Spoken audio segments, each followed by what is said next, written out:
to our Sakura picnic. I've set up the table so that we can have a nice snack here while the cherry blossoms are blooming.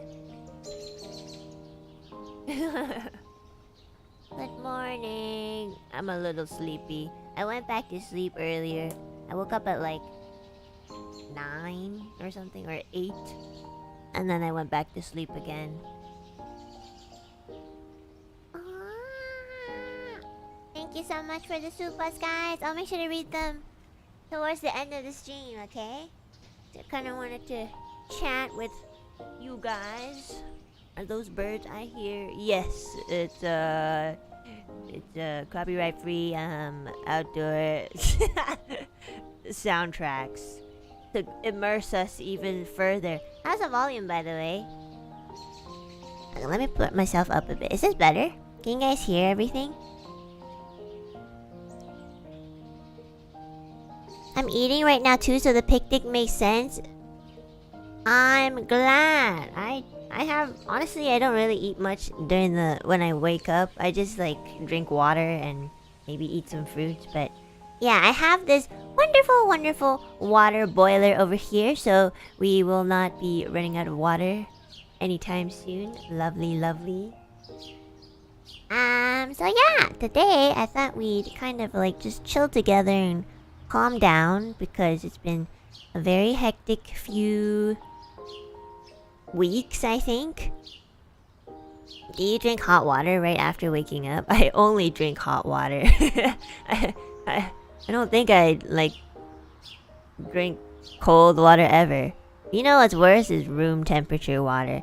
Well, like there's like this perfect temperature of water that I really like. It's like, it's not super duper hot, it's drinkable, and it's not like lukewarm right in the middle. So that's the perfect water temperature for me, and usually I kind of know when it's about that temperature because I drink hot water every day.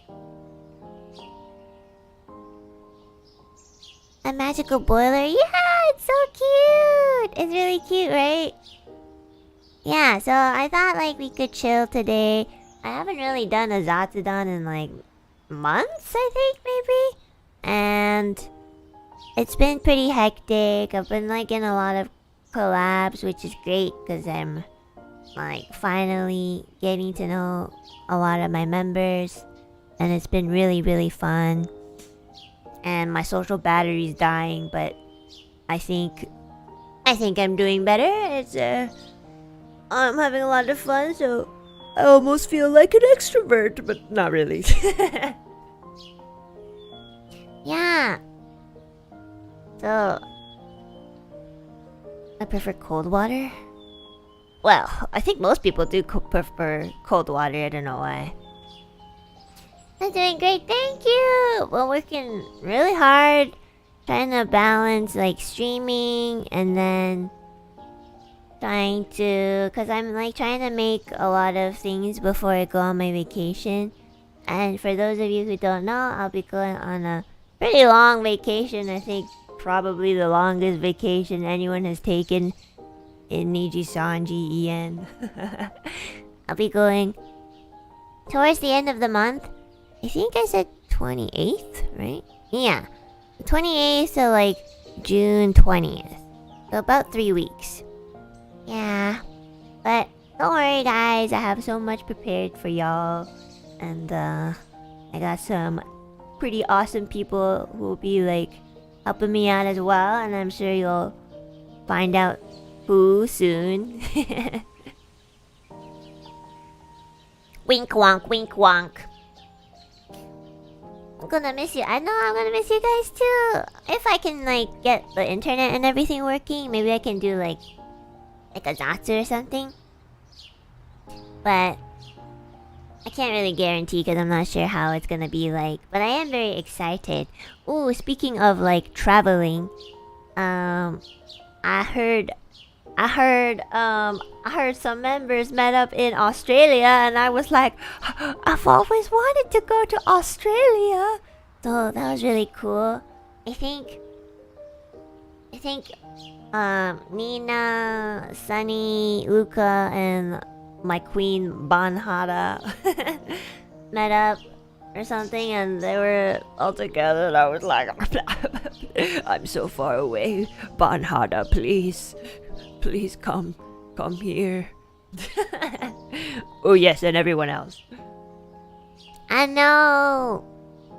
Millie's taking over the channel. No, unfortunately, nobody's taking over the channel, but there will be some, like... You guys will know what I mean. Don't worry about it. Just asking, but are you going on vacation overseas? Yeah, I'm going outside of my country, Canada. So, I won't... It's not a staycation. I'm going to some countries. I'll be, like, going... sort of here and there, I guess. Yeah, so it'll be a lot of fun. I'm not traveling alone. I'm traveling with a good friend who's not a VTuber. But yeah, she's gonna be guiding me because I've never really like been to those countries. And hopefully I don't like get kidnapped or robbed or all the above, or just dead. Hopefully. Oh, guys, I got my fanny pack. Remember we talked about it? And I said I wanted to get a fanny pack for my trip, because then I can actually put the bag like in front of my chest to protect my boobies. I got one! Yeah! It's so cute! It's actually a really cute one. It's not like too flashy. I don't like flashy stuff anyways. But it's cute. But I'm not gonna describe what it looks like, okay? Because what if I go to the country and then you're like, oh, that's the fanny pack that Anna described. That must be Anna. I'll be like, no, I'm not. And I'll run away really quickly. But I'm not really fast at running. So I'll turn the corner, but I'm not like really fast at running. So y'all see me turn the corner and you'll be like, she turned the right corner. And I'll be like, I lost them. And then you'll like be right in front of my face. So yeah, I'm not gonna tell you what color it is. Yeah. Yes. I got booba. I mean, I got boobs, because I'm a lady, so yeah. Doesn't matter if you can see it or not, it's still there. Don't worry, Anna, most of us are not fast runners either. But that's also true. Maybe. Huh? That's a very good point. That's funny. Let's drink some water. Help yourselves, everybody. This is Sakura Mochi, and we have some green tea. Okay, and there's water on the side to refill your tea if you need some. Help yourself. Get your snacks.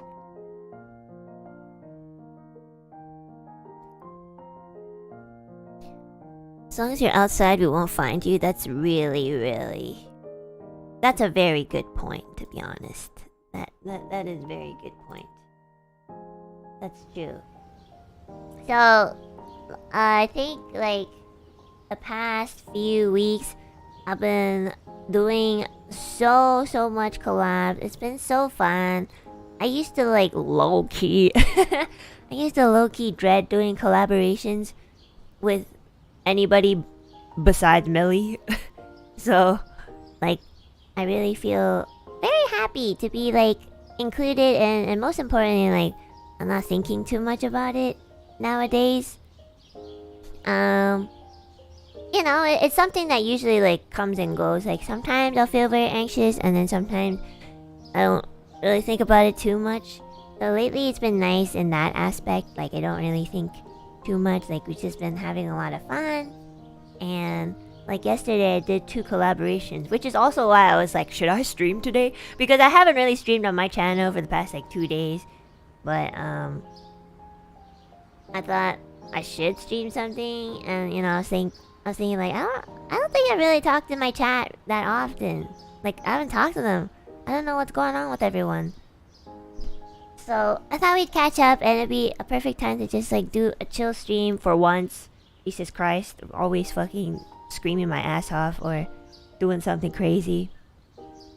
And yeah, like yesterday, finally like reached out to Mista, and like we did our we continued our It Takes Two after like, I don't know, 6 months.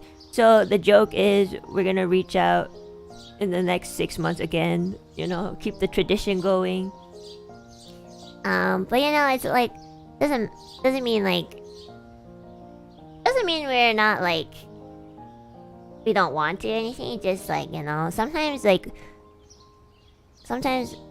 it's just like it's just the person of the people. So like Mr. and I are both very introverted. Usually he doesn't really like ask for collaborations either, and then I also don't do that. So there you go. That's the combo, you know. But I'm very glad it happened. It's always such a joy to play with Mr. And you know, I laugh so much, and my throat hurts every time, and it's the best thing ever. It's like playing with my baby brother. Except we're making a lot of adult jokes. So yeah, we're of age, okay? And then yesterday, last night actually, I did my first dragons. Yeah, I did my first Dungeons and Dragons game. I keep saying dragons and dungeons. I don't know. I know it's Dungeons and Dragons, and it rolls off the tongue easily, but I keep saying dragons and dungeons. But anyways, I played my first game of D&D, hosted by Reza Senpai. He did a very amazing one-shot campaign, I think is what it's called. Before I played the game though, like, Fulgur really helped me out, like, with my character sheet, because I was, okay, like, I'm a complete noob to Dungeons and Dragons, okay? It's like a whole another world. So Fuchan was, like, introducing me to, like, sort of, like, the mechanics, and then like how to sort of play the game. So I didn't really go into yesterday's collab like super duper blind. I did watch a lot of like YouTube games of Dungeons and Dragons. I think there's like this really famous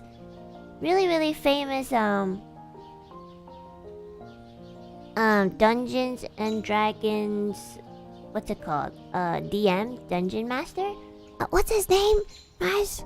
Critical Role, yeah, that guy. So actually, I was watching a few of his, like, I think there's like a group of people who like play campaigns and stuff, and they're really fucking good. Like, yeah, Matt Mercer is a really good DM, and I was like, Fuchan was like basically introducing me to like the world of Dungeons and Dragons, and holy shit, it's amazing. It's basically like playing with your imagination, and you know, a little bit of role playing, and then there's also the game mechanics too, which is honestly not too difficult. You just kind of like have to keep track if it's going on for too long.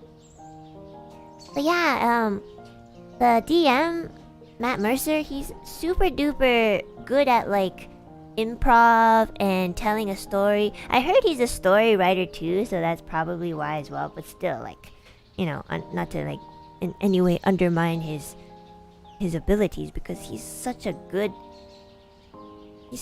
storyteller. I was honestly, when I was watching the campaigns, I was a little bit more inspired to become a DM than to play the actual game as like characters.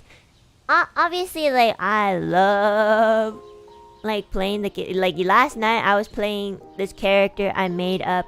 Her name is Girthloth. A little bit of an edgelord and very beautiful maiden with a kink towards daddies, which is the complete opposite of my real self. You know, I don't have a kink towards daddies. Well, it depends. But yeah, it was really fun. Oh, I didn't really know that you could just like throw out spells even when nothing's really happening. Like, let's say we're having like a tea or something, and then like you could just like, I don't know, investigate or something. I didn't really understand that until like I saw Petra Shu and Fuchan like doing that, and I was like, oh, so I don't have to just use it during a battle. So it's very, I was kind of learning as I was playing, and you know, it was really fun. D&D is very free and you can do it a lot. Yeah, it is really free. And Reza Senpai is so amazing, because like I didn't know before Fuchan told me that like basically an entire game is planned. Usually, I think there's like pre-made ones too, but usually an entire campaign is like pre-made by this one person called the Dungeon Master. So they have to know the rules, the mechanics. They have to have a little bit of like improv skills. And then they're also like, you know, role-playing as well. If there's like NPCs that they've made up or enemies that they've made up. So they're doing all that. And I was watching like Matt Mercer do it. And he's so good. Like, holy shit. He does sound effects too. He's a voice actor apparently. I think they're all voice actors. And holy shit, I just got so... There's like a new appreciation for like Dungeon Masters. They basically like make the world for you. And it's a lot of work. Like some people do months of planning, weeks of planning, like, and I'm pretty sure Reza Senpai did like weeks or months of planning, and it was very good too, you know. And you know, I was very new, so I really appreciated that my friends and the DM were very patient with newcomers. It was so much fun. I would love to play it again.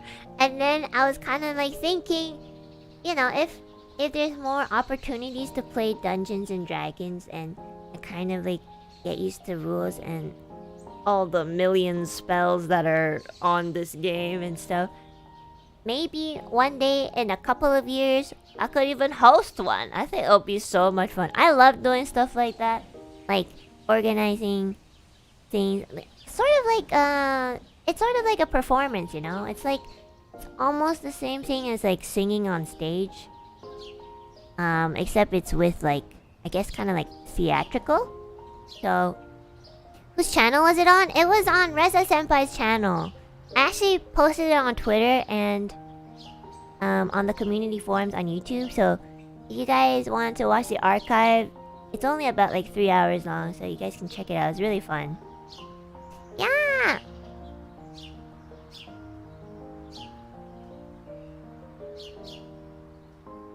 If you want to watch Critical Role in a different way, they have an animated series on Amazon of their first campaign. I know! Fuchan told me! Fuchan's like the biggest nerd of Dungeons and Dragons. He's like just telling me the entire thing, and I was like trying to absorb as much information as I can. I was like, holy shit. Basically, like, I went to Narnia. It was so much information, but honestly, it was really cool. I really like it. Maybe I'll even go into like those game stores, you know, where they have like a back corner where people can play cards and stuff, but there's always like Dungeons and Dragons people in the back corner playing, you know. So maybe one day I'll just go over and be like, hey guys, could I join your group? They'll be like, what the fuck? You're nub. And I'll be like, you know, gotta start somewhere, you know. So hopefully they'll let me in, you know. Hey guys, got my cape and everything. I promise I'll be good. Are you introducing yourself as Girthy? I think I'll play another character, but you know, Girthy will always be my Girthy will always be my first Dungeons and Dragons character. So there's always going to be a special place for her. Special. Please don't. Well, you can never try. You can never not try, I mean. What am I eating? So this one down here is a Sakura Mochi. Have you guys ever had a Sakura Mochi? Not gonna lie, it's not my favorite thing in the world. But I really like mochi. So if they have like the red bean paste, it tastes really good, you know. I usually like something inside the mochi. Seems very sweet. Honestly, it's not like that sweet compared to like chocolate or anything. It's actually pretty decently sweet, you know. It's sweet but not too sweet. There's probably like sweeter ones, but at least the ones I've had is usually okay. Azuki mochi, yeah, I love that. And sesame is really good too. True. Do you like daifuku? I do like daifuku, yeah. They kind of taste like mochi too. But I think I do prefer mochi. I like the stretchiness, you know. You know, I was honestly thinking, I was wondering too, like if it was possible to make mochi on stream. if you know what I mean. I wonder if it's possible, you know? There must be some kind of like tiny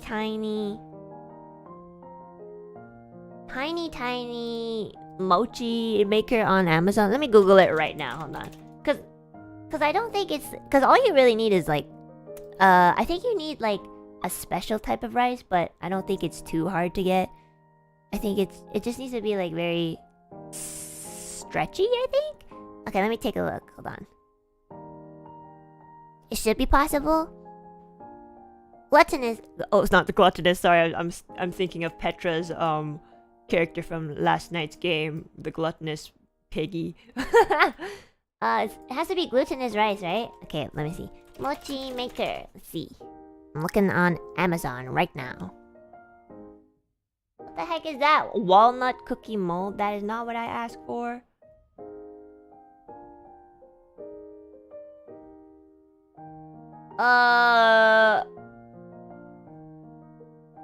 What would it... Do you guys know a brand or something? I keep getting like... I'm getting like yogurt maker.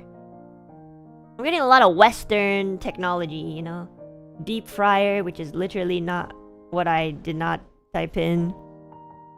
There's one that looks like a rice cooker. I just typed in... Okay. Mochi rice maker? Oh. Mochi maker machine. Let's try that.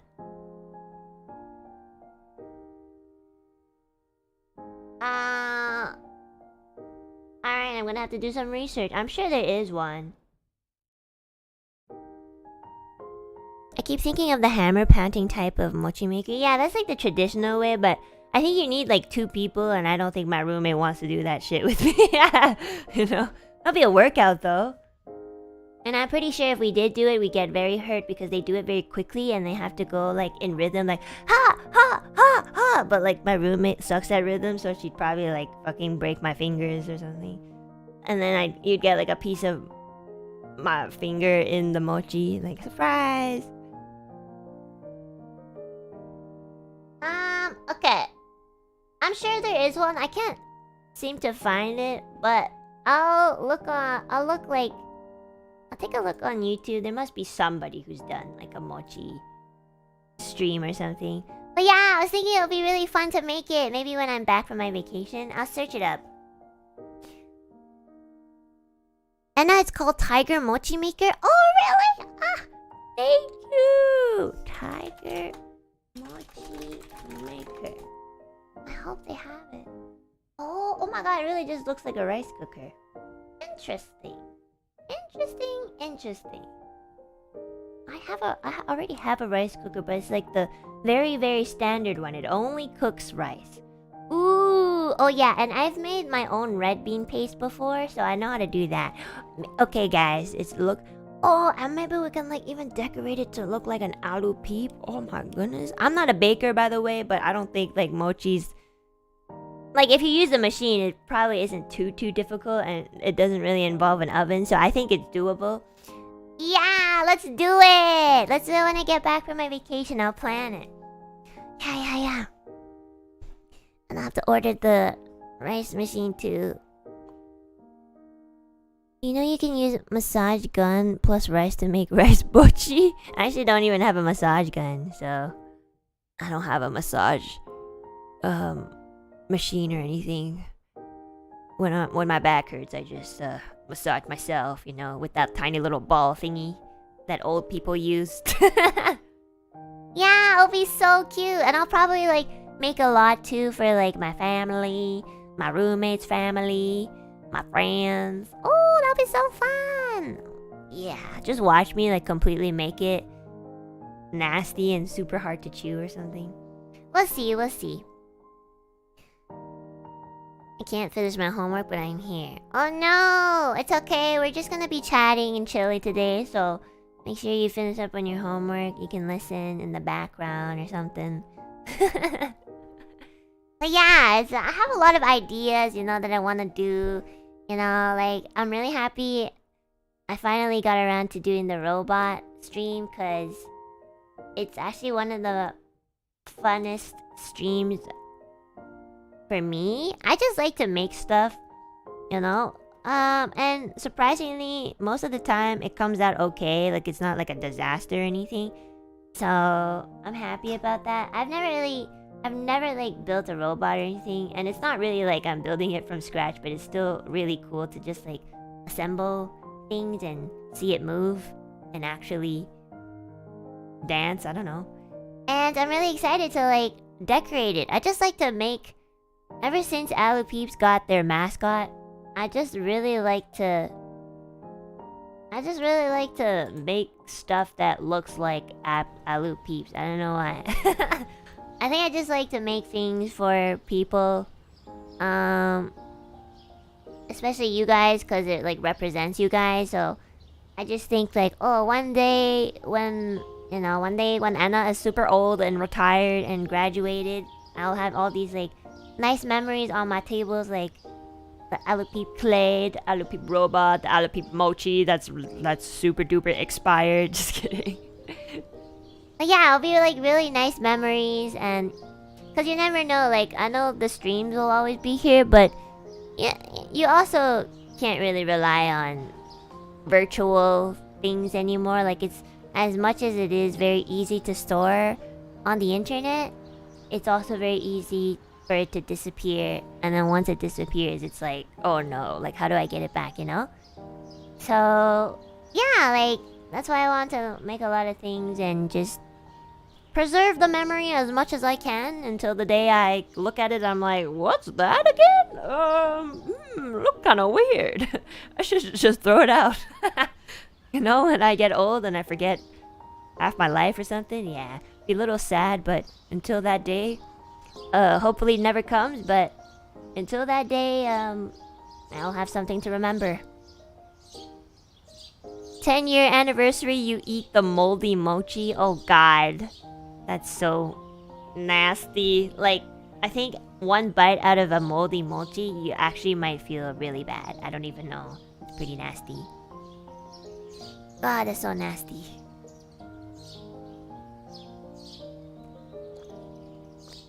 Now I want to ask, how do you set up everything for the hand streams? I'm sculpting and my friends want to watch, but the cable/cameras get in the way. Oh my god.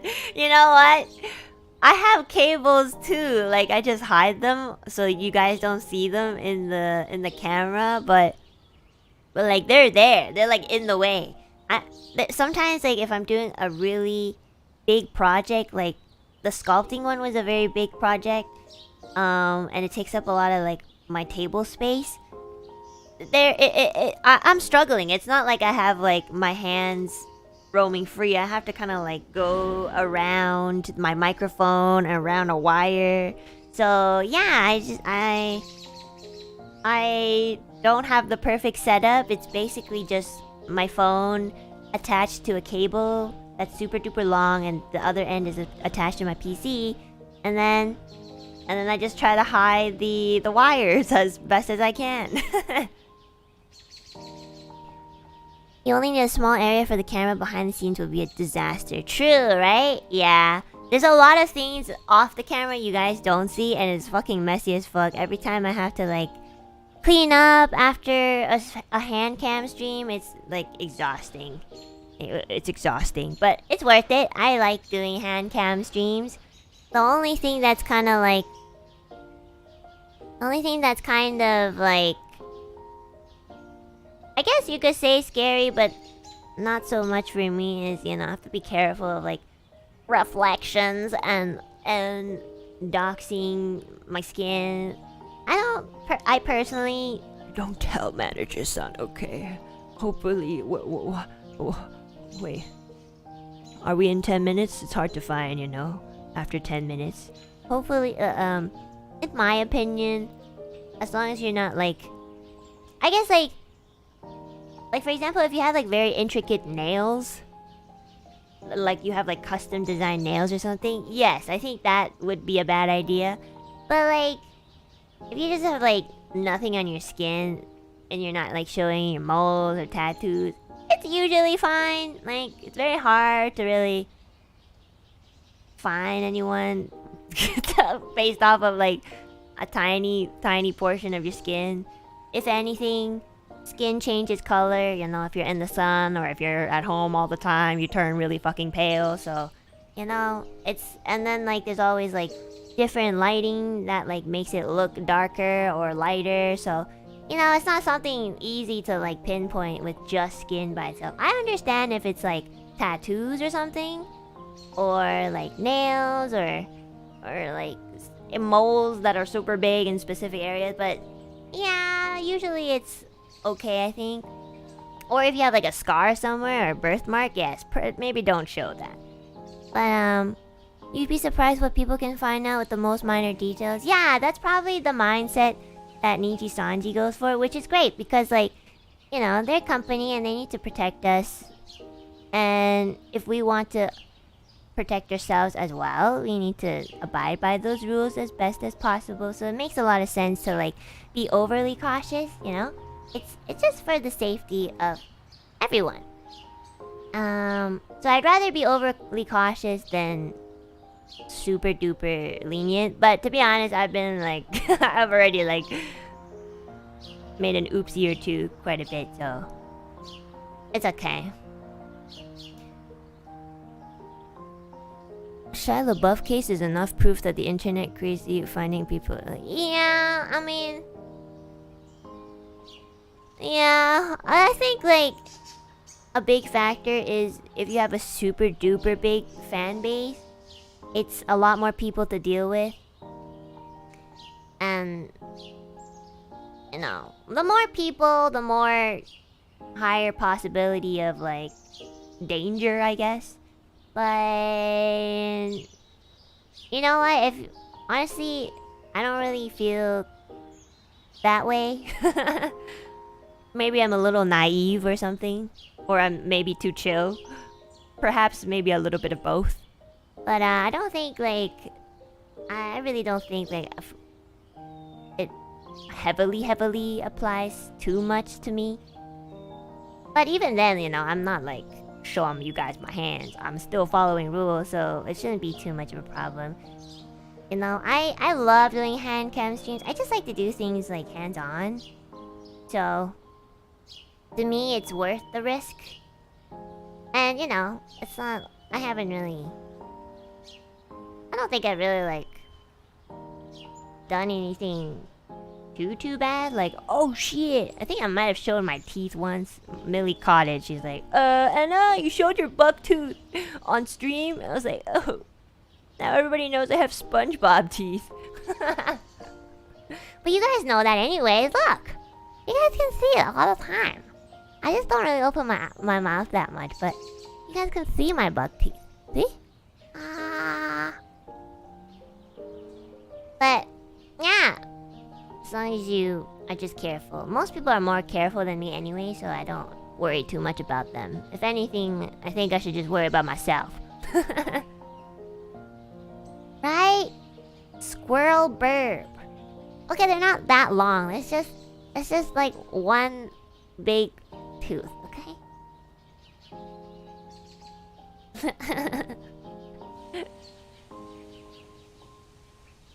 Can you impersonate SpongeBob? I don't think so. Wait, let me try. I don't know.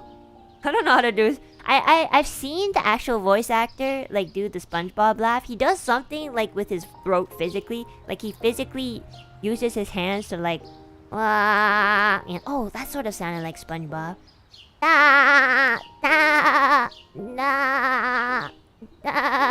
Something like that, maybe higher. What's that like computer bot that like follows Plankton around? What's her name? I think it was like Plankton's wife. Karen?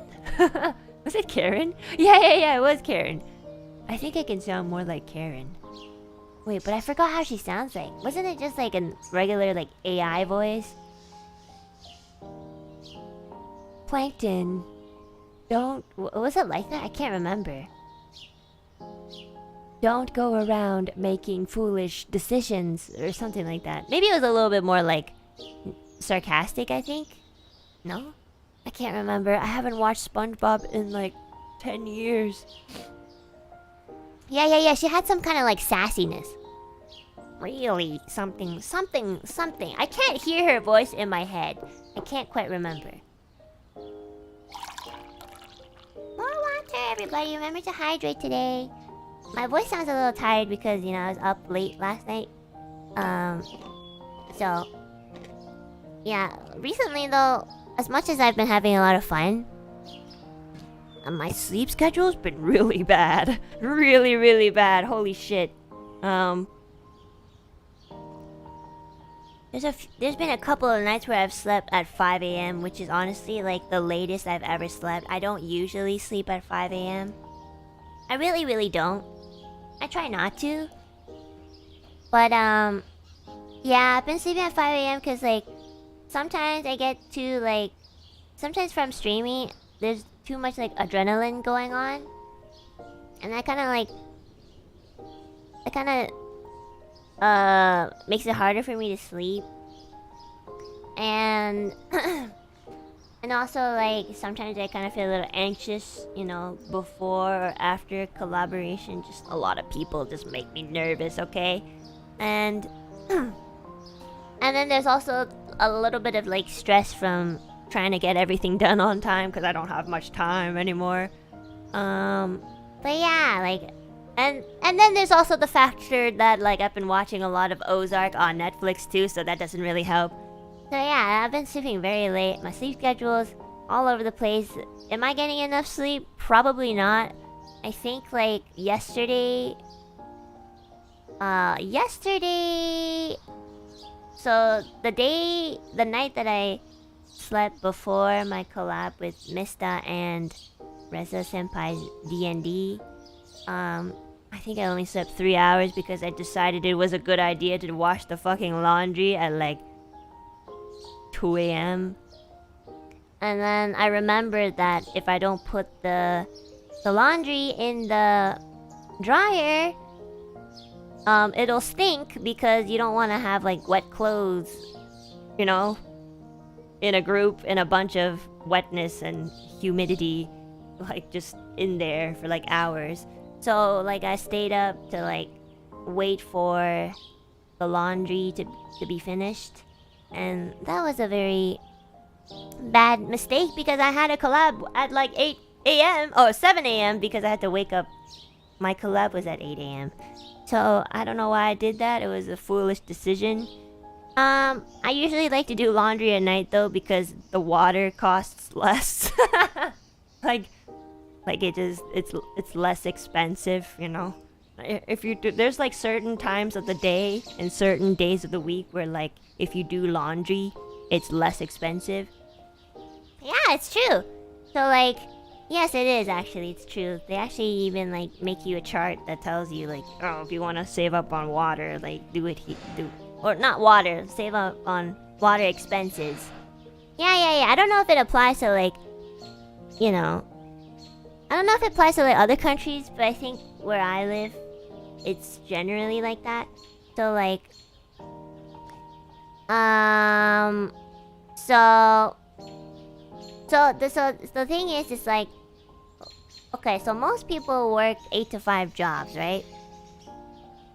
And then usually, like, I think probably people do, let's say, laundry like after work. So between the time of like 5 to 7, it's like they always tell us like, oh, between this time during like weekdays, there's usually a lot of people like using power to do like laundries and stuff, so they like up the price during that time. Obviously. And then on the weekends it's even more expensive because people are off, so that's when you get the opportunity to like, you know, do your laundry. Usually like if you do your laundry like late at night, like maybe I would say maybe around like 10 or like 10 p.m. onwards, it's usually a lot cheaper. And I've seen it in my bills, like I'm looking at it like, oh shit, it actually, you know, honestly it adds up, like, because you have to do laundry every few days depending on how many members in your family you have. You know, because unless you don't change your shirt every day and you wear it for like 4 days straight, that's a little nasty though in my opinion, but you do you.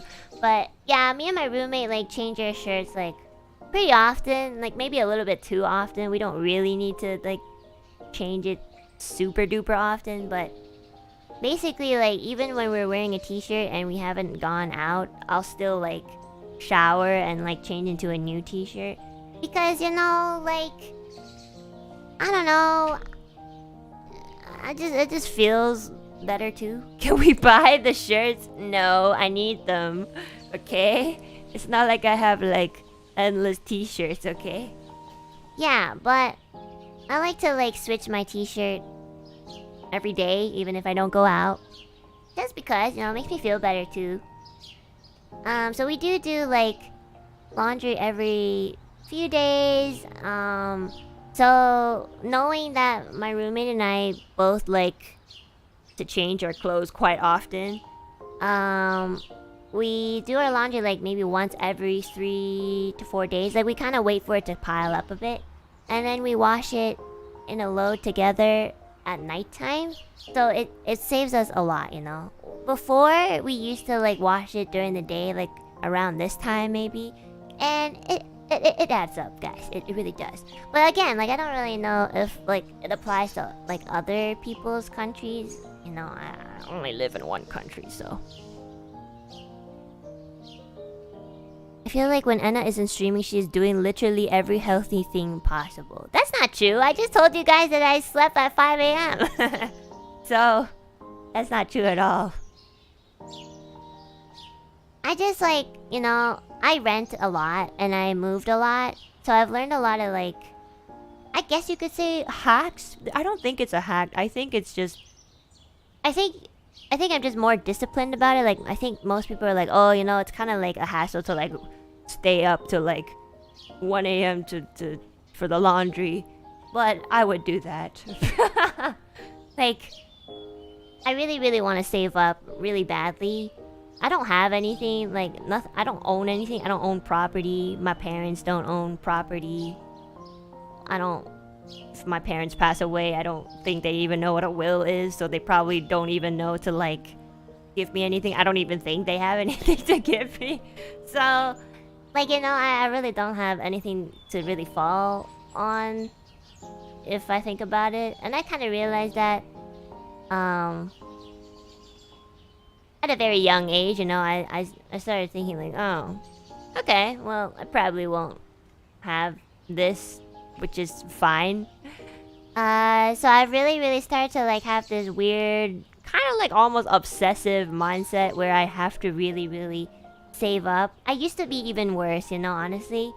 There was a time where I was like working, going to school, and also like renting as well. It was horrible. Oh my god, that was so bad. But you know, I was very young, so it was doable, I guess. And like, I guess my decision to like save up to be able to pay off rent was just to eat one meal a day, which was one of the most stupidest decisions ever. I didn't really understand the fact that you shouldn't really just be eating one meal a day. That's very unhealthy. And it's not like I couldn't afford 2 meals. It's just that I decided 1 meal a day was enough. But it wasn't, because I was working and going to school, and I wasn't sleeping a lot because I had homework and I had to do chores. And I would also try to like make my food too. So all of that like compiled a lot, and you know, I was saving a lot of money because I was cooking every day and eating 1 meal a day, but at the sacrifice of my body. So I lost a lot of weight that year. Like, I lost so much weight.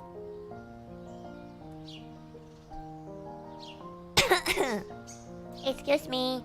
I need to sneeze.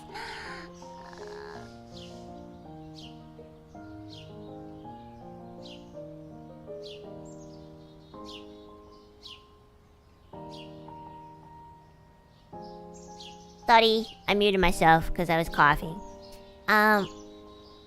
So yeah, I was doing that for like a year and a half, and I lost like, I think I lost like, so at the time I was, okay, I can't really remember like what weight I started as, but I know I lost about like 8 kilograms. I had a kilogram scale at the time. Wait, 8 kilograms is 17 pounds. Oh shit, that's really bad. Yeah, pretty bad. But it was like within a year and a half. Yeah, it did actually. I lost a lot of weight. I lost a lot of weight even though I really shouldn't be losing any weight at all. Because I was like at a good weight. I was at the average weight of my height. So I lost like 8 kilograms within a year and a half of when I was doing that. And I remember my dad when I went to where my dad was in another country, when I went to visit him, he was like, what the actual fuck? Like, what are you doing? I guess it's a little hard to tell on camera sometimes.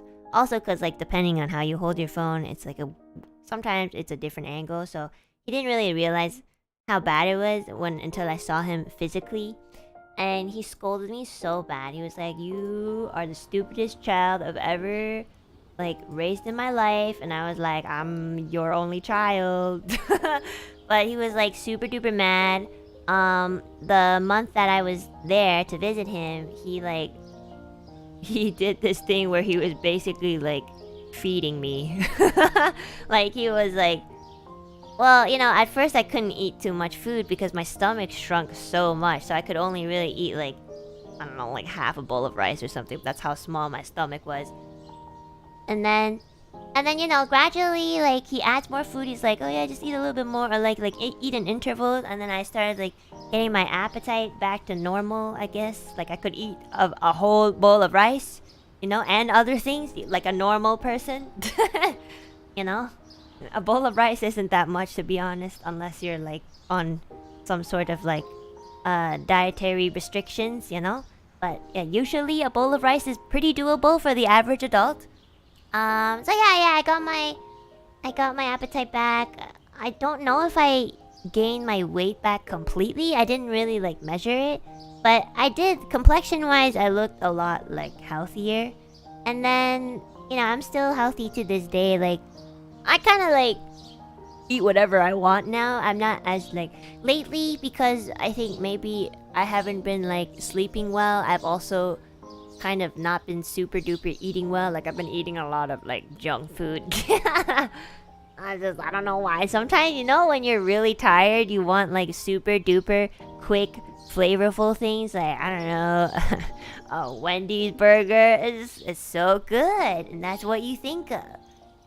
And you just get into this bad loop of being lazy, not having enough sleep, so you don't have enough energy to like go to the grocery store, and you just like do that, and it's a bad cycle. I'm trying to break it, I promise.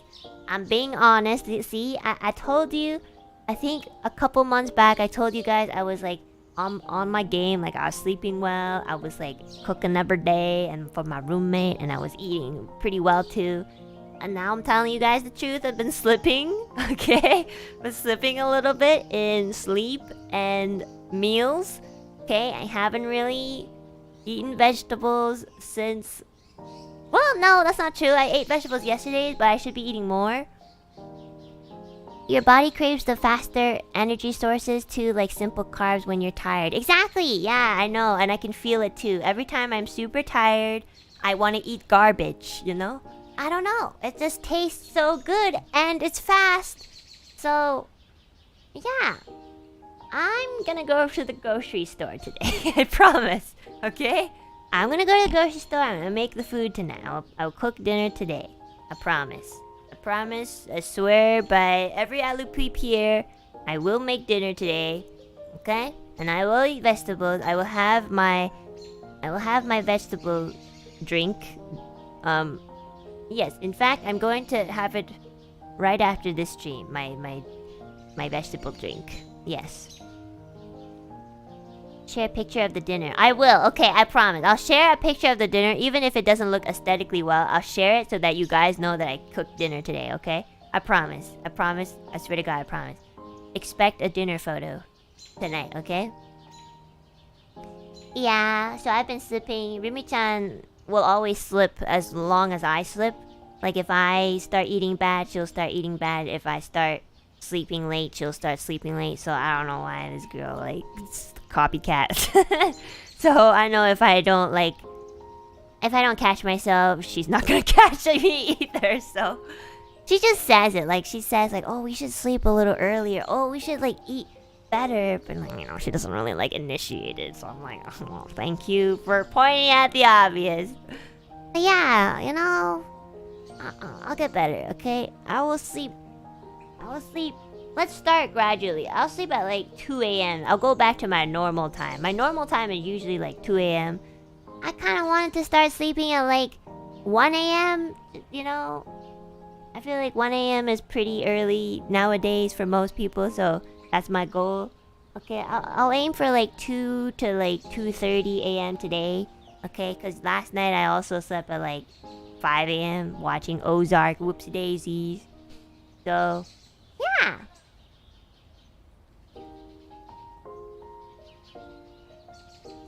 I enjoy listening to you talk. I know you always got some random stories in your expressive narration. Always makes shit funny. I'm glad. I'm really glad. You know, it's been over 6 months since I debuted. Since Ethyria debuted. I remember like being very... I know it hasn't been that long, but... And it doesn't feel that long either, but... I've been very like... I was very self-conscious about many things. Like, I'm not very like good at speaking, in my opinion. I have to think about it a lot. And sometimes like I try to explain or tell you guys something, and maybe like I use the wrong choice of words, or my sentences get like scrambled. So maybe you guys sometimes like get the meaning the wrong way. Cause like I feel a lot of things, but I don't quite know how to like express it, I guess. Express it or like show it even sometimes. Like, imagine being very sad, but you don't cry and you're just like, okay. You know, something like that. It's kind of like the same concept. Yeah, and I was like kind of... when I first debuted, I was very like... I didn't say it, but I was very self-conscious of my voice. I had a lot of like experiences where people were like, is that your real voice? Why do you sound like that? Or like, oh, your voice is really unattractive. And I'm like, okay, thanks for telling me that. I don't know what I'm supposed to gain from that. I don't know what you're supposed to gain from that, but thanks for hurting my feelings and just not contributing any good to the world. You're welcome. Don't worry, guys. I'm honestly, after joining NIJISANJI, there's like a new sort of confidence I feel. You know, I don't really quite know how to describe it, but it's like... Oh, there's a siren, sorry. It's like, I guess, talking to you guys every day, and then you guys also being here every day. You know, sometimes like pre-chat, some of you guys even go out of your way to say things like, oh, I'm not gonna be able to make it because I have school, or I'm not gonna be able to join this one because I have work. You know, and even doing things like that is very sweet in my opinion, because it's like you're going out of your way to like tell me that you want to be there, but obviously like our time zones are different and everybody has a life. And so you have to like prioritize yourself, which makes me really happy. But it's nice to hear that like people like to tell me like, oh, I really want to be here and I'm sorry I can't, but I'll be here like in spirit sort of thing. So yeah, like I think it's really sweet, and you guys give me a sort of confidence that even if I, you know, don't sound like the cutest streamer or VTuber, or if I have the nastiest personality, somebody will still be there, you know? So that's a sort of confidence I've gained, you know? Obviously, I want to do better all the time, but I know, like, regardless of how I sound or what I say, you guys will still more or less be here, you know? And I really appreciate that. I've seen that too. Like, I say this because, like, not because I just seen it from words. I seen it through, like, actions. I seen a lot of you guys, when I was looking back on my earlier streams, just to sort of, like, you know, see my progress throughout the 6 months plus. I was noticing that there's a lot of, like, people now in this chat who are still, like, in this chat, like, 6+ months ago, and I was like, oh shit, I recognize these usernames. This dumbass is still here. So I see it through like everyone's actions, and then there's like, and then I see like some comments that are like, oh my gosh, this is the first stream I've seen from you, and from that stream onwards, like it kind of stuck around. I see it. I might not like catch on to every single one of you guys, but I feel like the majority of you guys kind of do the same. Oh my god, my voice. The smoker voice is back.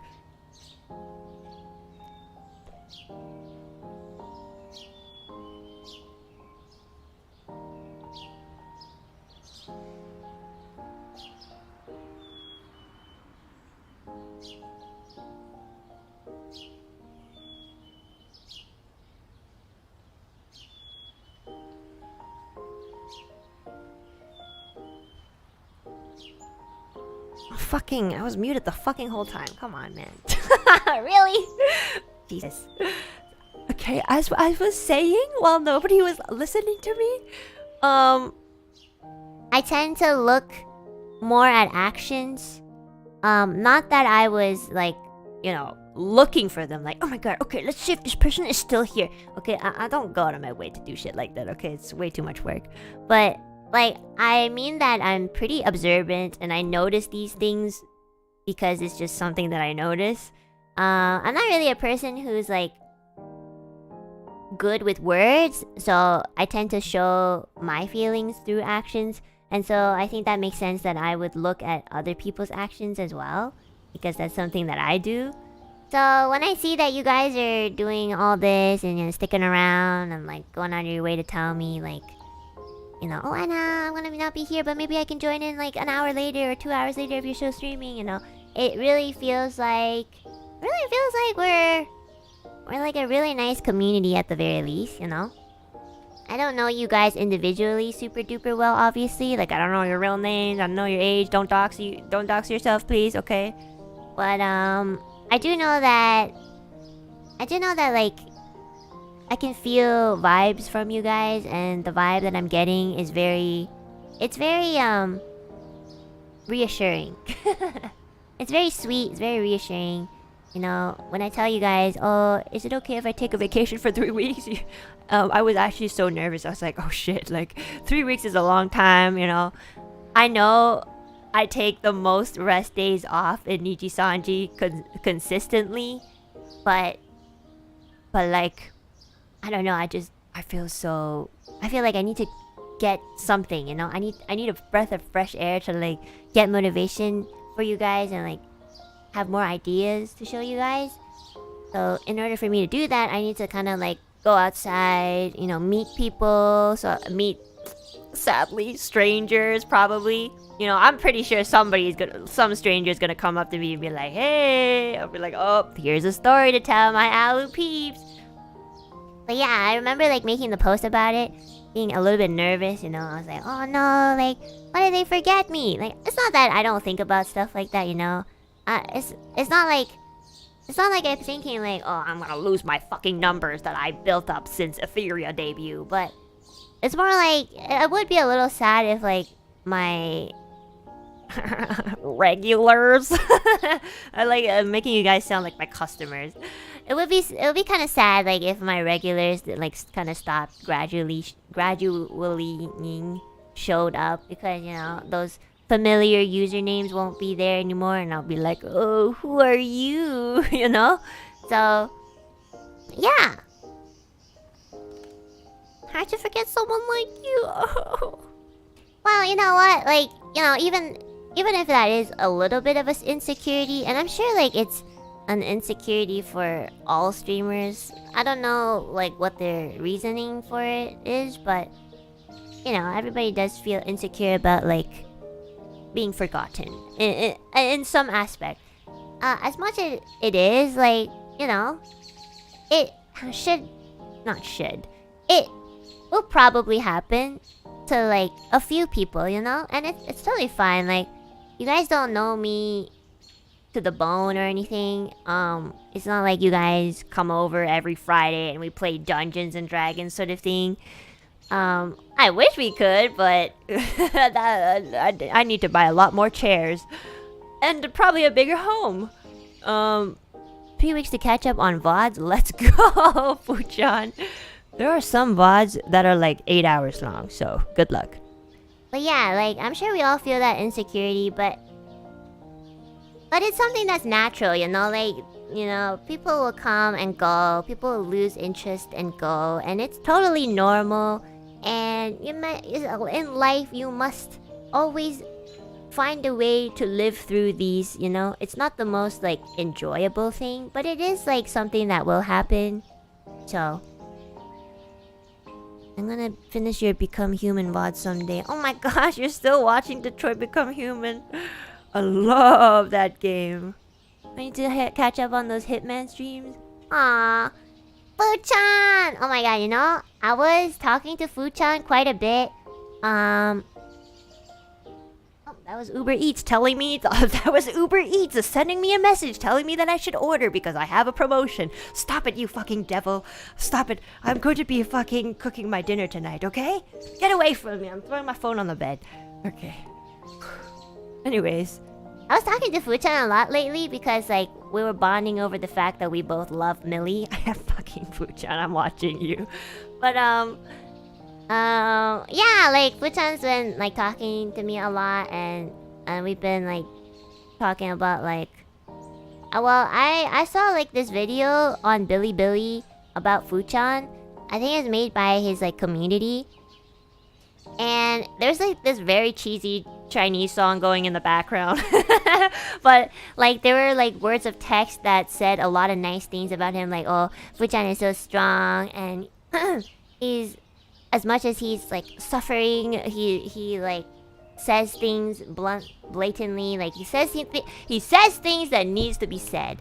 Oh my gosh! Betty Bop, thank you so much for the Akasupa! I found that carrot, it's myself. Thank you, Enna, we love you. Oh my gosh, I love how you use the analogy that, like, low-key... If you guys weren't here, I'd probably tear up a little or two. My stupid ass analogy that you remembered. That's a really nice, way of putting... I'm glad you're happy and you're okay. And yeah, I'm really happy you found the carrot. Congratulations, Betty Pop. I'm really, really glad to hear you're doing much better. Thank you. Thank you so much for the Akasupa. So yeah, like, you know, Fuchan's one of the streamers that I admire a lot because, like, he's not afraid to say things, you know? It takes some balls to say certain things. It's not that we're not afraid. It's that we are afraid, but we say it anyways. So don't think that I'm not afraid to say things like, oh my god. I don't know what I say. I can't remember. I have to be in the moment. But, you know, I've said some things that are pretty taboo sometimes. Maybe, like, just not wildly mentioned by other VTubers. And, you know, I'm afraid. I don't know what you guys are gonna take from it. You guys could take it the wrong way and just be like, what the fuck? Or you guys could be really sweet about it. And, like, just be very understanding, even if you disagree. So, yeah, that's why I'm always, like, I feel more confident, you know, telling you guys things like, oh, this is this, and this is what I believe in. You know, I'm not touching upon politics or anything, but, you know, I mean in other subjects. Oh my gosh! What's happening, guys? Cal Crano, thank you so much for the Akasupa! Much love to you, Enna, and the Alu peeps. Thank you so much, Cal Crano! Thank you, thank you! We love you back too! Don't make me cry, guys. I cried like a posy, okay? Really. I cried the other day, and I cried like a big posy. I was like... Something happened the other day, and I was like, really embarrassed. I went outside, first of all. I went outside, and something happened, and I was like, I can't believe that happened to me. It was such a good day. I was also on my menstrual cycle, so a little bit more, my hormones all over the place, too, so... I can remember 5 off the top of my head. They've all made me die laughing. Which I feel like you just laugh at everything. I can say the simplest things, and I'll just hear like a tea kettle going off in the background. I'll be like, was that even that funny? That's why I love collabing when Fulgur's there, because, like, You know, everything just makes him laugh, and it just makes it so much less tense, you know? Like, he's so good at making everyone else feel less anxious. Thanks, Futon, you're the best. Just like Millie, you know? Millie laughs at everything too, and I'm just like, is it really that funny? But, okay. If you think it's funny, then I think it's funny too. What's happening, guys? I'm not dying. Otaku Xavier, thank you so much for the Akasupa. Thank you, thank you. Take my free Akasupa, Enna. Thank you. Thank you, guys. Thank you so much, guys. I don't know what to say except thank you. I'm not good with words. Thank you, guys. All I can say is I promise I'll do I promise I'll do better, and I'll improve, and I'll try not to get myself fired so quickly. I promise. I'll try. Aw, Fuchan, every club you're in is way more funny with your dark or deadpan humor. Oh my gosh. I love the fact that there is someone in NIJISANJI that can appreciate dark humor. Cause I think that was one of the things that I was pretty self-conscious about when I first debuted too. Like, I was like, oh no, my jokes don't sit well with everybody, you know? But when I first met Fuchan, I think he was low-key hiding the fact that he likes dark humor too.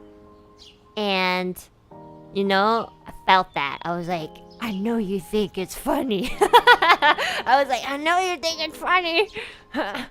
And, you know, eventually I think, like, Fuchan also loosened up after debut. Okay, look, we're all very different when we were debut because it's our debut. We gotta put a good first impression, you know? Sometimes it works, sometimes it doesn't.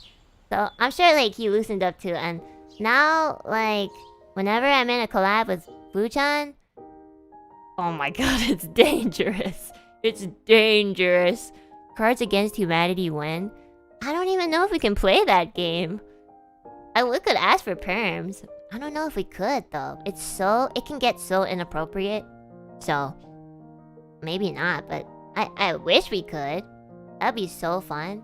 Oh my gosh, Cheeky Fella, thank you so much for the Akasupa as well. Thank you, thank you! Oh my gosh, it's in Canadian dollars. Are you Canadian? Holy moly. I'm not gonna lie, every time you guys send supas and I see the Canadian dollar sign, I'm like, they live in this country. Is that creepy? Maybe a little bit. I'll low-key be like, oh shit. They could be my neighbor and I wouldn't even know. Yeah. What? I'm a proud Canadian. Oh, so speaking of proud Canadian. So the other day I went outside and I went into like this really bougie store, you know? I'm not gonna lie. After I joined NIJISANJI, okay, look. I'm just gonna say it, okay? I don't make like a shit ton of money that I could like buy a property or anything, okay? So, but I do make enough that I can cover like this city's ridiculous rent economy thing, okay? So that's quite a bit. Oh my gosh, Eddie! Thank you so much for the Akasupa! How do I change my currency? I don't think you can. I don't know. I don't think you can. But, you know, I've already known you were, like, probably Canadian, so... Thank you, Eddie! Thank you guys so much for the Akasupas. I really appreciate it. And for the Supas as well. I don't know why you guys are sending me Akasupas. Literally just, like, chilling here and talking about stuff, so... a little confused, but... Thank you guys so much. I will try not to get these Akasupas and Supas robbed during my vacation, okay? But yeah, like... So the other day I went into this bougie store. I don't like to buy things. I really, really like to, like, look at things. I love window shopping. I could window shop for hours and just come out with, like a fucking... Like a $2 tea, you know? I can just not buy anything. And... Obviously, like, after joining NIJISANJI, this is, like, the most money I've ever made in my life, because throughout my entire life, I've only ever worked minimum wage, and low-key below minimum wage at one point, so, yeah, I mean, like, you know, this is a great jump. It's a very big jump for me, you know? Doesn't mean, but, you know, remember, I'm very obsessive with saving up because I realize I don't have anything to fall on. So I don't spend anything that I don't really need. But the reason why I told you guys this is because I want to say that before, when I worked minimum wage, I was kind of like low-key self-conscious going into like super bougie stores. You know, like those very brand stores, like... Oh shit, I don't know any... Gucci. Yeah. Or... what's another brand? Oh, yes, Louis Vuitton. I know it's Louis Vuitton, but I call it Louis Vuitton. Yeah, those like high-end like brands, you know? I get so uncomfortable in those places because it's like okay, look, obviously my clothes are not from their store. I don't have any clothes from those store. My clothes are actually from like Japan, and just one of those like very like Japanese clothes are really cute. But they don't, you know, I think it's just if you're not wearing a brand, sometimes they look at you and they're like, what are you doing here? Like, you're just taking up space for the customers that actually want to look at stuff.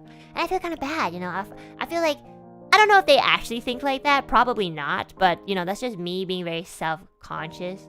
So I'm very, like... I was very, like, self-conscious even going into those bougie stores. But after NIJISANJI, I'm like, yo... Just letting y'all know, I'm not buying shit. I don't need a purse. I don't need shoes. I don't need your $1,000 clothing, okay? But you know what? I can afford it. I wouldn't die. I could throw like $500 away and like, you know, still be able to pay for dinner or something. Yeah. But do I do it? No, absolutely not. I don't. Why? Because I don't need it, and to be honest, like, as much as I feel that low-key bougie-ness from me, I also feel really bad if I were to actually buy anything. I'd be like, shit, Enna, how could you do this to yourself? You know you need this money to, like, save up for property. You have nothing. You don't have a home. You have nothing. Remember, you have nothing, and this is just the beginning of your savings. Don't fucking buy anything, you bitch. That's literally what I say to myself in my mind. So... honestly, like, I don't actually have, like, that much savings because, you know, I'm always, like, paying for this expensive-ass rent. But it's more than I've ever had in my life before. But, yeah, but, you know, it kind of gives me a little bit of confidence to, like, just go into a store and just be like... you know, and it's a nice feeling. It's a nice feeling. So, we have a lot of, like... In Canada, we have a lot of, like... foreigners, right? Because it's a multicultural country, and a lot of the foreigners tend to be very... I don't know. Honestly, though, like, guys, don't think that people who buy branded things are rich, because most of the time they're not. Most of the time they actually just have like $3,000 and they choose to spend like $1,000 from that $3,000 to buy like a nice purse, which is a very, very foolish decision in my opinion, but it is actually very true. Most of the people who are buying these branded things, they don't have money, really.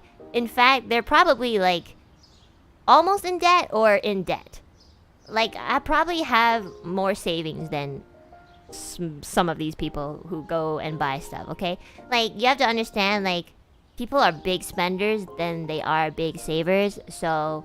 you know, just because they're wearing a brand, it doesn't say anything. And, you know, it feeds to the stereotypicalness that if you're wearing something like bougie, you are bougie. But it's actually quite the opposite sometimes, so it's pretty funny.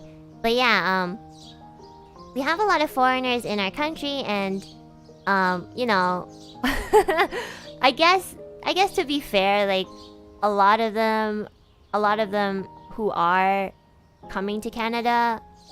I guess because of like the currency exchange, like their currency must be like very good, so they get like more money when they convert it to Canada. So they come to like Canada to buy these brands because it's quote unquote like a little bit less expensive. if they were to buy it compared to if they were to buy it in their own countries.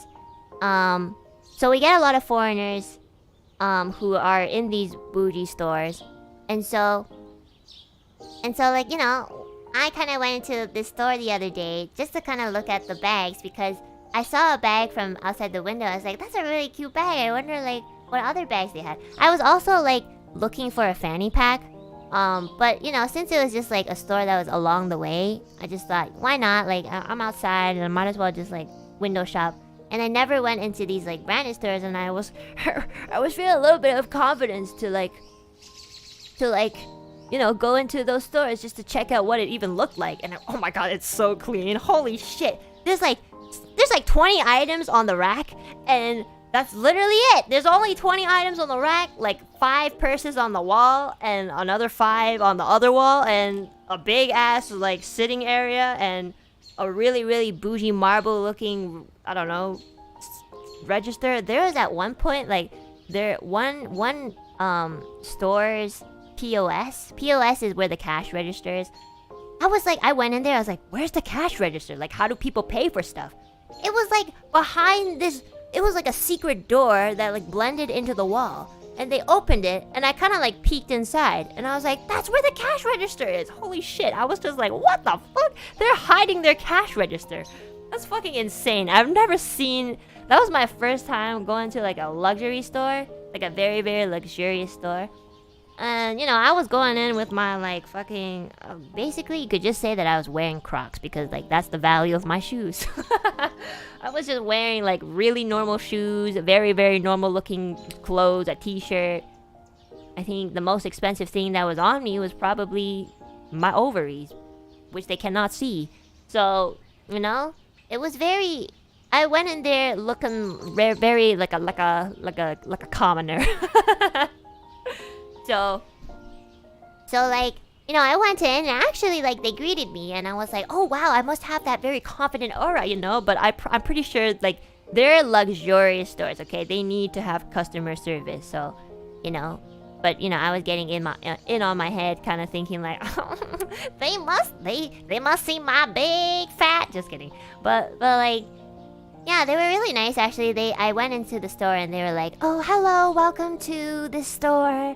And I was like, hi. And they kept following me, you know?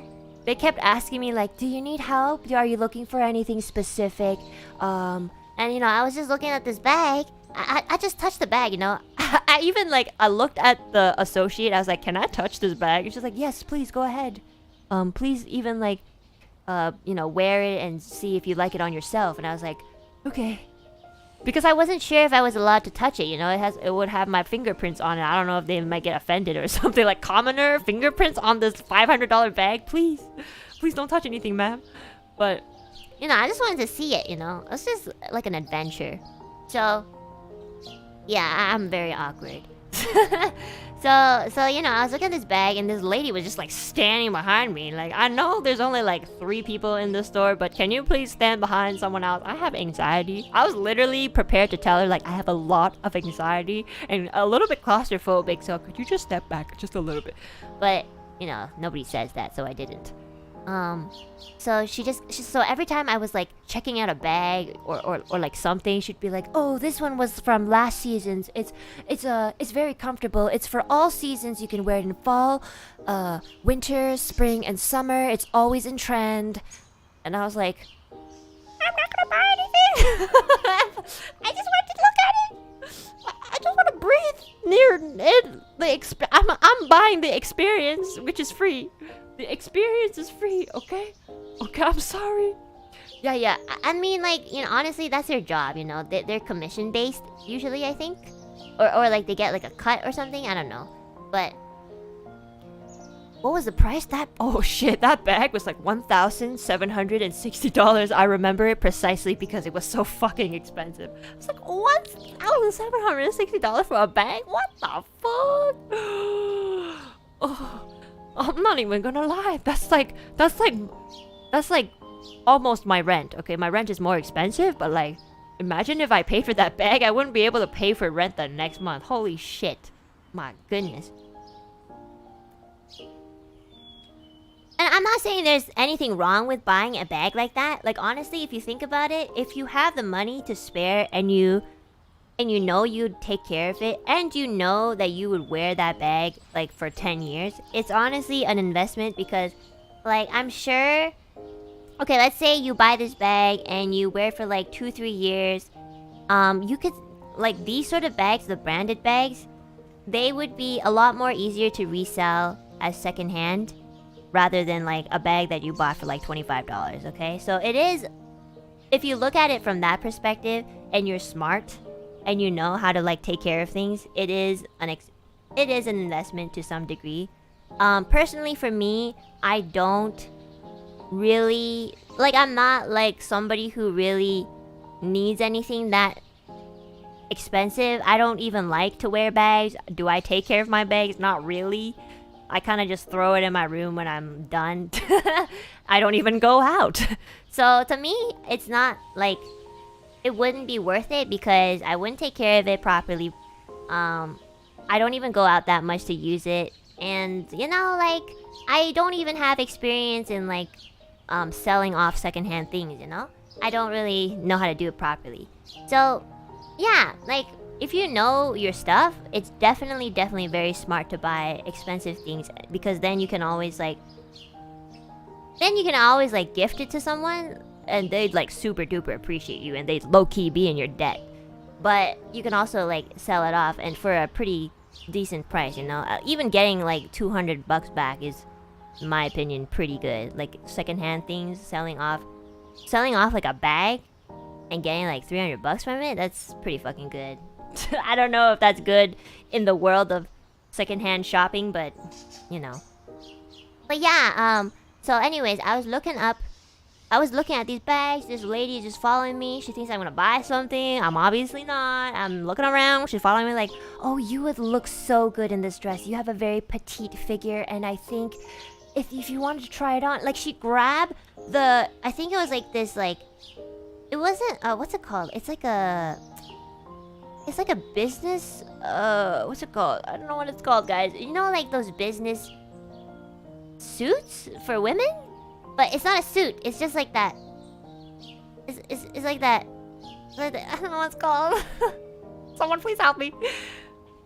No, not a power suit. A blazer! Yes, a blazer! I told you I don't go shopping.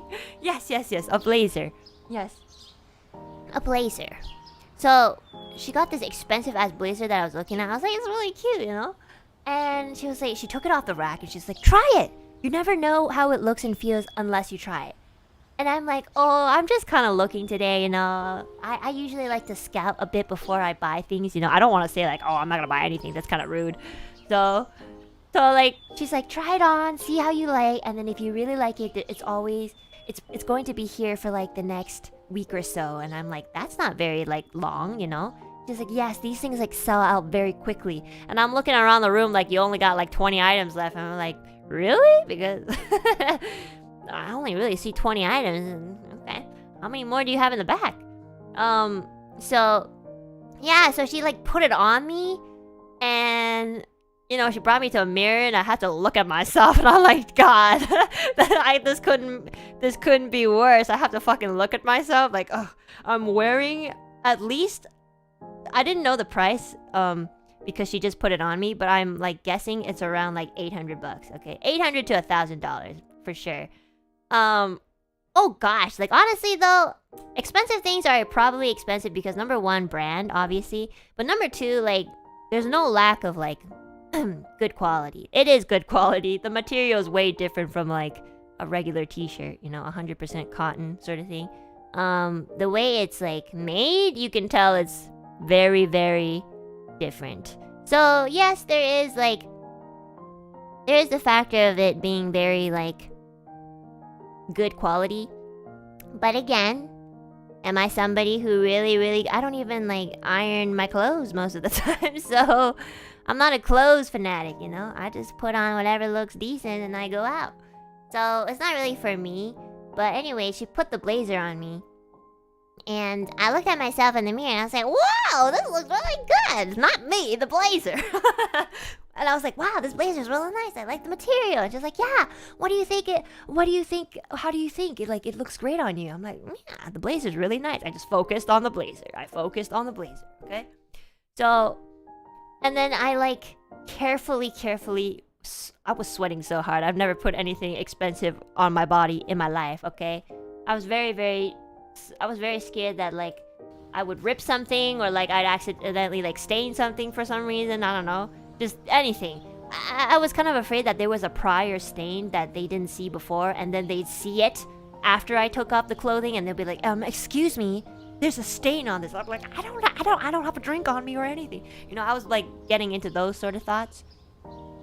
Anna, you look good in it. Okay, don't be afraid of staring at your own beauty and admitting it. Aw, that's so sweet. But you don't know what I look like. You don't know if that blazer actually looked that good on me, so.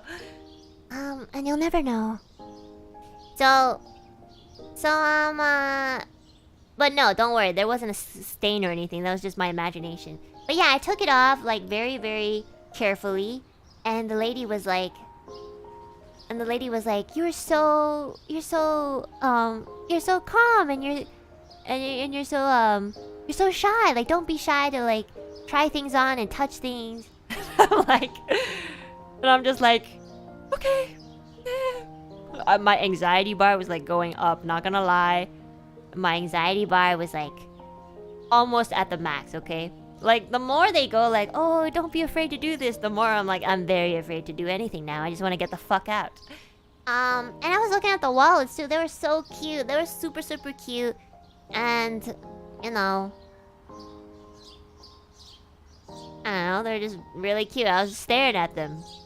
But at the same time, I was staring at them because, you know, you can't really, like, wear a wallet. Yes, you can touch it, but you don't have to look at yourself, like, holding the wallet. And the lady probably wouldn't, like, force you to go to the mirror. So, anyways, so I was looking at the wallets to kind of, like, calm down and be like, okay, she can't, like, put the wallet on me, right? And they're really cute. And then after the wallet section, I was like, bye! Oh, bye! Bye, guys! Yeah, and that was my experience in like a really bougie ass store. It was very nice. That lady was really nice, obviously. Like, I kind of probably just like put this image on her. I don't really think she was trying to sell me anything. I think she was just like, well, I'm sure like it's kind of boring to stand there because not a lot of people go in. I think it was also dead hours too, so... but it didn't feel like she was forcing anything on me. I think she was just giving me information about, like, their product, and I was just freaking out. So, that's basically the reality of it. But yeah, she was super nice. She was like, thank you so much for coming. Hope to see you again. That blazer really looked good on you. I'm like, okay, thank you. Yeah. She's good at her job. Yeah, I mean, like, if they make it feel like they're your friend and they're not trying to sell you something, even though they possibly might be, they're probably doing a pretty good job. So, Sasuga, high-end customer service. Really trying to sell you stuff? Well, you never know, you know. It could be a bunch of factors. I didn't feel like she was, like, forcing it on me, so... Because there are some people in higher-end stores I've been in, and they're like, this is the only time to get it. Like, if you don't get it today, it's not gonna be here tomorrow. And I'm just like, I'm not gonna get it today or tomorrow, so it doesn't matter. So, you know, you can kind of feel it sometimes. Anyway, she was really good at her job. But yeah, anyways, I did feel the confidence to kind of, like, go into those stores. I tried it out. I got a lot of anxiety from it. And, you know, it's probably gonna be a while until I go back into another bougie store just to, like, window shop again. But yeah, honestly, I'm pretty judgmental, not gonna lie. I always tell people not to be judgmental and more open-minded. And it's not that I'm not open-minded, it's just that I do that thing where I judge a book by its cover. You know, as a reflex more than intentionally. And when I used to work, there's one guy, wow, really? I didn't think you'd say that, Anna. When I used to work at, like, retail, and it wasn't, like, the bougie retails, it's just, like, the regular retails, I always saw, like, these bougie-ass people coming into our stores, like, flaunting their their higher end stuff, and you know, I don't really know if they were snobby or not, but I think I might have like put an image on them where I imagined them to be more snobby than they might actually be, you know? And you know what, like, I used to think like, oh my god, it's such a waste of money to like buy something that's like $1,000. Like, why would you invest it? Like, why would you buy a bag for $1,000 if you could, you know, use that to save up and buy a home, or like, you know, I don't know, do something else that's better. But honestly, like, that's not really a good mindset either.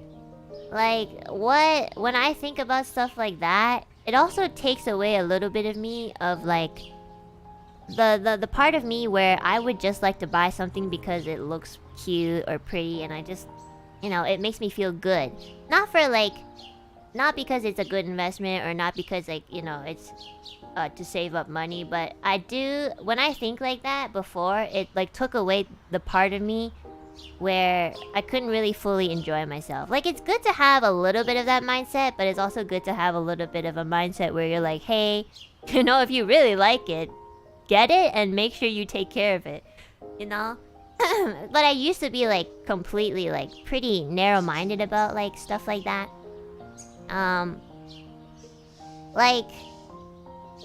Like if you, again, like if you know you're gonna take care of it and you trust yourself to like make it a worthy investment, go for it. And like, imagine you buy a bag and it works with every outfit, and you like use it like every time you go out, and it looks good on you and makes you feel good. Like, that is such a good investment, you know? But I think the problem is that most people don't really like think too much when they buy stuff, so that's a big problem. But for me, it was kind of like the opposite. I would completely disregard anything that I didn't need, and honestly, it wasn't fun. Like, I never really wore anything that made me feel like I was like super duper good, and I kind of thought like, oh yeah, like it's just clothes, but deep down I kind of wanted to like wear nice things, you know? So yeah, like I started changing my mindset after like a little bit, like when I got into NIJISANJI. I was basically like, you know, going into these like bougie stores, like I get it. I honestly get it. Like, the quality is better. I know it's more expensive because of the brand and stuff, but you know, they've been around for years and they are a brand, so you know that's what it is.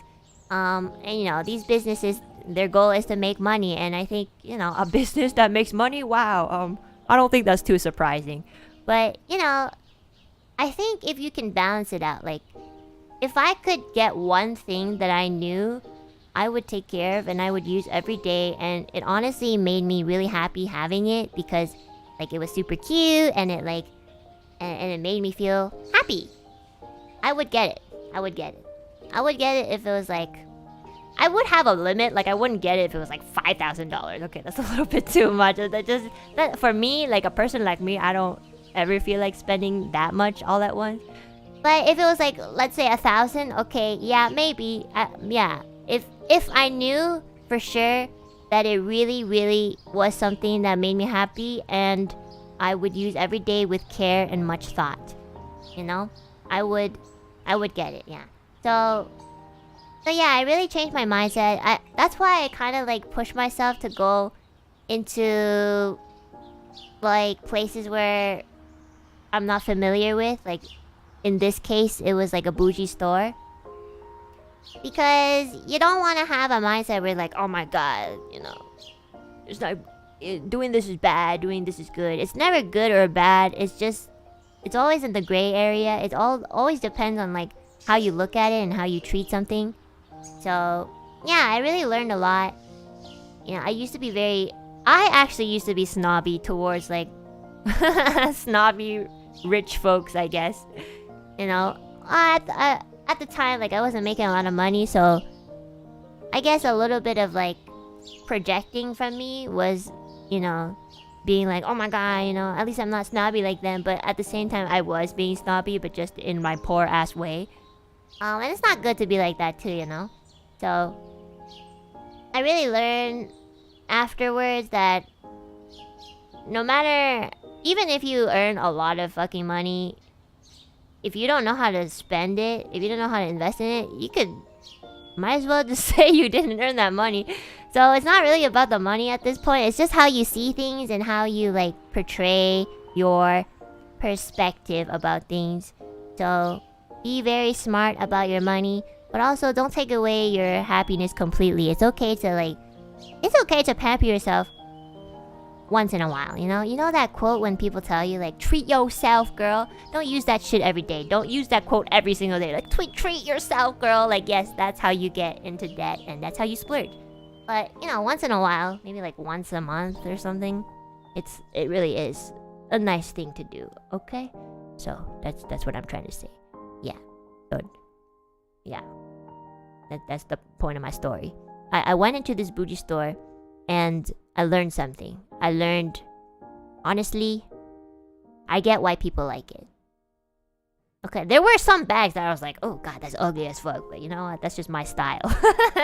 Okay, there's like this neon bag, and I was like, god, it's like a highlighter bag, man. But you know, some people like that, so who am I to judge? Would I wear a highlighter bag? Probably not. I would just probably like buy a highlighter and color my bag if I wanted to. But obviously it wouldn't look the same, you know? That highlighter bag was very well made and it was very shiny. So, unironically, that's my aesthetic. Okay, see? There we go. There's one person in the chat who likes the highlighter neon bag. It was very expensive. It was like 1,300 something. God damn, that was a very expensive highlighter bag. But yeah. But yeah, like, remember guys, like, be smart with your money. You know, it's good to, like, treat yourself every once in a while. Don't be so stingy like me. Seriously, don't be so stingy like me. It's so unfun. And it's really not fun.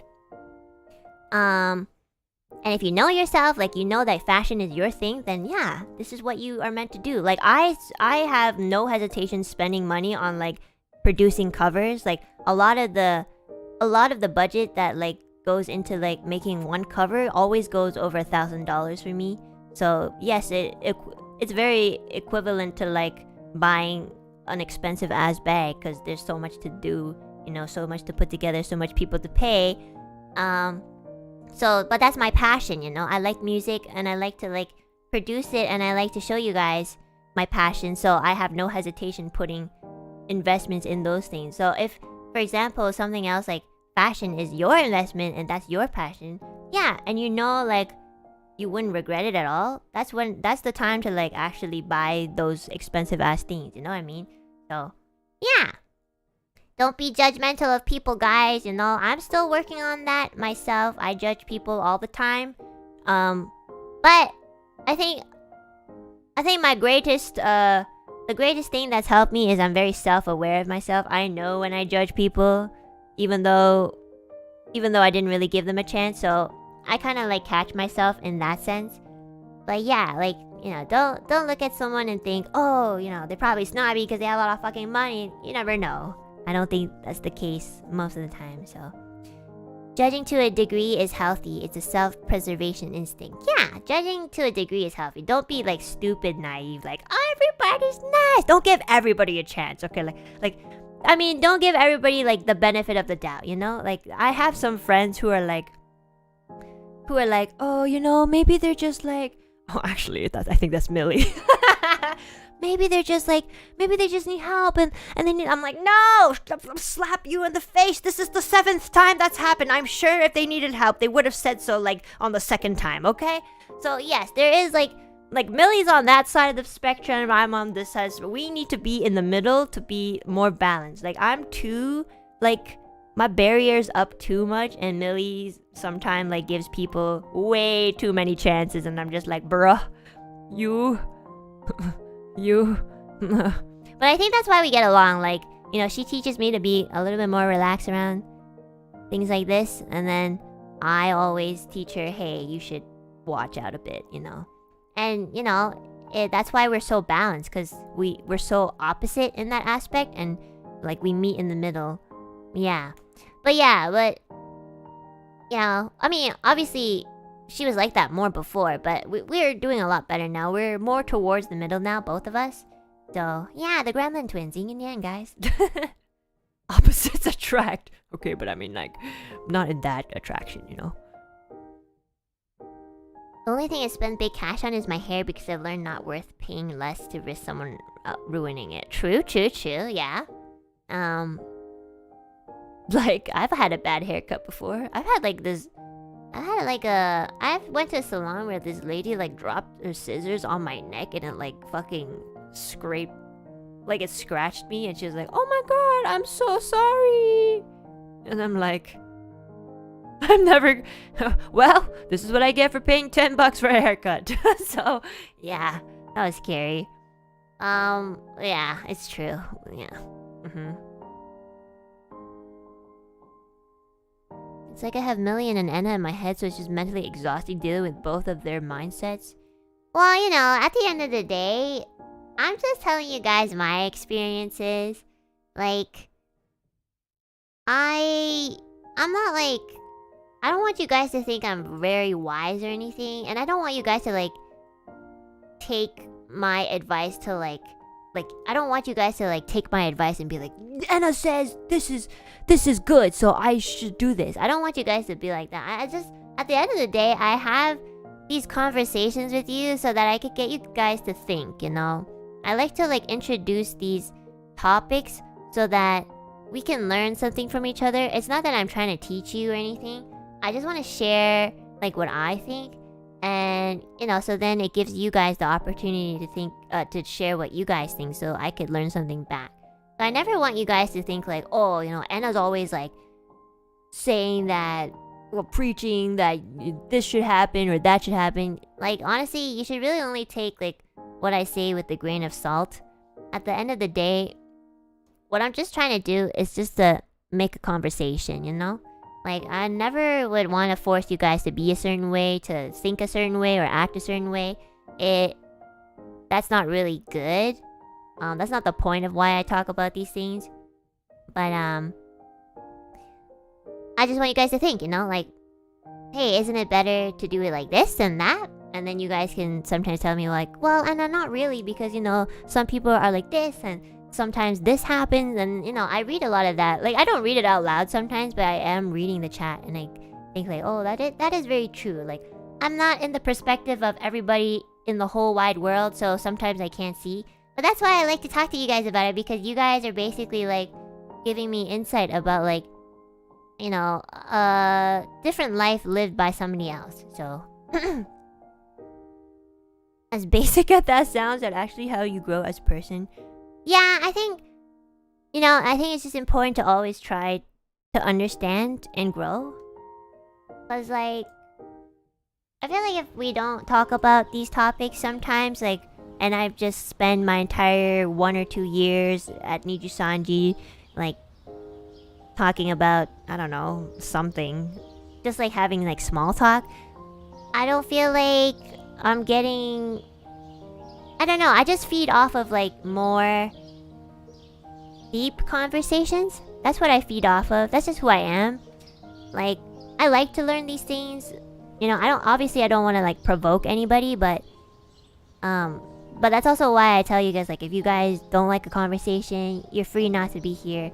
Or if you guys disagree, I'd really appreciate it if you could disagree in respect and still have a nice conversation about it too. So that's just what I feed off of, because I like to learn. I like to kind of like understand perspectives and just see like what's a better way to think about certain situations, you know? Because I'm not perfect. I do judge people. I do think about things that's probably not really good either. But I am trying to work on it, and I think that's just what I'm trying to do. I'm just trying to be better.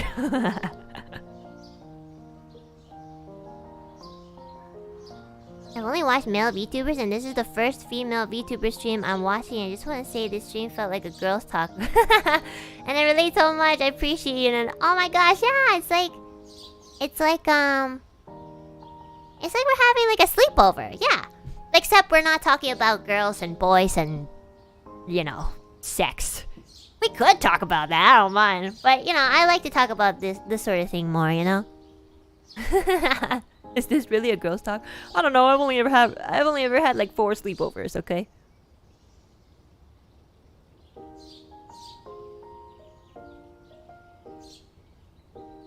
And I actually really like that.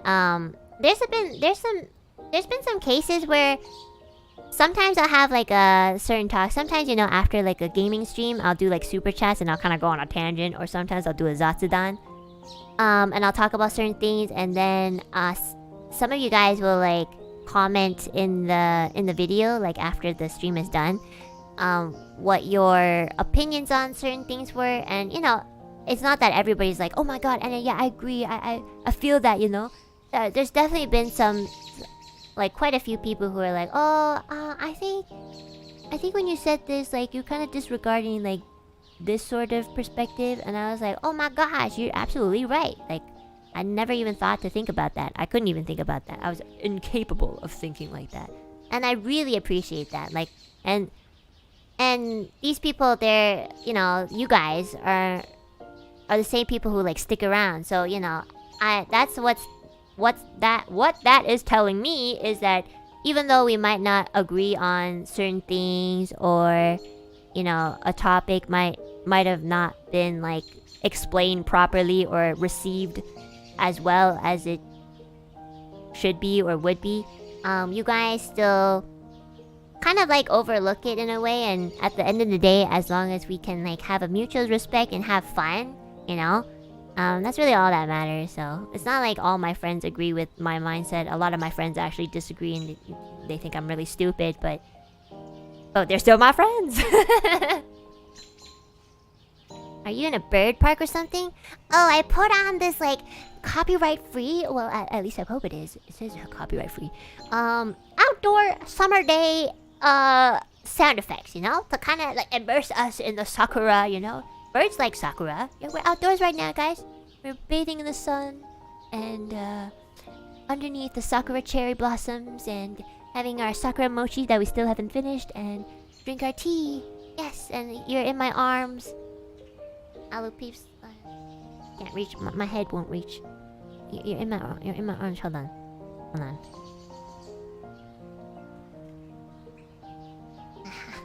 Yes.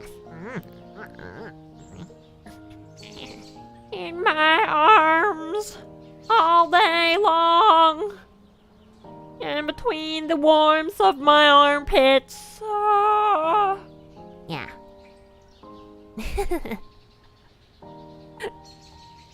Virtual grass touching. Exactly. You know, honestly, I should just rename this title Virtual Grass Touching. That'd be so fucking funny. I'm scared. Please hug me. Armpits? If you love us, you gotta let us go, Enna. I know. It's been 17 years. Your streams are like 12 hours away from me. I leave you in the background while I sleep because I really want to watch, but I need to sleep at the same time. Sad. That's good. I mean, like, as long as you know you need to sleep. Like, you know, the archive will always be here. Well, unless I get demonetized. Can Aloo peeps fly? I'll leave that up to you guys. I think some of you can and some of you can't, so not up to me. The accident wasn't your fault. Yeah. So yeah, I really enjoy these conversations. We haven't had one of these conversations in a long time, you know. I've been like busy with making projects and collaborations, and like, you know, then I'm doing my own gaming streams. There's a lot of games I want to play too, so I don't get a lot of like opportunity to really sit down and like talk to you guys. So yeah, I really thought that today would be it would be a very good time to just like slow it down a little bit. It's been very hectic in the best way possible, and I've been having so much fun, like really. Finally, I'm not dreading collabs as much. Whew. You never know, I might start dreading collabs again in the future, you know. Again, anxiety isn't a constant thing. It comes and goes. Sometimes it's low, sometimes it's very high, sometimes it's okay. So, yeah. But, you know, these past few weeks, I've been having a lot of fun, and I'm happy you guys have been having fun with us too. And I can't wait for summer. I know some of you guys live in like only summer season countries, but in Canada, it's getting a little warmer, so my mood's a little bit better. In the winter, I'm always grumpy, like, oh, it's so cold. I'm so fucking cold and tired, and the gray skies make me want to cry. But like in the summer, I really feel a lot better, so.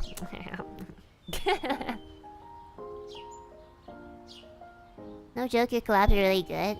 I mean, like, it's a collaboration, so like, everybody that has been collaborating with me lately have just been so awesome, you know? It's just so much fun. So. Whole year summer here sweating non-stop. I know. I've been to those countries where like the summer is ridiculously hot. Holy shit. It's like I know that some of you guys, when you guys hear summer, you guys are like dreading it. But I'm sorry. I'm so sorry. I've been there. It's really, really brutal. Yeah. Summer makes me grumpy and mad. I know. Make sure you cool yourselves off. You know what? Like, summertime is a great time to eat things like watermelon and mango. Just things with a lot of, like, water content. Yeah, it really sucks if, like... I know some of you guys probably don't even have AC. You just have, like, that fan running in the background. And it's, like, just making everything more hot. But it's, like, moving it. So it's, like, warm air. But, I've been there, too. I had to live in, like... I had to live with my dad at some point with like, it was a fucking small ass room. Like, it was just one, it was actually like a studio room, which is incredibly small. The only other room was just the bathroom, and then the kitchen, you know, everything, sleeping, living room, dining room. It's just all one room, just this one square room. And we didn't have an AC. We just had like a fucking fan running on. I don't know if the fan helped or if it made it worse, but I don't know. We just had it on all the time. Opening the window never helped because it felt like you were just letting in more of the heat. So honestly, the only thing that ever worked was just like that ice water bottle method where you put under your pillow and you can at least breathe for like the night. But yeah, even in the nighttime, holy shit, like... In the nighttime, it felt like the sun was still there. It was ridiculously hot, so... It was just like no breeze. It was so suffocating. I actually felt like you were under a duvet or something. Like, that's how hot it was. It was just so bad. So I get you guys. Like, seriously. Like, it's very, very... And probably you guys get it even worse. Because it's like every single day of your life. I got out of there. We moved, so... It was a lot better afterwards, so... My dad would get a tub of ice and put it under the fan. Oh, that is so smart. That is so smart. Yeah. Oh my gosh, I never thought about doing that. Honestly. That is so smart.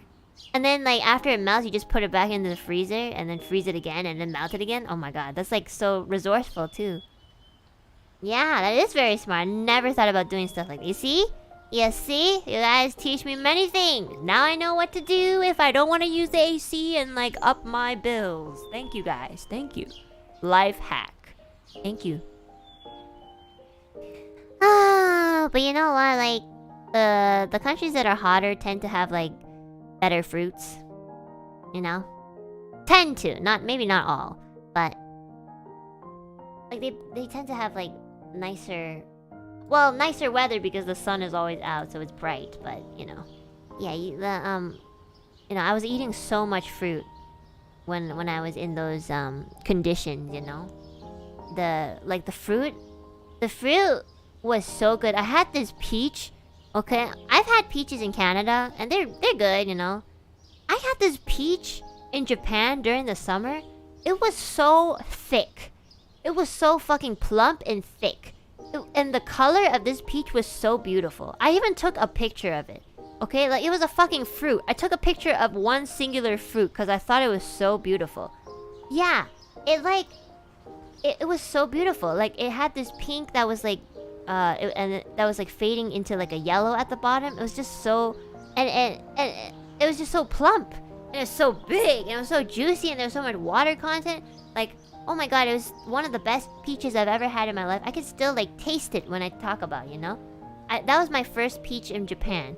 And, you know, it was such a hot summer day. I remember it was, like, around, like, 35 Celsius. And it was, like, a humidity of, like, 80 80%. That's like ridiculous. That's like a fucking sauna. And we were indoors and we were dying. And my dad brought home these peaches. And he's like, oh, these peaches looked so good. So I bought them. And I was like, holy shit, this is a peach? Like, it's so beautiful. It looks like... I don't know. It looks like it would cost like $50. But it was on sale for like $5. It was so big, guys. It was so big. It was like 500 yen, which is like the equivalent to like 5 USD or something. So... I had this peach. Oh my gosh, it was so full of water that like when I bit into it, like all the water went down my shirt. I was like, oopsies. Oh my goodness, it was so delicious. Yeah, I think it was at the time like the season for momo, for peaches. When I came back to Canada, I bit on the peach. I'm like, what the fuck is this peach so fucking hard to bite into? There's like no water.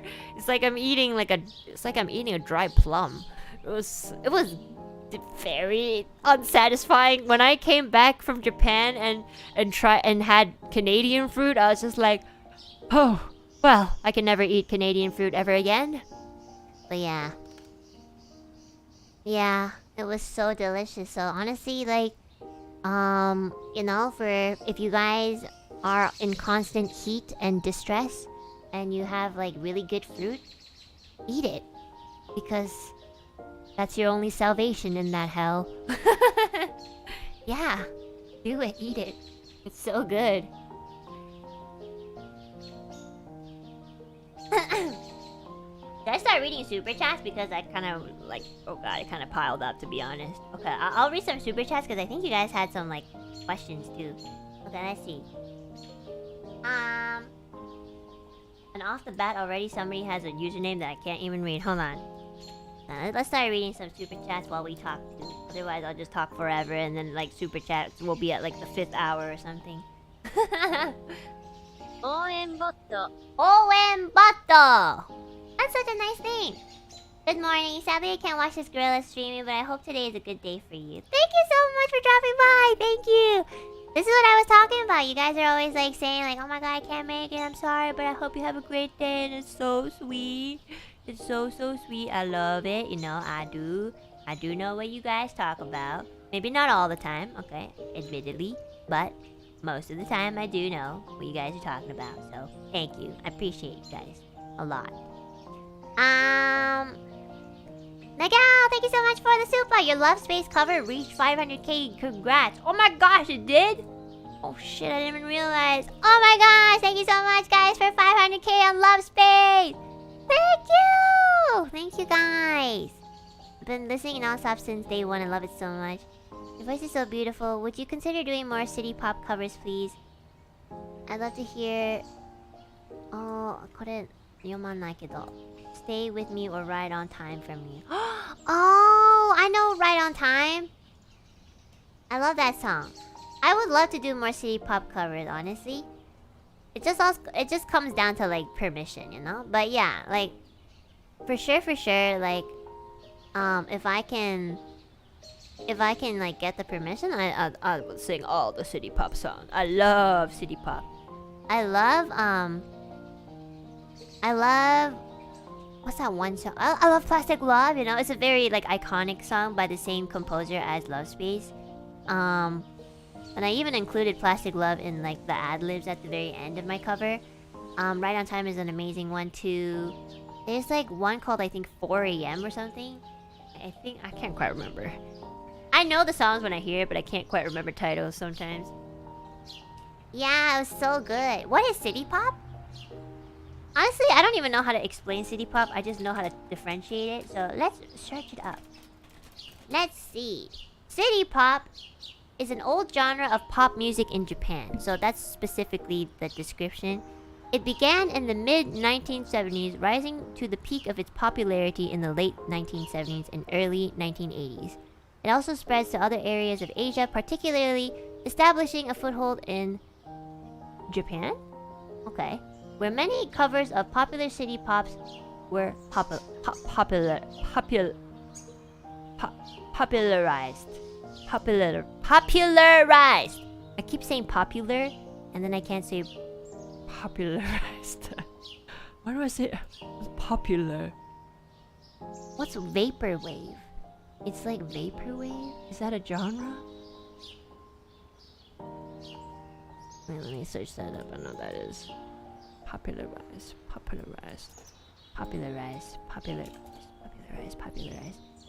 Oh, vaporwave is a genre of electronic music, a visual art style, and an internet meme that emerged in the early 2010s. Oh, 2010s. Yeah. What the heck was that? I don't know what that is. Electronic art pop, chopped, screwed, chill wave, city pop dance. Oh wow. There's actually so much genres in music. I don't even know. Honestly, I only know like how to differentiate like the very obvious ones like classical music, jazz, and stuff. But like, there's so much genres nowadays, like classic, contemporary, and techno pop. I'm like, okay, yeah, I think I can hear that. Yeah, I just honestly like anything that sounds good. Anna, do you like future funk too? Oh yeah, I think there's this group that I really like. Future funk. Wait, I don't remember their names. You know who does future funk sometimes? Wait, was it like, what's their name again? Is that? It's like that. Like it's a bunch of guys in Japan. They're an artist and they sing. Oh, was it Monkey Magic? Do they do future? Was it them? Do you guys know if Monkey Magic does like future funk, or was it another one? Can't remember. Something.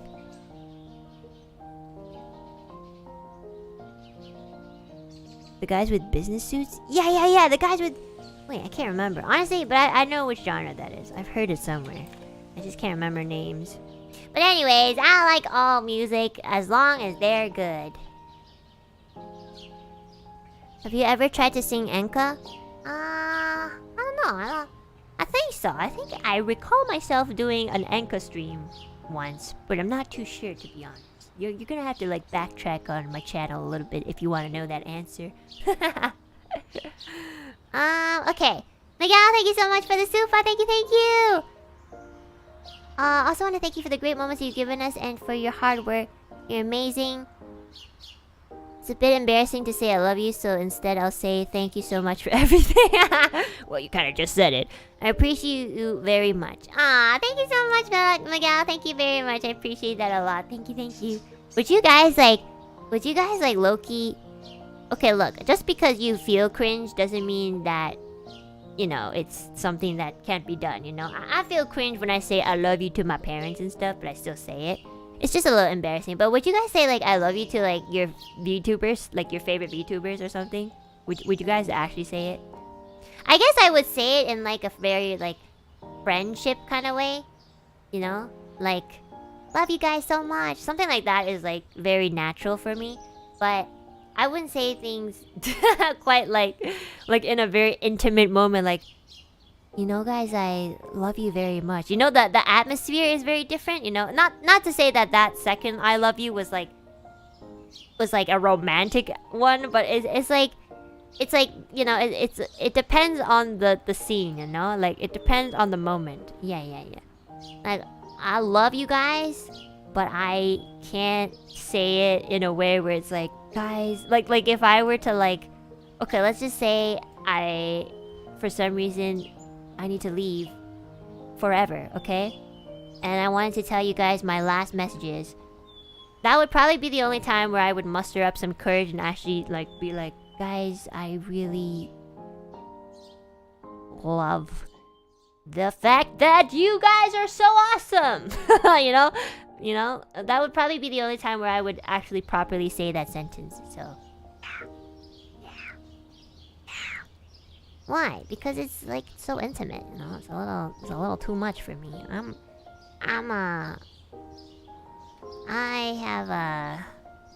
awkward.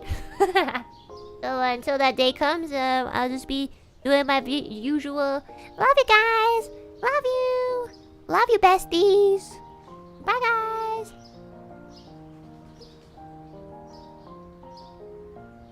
It depends. In a I love you man, thanks for getting me at the airport, and a pouring my heart out of way, it would be weird. I'd say other compliments instead, I think. Yeah, again, it's the way you say it, and it's also the scenario you're in. Like if you just go like, yo, love you homie, you know, it's kind of different. Just like, yo bro, you're the best, you know, sort of thing. But then, you know, if you're like looking at your homie in the eyes and you're like, bro, I love you. Well, it's kind of different too. You know, you guys know what I'm talking about, okay? You guys know, okay? I swear to God, you guys know. Guys, I gotta pee. I drink a lot of water. I gotta go pee. Okay, this I love you things making me nervous, and now I have a nervous pee. You guys ever get a nervous pee? It's where you're nervous and you don't really have that much pee, and then you go to the bathroom and you have this pathetic, like, 1 millisecond drop of pee. That's what I'm gonna go right now. But I actually have to pee, so I'll be back. Please have some Sakura mochi and some tea while I'm going to the bathroom, okay?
I'm back! Tadaima! I got a snack too. I'm hungry. I always talk so much and then I get really hungry.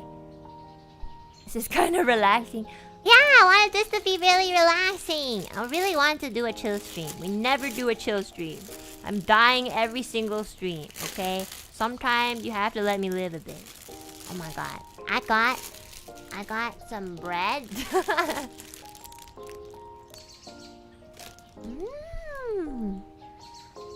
What kind of snack did you bring back? So I got this bread that has like yolk custard in. I've never tried it before, and apparently the flour that they use is like potato flour. I don't even know what potato flour is. My roommate's mother brought us some. I don't know from where, but it's really fucking good. Yeah, it's so good. It's like, I think because of the different flour, potato flour, it's actually more like chewy. Like it's very, very like chewy.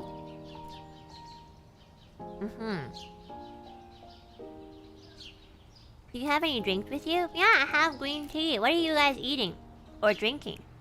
Are you guys even drinking or eating anything? Potato flour is a thing. Yeah, I know, right? I didn't even know you can make potato into flour. Air, Pepsi, ice cream. Drinking coffee. Ooh, chai tea. I love chai tea. My mom is cooking. Well, you're very lucky. Arizona watermelon. Ooh. Peppermint tea. Okay. I'm not gonna lie. I don't like peppermint, but I appreciate the smell. Haven't eaten anything in 20 years? Then you shouldn't be here. Chai tea is like tea, isn't it? Wait, no. Chai tea is like... Isn't it like full of spices? And usually it's like very sweet. It's almost kind of like a... I guess like...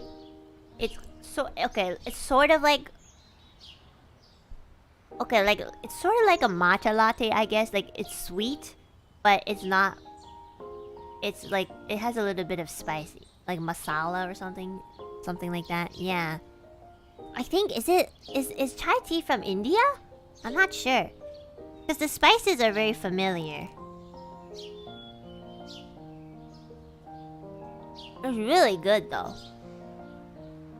Oh my gosh. Oh my gosh. You guys just reminded me of something. One of my friends who like came over last month in April, she brought a gift, like a housewarming gift, because this was her first time like coming over.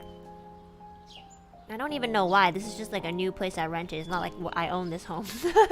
But she bought me this like kit where you can make chai tea. And I haven't touched it since because I forgot about it. I think I'm gonna do that. Maybe next week I'll try making it. I don't know. I don't really understand like how you make chai tea. Do you just like put together spices and then pour tea? I don't know. I'm not too sure how that works. But you know what? Okay, I'm gonna write this down. Otherwise I'll forget. I'll write it on my Google schedule right now. Chai tea.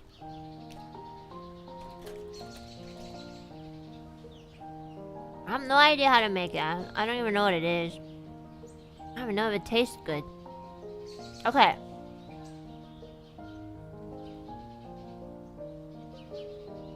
Yeah, that should be good. Okay. It's tea, spices, and milk. Have you heard of the Japanese version of Leave the Door Open, Bruno Mars? Would love to hear you sing it one day on your karaoke streams one day. I love that song. I've never heard the Japanese version. I'll go check it out. I love Bruno Mars. He's so fucking good. He's so good. His range is higher than mine, guys. Well, to be fair, I have a very low range. But holy shit, I love that. You know Sonic Silk, guys? Sonic Silk. They're fucking amazing. It's almost like they're bringing back an era, you know, the old time music. I love that. I mean, when I say my range is low, I mean my chest range. So I can't really belt too high. But my falsetto is pretty high. But that's useless because like like most songs sound better when they're belted, so. Are you an alto? I don't know, I'm not sure. I've never really tested it. I think it must be like in the lower range. Your chest is small. Yeah, guys, I have a very small chest. I don't mean my boobs, you fucking bitches. Fuck you guys. I mean my actual chest.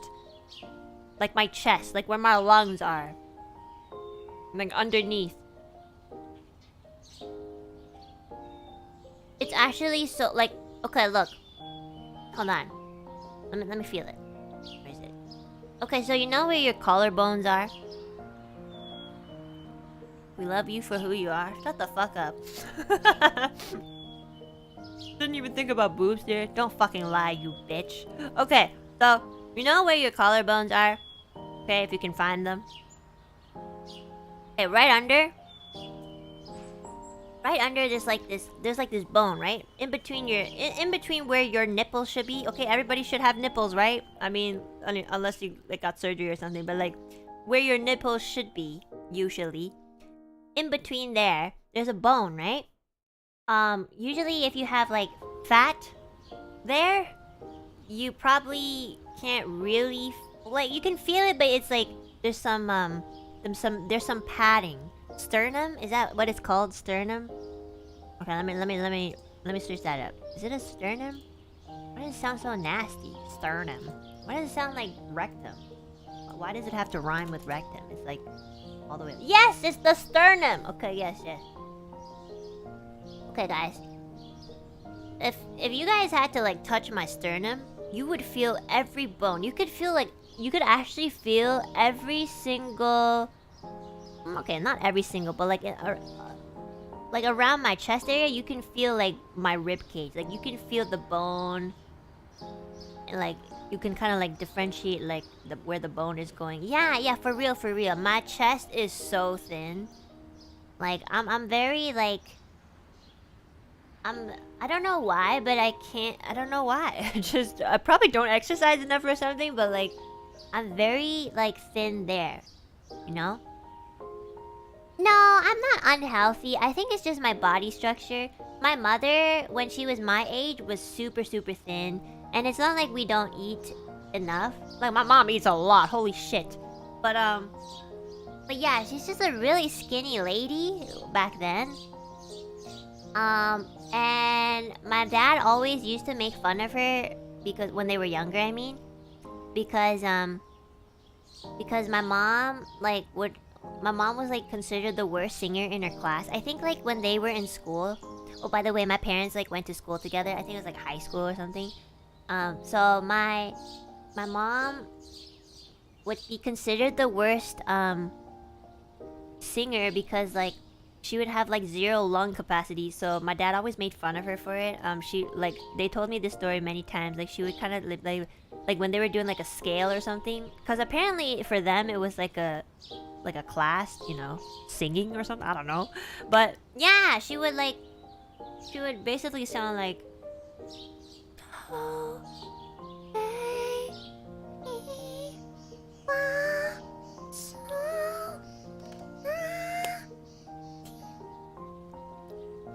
you know? So my dad would always make fun of her because it's like even when she was talking, she wouldn't have much projection in her voice. And honestly, if you really listen, it's kind of hard to tell because I'm talking into a microphone. But if you guys were to talk to me like in real life, I don't have much voice projection in my voice either. My voice gets very drowned out easily by other members because they have more voice projection compared to me. It is a little hard to like hear through a microphone, but I think if you heard it in real life, you'd understand. Like you'd be able to tell. So yeah. Like physically, I'm actually not really built to really sing. I'm not even gonna lie. But obviously, like that's just genetics, right? But obviously, I can change that with exercise, eating well, and you know, like working out. Do I do that? No, I could totally change it, but I don't. Why? Because I hate cardio. I hate it. If you guys actually listen to like one of my first covers, I fucking sound exactly like my mom. Maybe like a little bit better, but like I had like no voice projection. I could barely sing a note. Let me see if I can actually find one, okay? Maybe I have something in my old files, okay? Let me see if there's one that's like no copyright. Let's see. This yolk custard bun is so good. I have this like account where I store like my deepest, darkest secrets. Oh, but I don't remember the password. Never mind, I do. Okay. Let's see if I can find anything. If I can't find anything, like, it's probably because, like, you know, instrumentals. Okay, let's see. I can't. Holy shit, 2010. I'm such a loser. Been singing for so long, and I still don't sound like Beyonce. Okay. Oh god. Let's see. Maybe a Vocaloid song? Oh, no. Actually, no. Oh, shit. It's a song that won't get me copyrighted. Ow.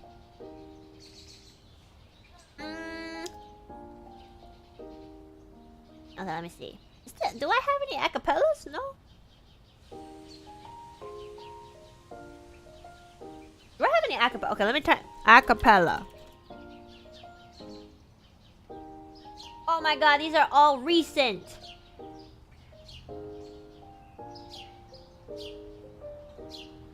Okay, well, these are all very recent ones, so they would be really bad examples.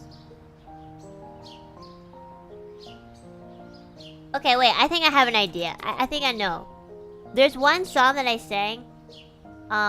it was like a parody. It was me and my friend, and like you guys know I fucking love Umineko, right? Like let me take off this outdoor noise for a second here. Okay. So like we used like a nursery song, and then we like put parody lyrics to it, and this was like one of the earliest times that I've like ever opened my mouth and sang. It was disgusting. Let me just, I don't want to, obviously I'm not gonna be able to like dox my friend's voice, but also this was when we were like fucking 10 years old. Hold on, let me mute this for a second, okay? Give me 1 second, guys, okay?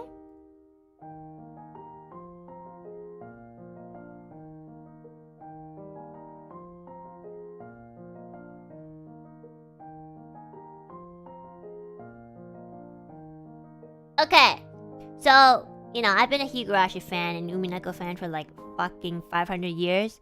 So at the time, me and my friend who also liked Higurashi and Umineko, we just took like Wheels on the Bus, you know, the wheels on the bus goes round and round, that one.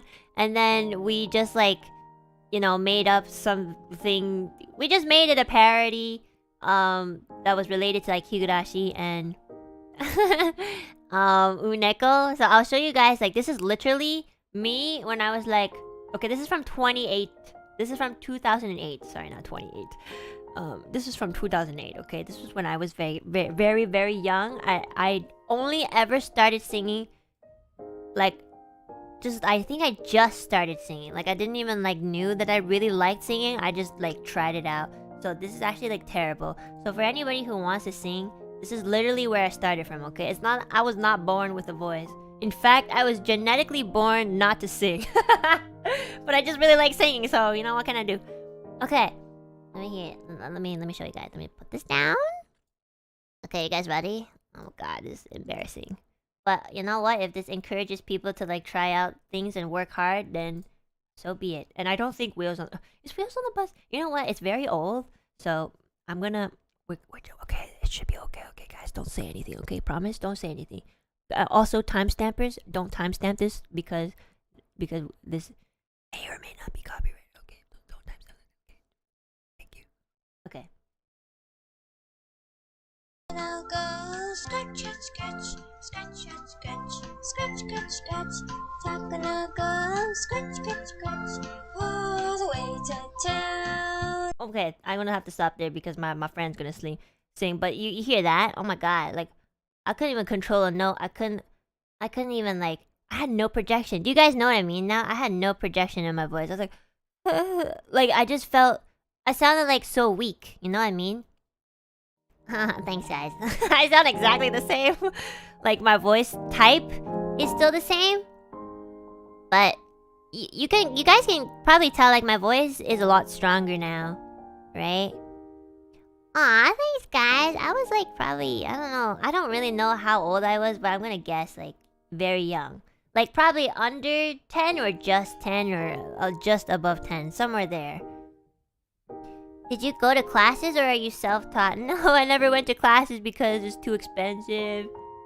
And honestly, I really never thought to ever be a professional in singing. I just really like music and I just tried my best every day to get somewhere. But I never really like thought about like actually taking it to like a career level because well, I just didn't think I was good enough, and also the thing with like things that I really like, I don't really want to make it my full-time job or anything. So, but you know, to be honest, like I was pretty conflicted. Like I know I wasn't really good at singing. I'd have to work super duper hard to be good at singing or decent, and I'm still like just decent. Honestly, I'm not even like that super good. But you know, we all start somewhere. It was a long journey. It's crazy how much you've improved. Yeah, it is crazy. I have to admit, it is pretty crazy. I remember, like, when I first started out singing, like, I listened to so much music, right? I love music. My parents, they're musicians.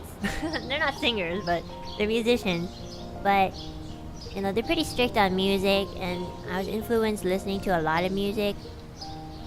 And you know, they have a very high standard for music because they're professionals, my parents. So I always felt very like behind, and you know, I felt that if I did learn music seriously, I'd still be pretty much behind them, just because like I don't really, I don't know, I don't really know how to explain it. I just don't really like.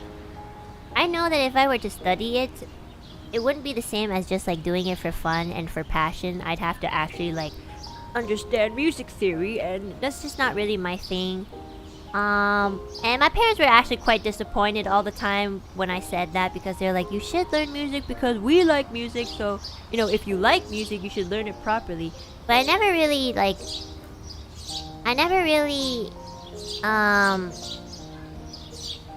as a kid growing up, I just never wanted to take it too seriously. I think part of it was I really just didn't have confidence. One, because I was such a bad singer. Two, because my parents had such high expectations of music. I just really felt like not reaching it at all. So I don't have to get to the point where if I did reach it, I'd still disappoint them. Does that make sense? That's pretty messed up, but you know. But yeah, those were probably my two factors. Oh, the birds are a bit loud, sorry. Hello? Is that better? Yeah. So, honestly, like,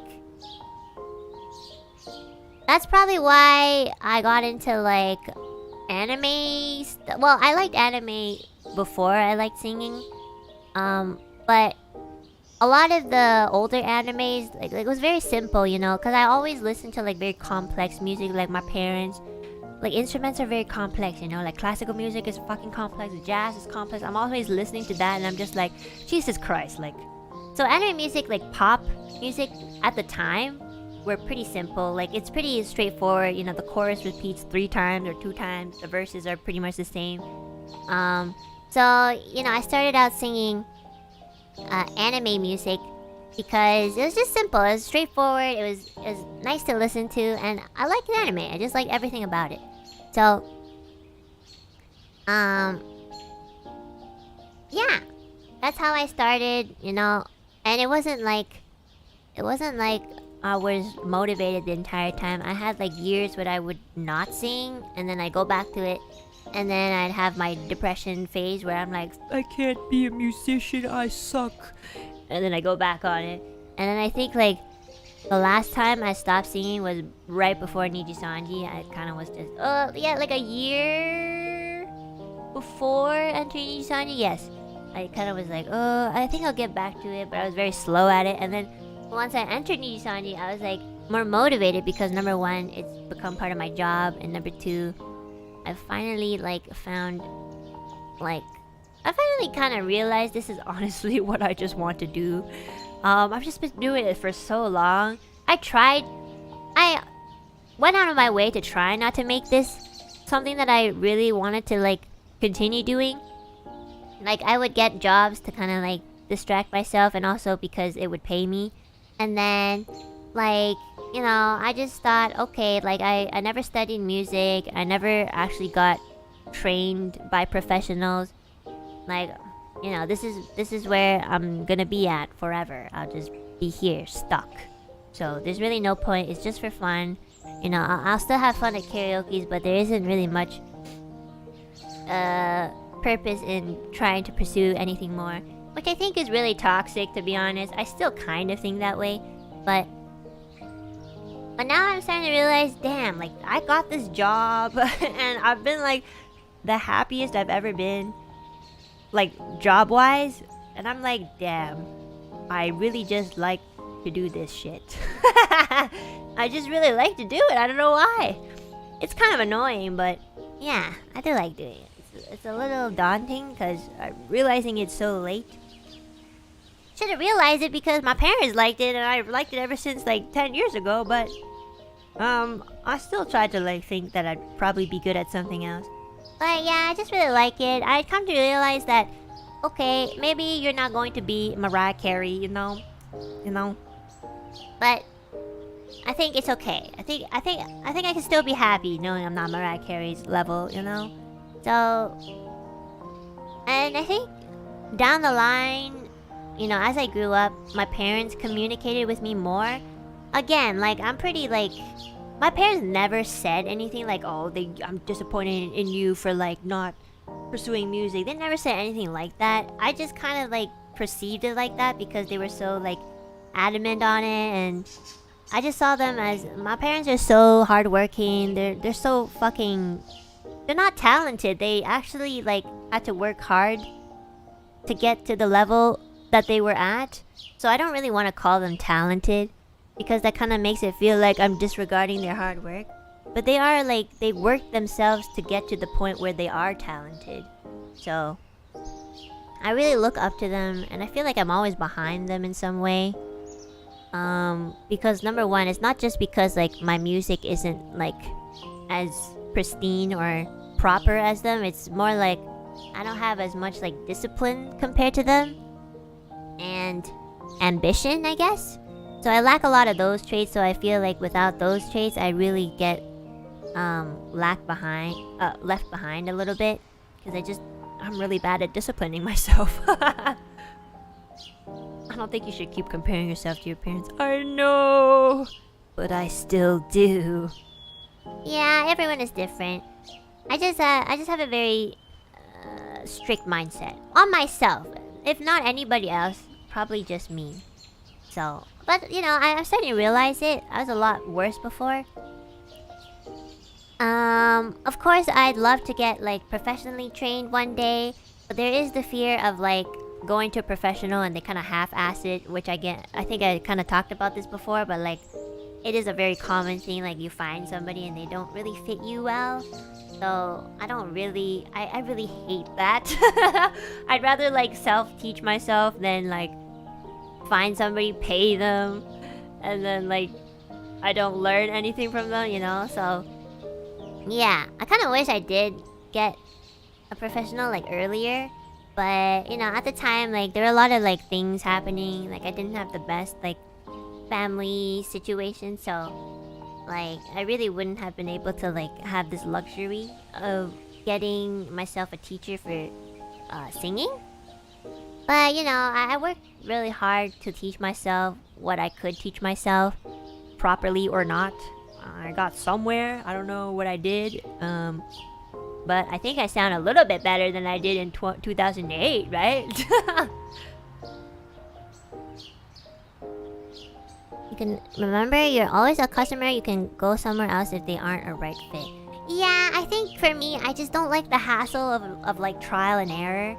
I hate doing that. I hate going to someone and then realizing they're not the best for me, and then I have to find somewhere else, and then realizing they're not the best for me, and then I find it's such a hassle for me. Like, again, I don't have the ambition and discipline to really, like, carry myself and, you know, to do that sort of thing. I took singing lessons for 3 months. All math lessons were 30 minutes once a week. My teachers would talk for 15 minutes, we'd warm up, and then practice a song once or twice, and it'd be done. Wow, that's what I do by myself. I talk to myself, I hype myself, like, yo, we should sing this. Enna, let's sing this. This song is so nice, you know. I love this song. Oh, let's sing this too. Oh, and this one. Oh yeah, I want to sing this one too. Wait, we should sing that one first because we plan to sing this one first. You know, that I have myself up for singing. Like, I want to sing, you know. And then, okay, I'm not gonna lie. Sometimes I do, like, skip the warm-ups, you know. It gets a little boring when you're just in your own room being like, ah. You know what? Maybe one day I'll do a membership stream where I'm just doing a vocal warm-up, and then after I'm done, be like, bye guys, I'm gonna go cover something. But yeah, it's just so boring sometimes. Woof. But yeah, again, see, like, I don't have discipline to actually do warm-ups. Warm-ups are very important. It's just like if you were to, like, play a soccer game, you have to stretch. Or before you dance ballet, you definitely have to stretch, or you're gonna pull a muscle. It's the exact same thing. But knowing that, I still don't do it because I don't know why. I just lack discipline. So, don't have to warm up every time. I feel like you kind of have to. Well, what I've done is, instead of doing the traditional warm-up, I kind of, like, start with a very, not like a song that doesn't require me to, like, use too much energy too quickly. So it's like a gradual, like, let's just say, like, A, B, C, D, E, F. NIJIJ. So it's just something to like kind of like get the voice moving. So that's kind of my warm up. Instead of just going like, I don't know, instead of just going in like, you know, that's not good, okay? Yeah. So, are you the type to be more focused in a group? I think like if I had like a teacher, I would prefer one-on-one. But yes, in a group, I'd be more disciplined because everyone else is disciplining me too. But I don't think I'd like group lessons because I'd be too nervous. Like imagine, I'm already like nervous thinking about like singing in front of like one person. But then like if there's a whole bunch of other people and you're just like that stream with Yugo where we were doing the voice training lessons, I was so nervous. I watched back on it, I'm like, holy shit girl, you're like your pitch is all over the place. You're like so fucking nervous. I was more nervous doing that than doing karaoke. Because it's not a song. It's just a warm up. So it's like it's not like I'm enjoying the song. It's just like wow! Like, oh my god, it's not a song, guys. It's just like a warm up. So I'm just like, oh my god, I'm so nervous. And then it wouldn't fucking stop. It just went higher. I was looking at the video that Yugo sent, and I could see the MIDI. I was just like, why is it so fucking long? And then Yugo at the end. I like how he told me at the end. I like how he never even mentioned it in the beginning or any time before the stream. It was so funny. After I finished, he's like, oh yeah, I made that for Sony as a joke. And I'm like, what? Well, I could have said something before, but okay. Thanks, Yuko Sensei. But honestly though, I noticed that after I did that warm-up, not just that specific one, like even when the others were doing it, I was doing their warm-ups too, I was just muted. It really does help your voice. I actually tried to record something after that stream, and oh gosh, it was so much easier reaching higher notes and belting because it was warmed up already.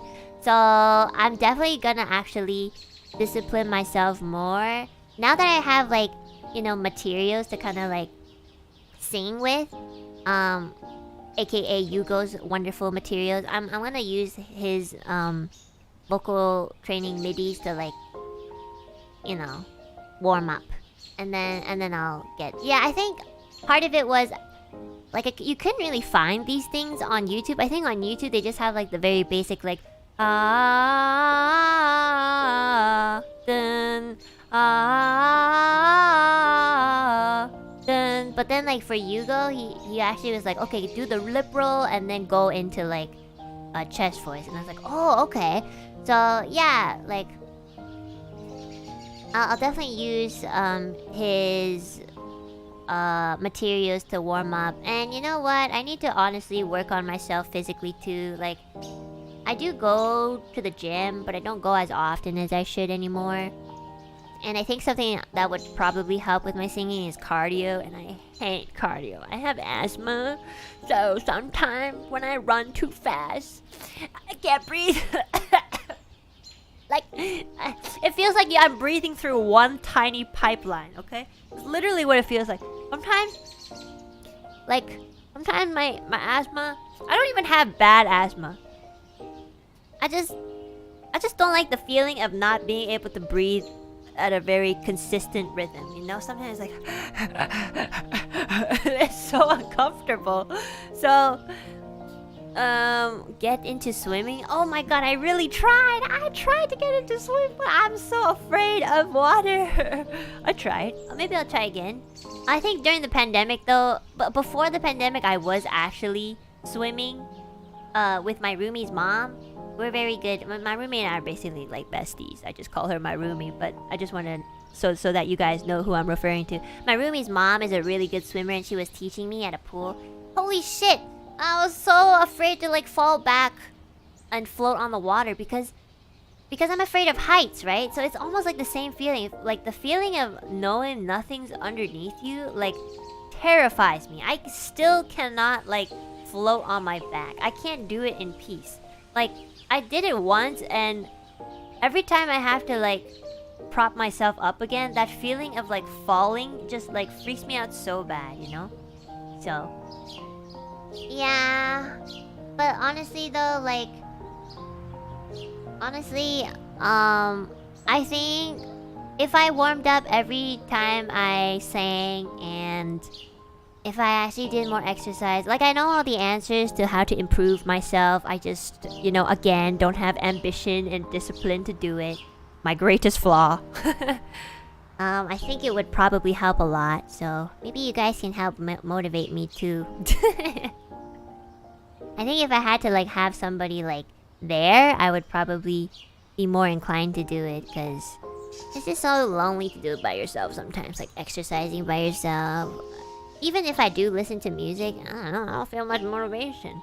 And then like I remember my roommate's like boyfriend, he works out a lot and he was like, but don't you feel so much better after working out? I'm gonna be honest, like no, not really.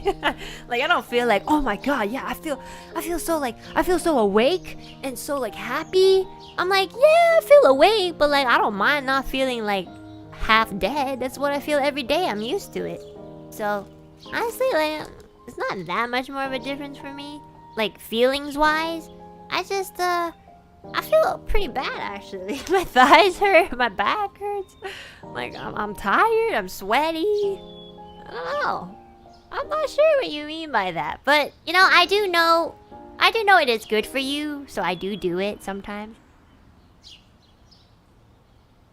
You're actually supposed to feel absolutely horrible after a workout? Okay, I guess my roommate's boyfriend's on drugs or something. Cause like this guy after he works out, he's all so hyped. He's like, whoa, that's a good workout. Whoa, feel so awake. Feel like I can do anything. God, feel like I can make dinner. You guys want dinner? Be like, no, it's okay. You're not a good cook.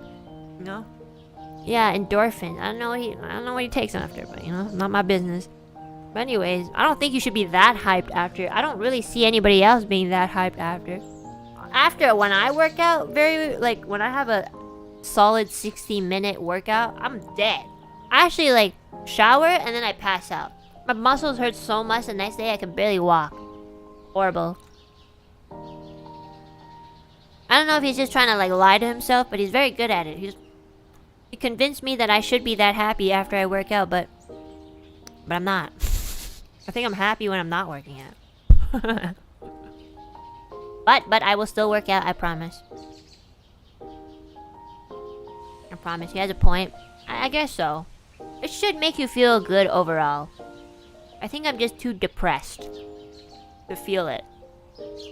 My theory is, I think I do technically feel better, but I can't feel it because I'm constantly depressed.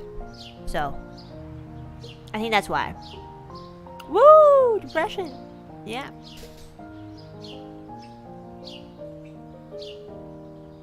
But I'll still do it.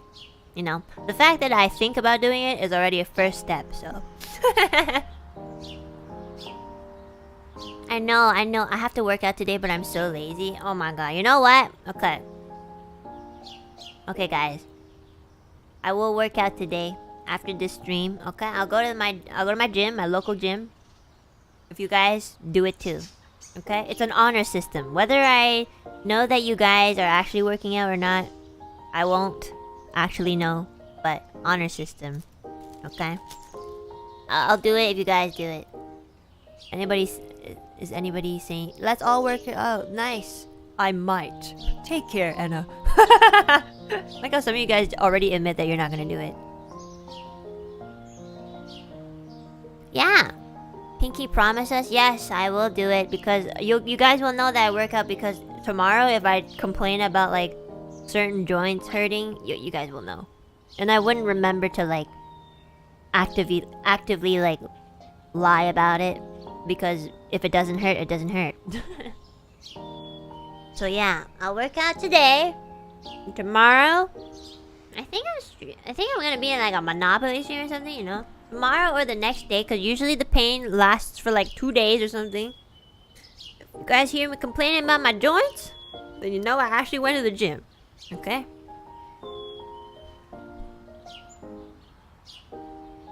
I'll try Ring Fit after my finals. Oh my god, I have Ring Fit too. Honestly, I should just do Ring Fit every day on stream.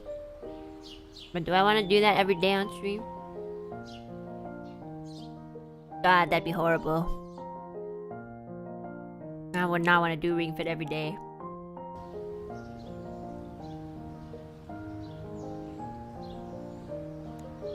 Remember I did ring fit once? And then I stopped. I actually do prefer going to the gym though. It's just... Ring fit is fun, but you're kind of just staying in one place. I do like to like have space, you know? I don't have much room in my... I don't have much room in my room to exercise, so it's really like uncomfortable. And I bump into things, so... I do like the gym. Also, the gym like disciplines me to actually work out. Because if I'm at home, I'll probably do it and then I'll be like, you know what? I think I'll have a glass of water. Oh, you know what? I'm kind of hungry. I might like just grab a snack. Or, you know, my PC's there and like, oh my god, I have to work. Like, I have to work like right this second, you know? So, if I'm in the gym, I can't really like leave. Because I like went in. So, it's weird to kind of just leave after like 2 minutes. So, yeah. And the good thing is like, my local gym is pretty empty. Like, there's not a lot of people who live here, so... There's actually a lot of old people. So, old people don't fucking care about you, you know? That's great. I like that. When I go downtown, and there's like these gyms that are like... Oh yeah, in downtown, like where it's more crowded and where all the young people live, there's like these gyms that are like... They have like this huge ass window where like anybody who like walks on the sidewalk can fucking see you work out. That's so fucking daunting. And people actually go to these gyms. So imagine you're like doing a fucking sit-up and then you sit up and you see like a whole bunch of people like stare at you walking by the street. That's so daunting. I don't know how you can do that. You know who's staring? Me. I'm looking at that guy who's doing the sit-up and like not giving a fuck about how many people are looking at him working out. I'm like, wow, how do you do it? I'm looking at him like a creep, and then he starts looking at me thinking like, okay, this guy is like, this girl isn't like walking, staring. She's like staring, stopping. And I'm like, oh shit, I should probably continue walking. So, yeah, I don't know how they do that. Kind of weird. But they're all like, but you know what I noticed is, those people who work in front of those like windows that everybody can see, they don't fucking look... They look like they've been working their whole lives. Working out for their whole lives, I mean. I haven't seen one lanky dude, like, doing a sit-up and struggling. Like, if I were to be behind that window, I wouldn't be able to, like, actually do a sit-up. Be like, in front of this window and everybody thinks I'm, like, taking a shit or something, you know? Like, everybody who's, like, behind that gym and, you know, literally flexing, like... They all look so fucking good. They have abs, they have like some sort of muscle, they're sweating and they're like sparkling under the sun, and I'm looking at them like, wow, I wish I looked like that when I work out. Wow, congratulations, you look great. But you wanna know what I look like after a workout? I look like I've been drenched in the rain. And I'm so thin, and then with my oversized t-shirt, I look like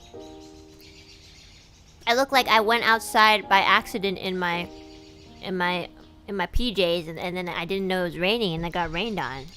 And so I rushed home running. That's what I look like. But you know what? Yes, exercising is very important. That's the point. I will exercise today, I promise. And I'll cook today. There's a lot of promises happening today. I don't like this. But I'm doing my best. You have to start somewhere. Don't compare yourself to other people. Yes, sir. I know. I tell you guys that too. BC? I struggle with it too. I wasn't lying. I struggle with those things too. You're right. You know what? I'm gonna go to that downtown gym. I'm gonna flex. Literally flex. Or try to flex. In front of the window. I'm gonna show people that... Yeah, I don't work out. And I'm here. And I'm confident. I'm just kidding. I'm not gonna do that. It's too far away.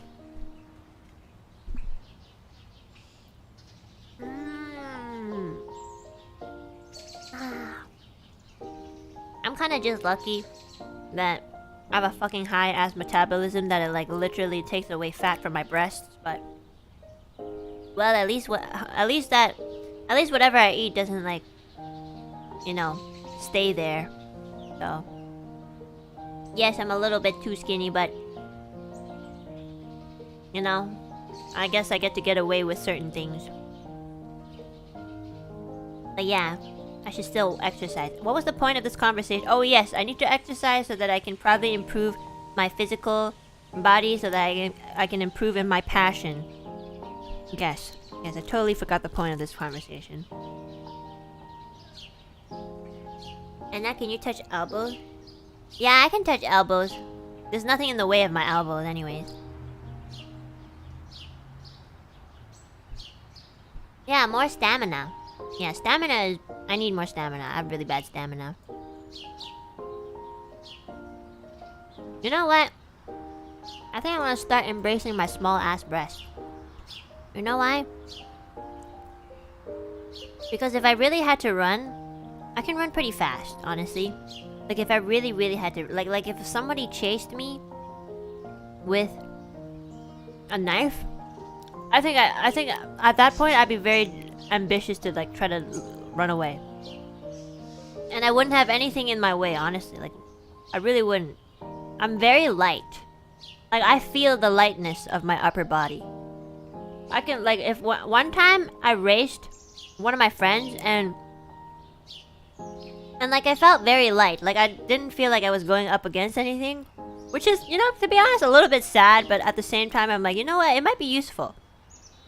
So, acceptance is the first step to recovery. I'm trying to be, like, accepting of myself, and y'all, like, low-key making fun of me. Also, get to avoid a lot of back pain. I heard that too, actually. I heard that if your breasts are too big, your back hurts, and it makes sense. Like, my back hurts already from, like, sitting. So imagine if I had breasts. Like, the size of, like... like a grapefruit. That would be heavy, honestly. Imagine having no chest and back pain. Okay, well, you know, I got a standing desk for a reason. Okay.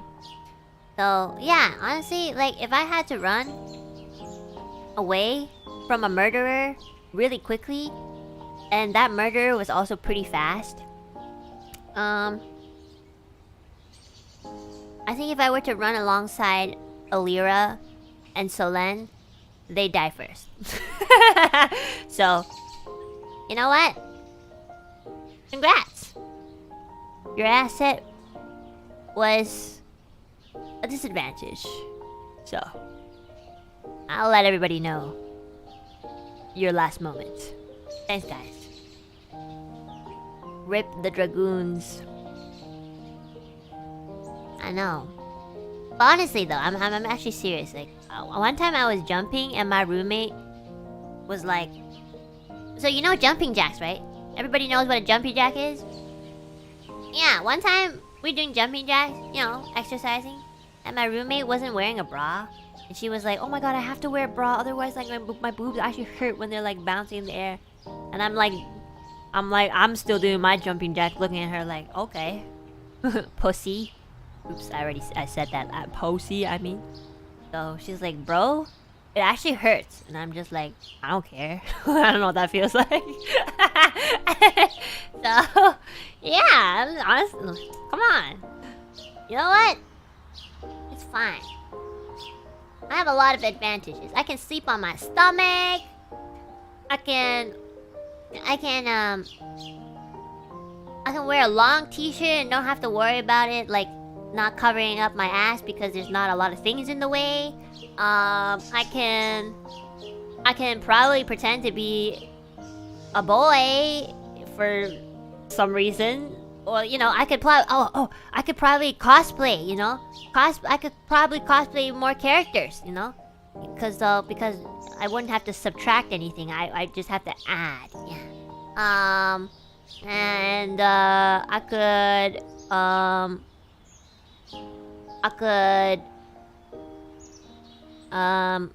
Oh, you know that football... You know when football players, like, when they do a touchdown and they do that weird jumping chest bump thing? Yeah, I could do shit like that. Wouldn't hurt at all. Okay, maybe it would hurt a little bit because I'm kind of weak. But it wouldn't hurt... It would hurt me less. Yeah. Yeah, I can do a chest bump, guys. Yeah, I can do a chest bump. Yeah. And honestly, you know what? I could probably get away going outside naked. They'd probably be like, "Oh my god, look, it's a kid." Oh no, where's your mommy? Like, yeah. Anyways. Yeah, we got it, bandit. Well, do we have any like small titties here? Small titty community? Small titty community? Community? Any small titty people here? I'm not talking about like, you know, talking about like my lady Alouette peeps. Me, member of the itty bitty community. Oh my, here we go. See? Itty bitty. Yes! There's actually a lot of people in the itty bitty community? Holy moly. Sorry, I wish I could join. Well, get the fuck out of here. You're not in the right community. Here we go. Yes. And that's a lady? Yeah, I'm a lady. Yes, let's all titty bitty together. You know, guys? Yes. Come my itty bitty titty community Alouette peeps. We shall dominate the world with our very useful asset. And yeah. Woo! No hashtag no back pain. Or hashtag less back pain. You know what? I'm gonna start that right now. Hashtag less back pain. Let's go. Is that a hashtag already on Twitter? Hold on, guys. I need you guys. Hashtag. Well, let me check. Less back pain. Is that already a hashtag? Oh my god! It is already a. Oh, damn it! Oh god, these are people who actually have like back pain, and they're solving the problem. Okay. Well. Okay. Never mind. Don't hashtag that. Okay. It's already there. Anyways, we'll just celebrate here.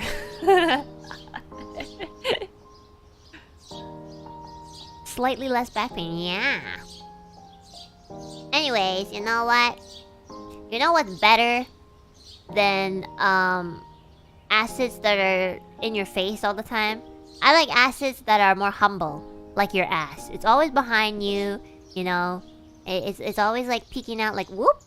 Okay, you know what? Yeah, I like butts. They're bouncy. You can sit on them and they'll protect you. You can fall on your ass and probably it might not hurt as much as if you fell on some other part. And yeah. But thighs, you know what? Thighs and butts are kind of, well, obviously they're connected, right? So like if you have a thick ass, then you probably have thick thighs too. It doesn't really make sense if your thighs are thin and you have like a big ass, you know, unless you did surgery and it went wrong. But like to make your ass big, you must have like thick thighs too. It's just like the same area. Oh yeah, Reimu. Yeah, Reimu, we're talking about... Oh my god, Reimu! You're in the itty bitty titty community too! You're in the same titty bitty community as me. Oh my god, here we go! I've told you, we're summoning all the itty bitty titties. Let's go! Reimu has like the ittiest bittiest tittiest that I've ever seen. So, yeah! Let's go, Reimu! Hashtag less back pain! Woo!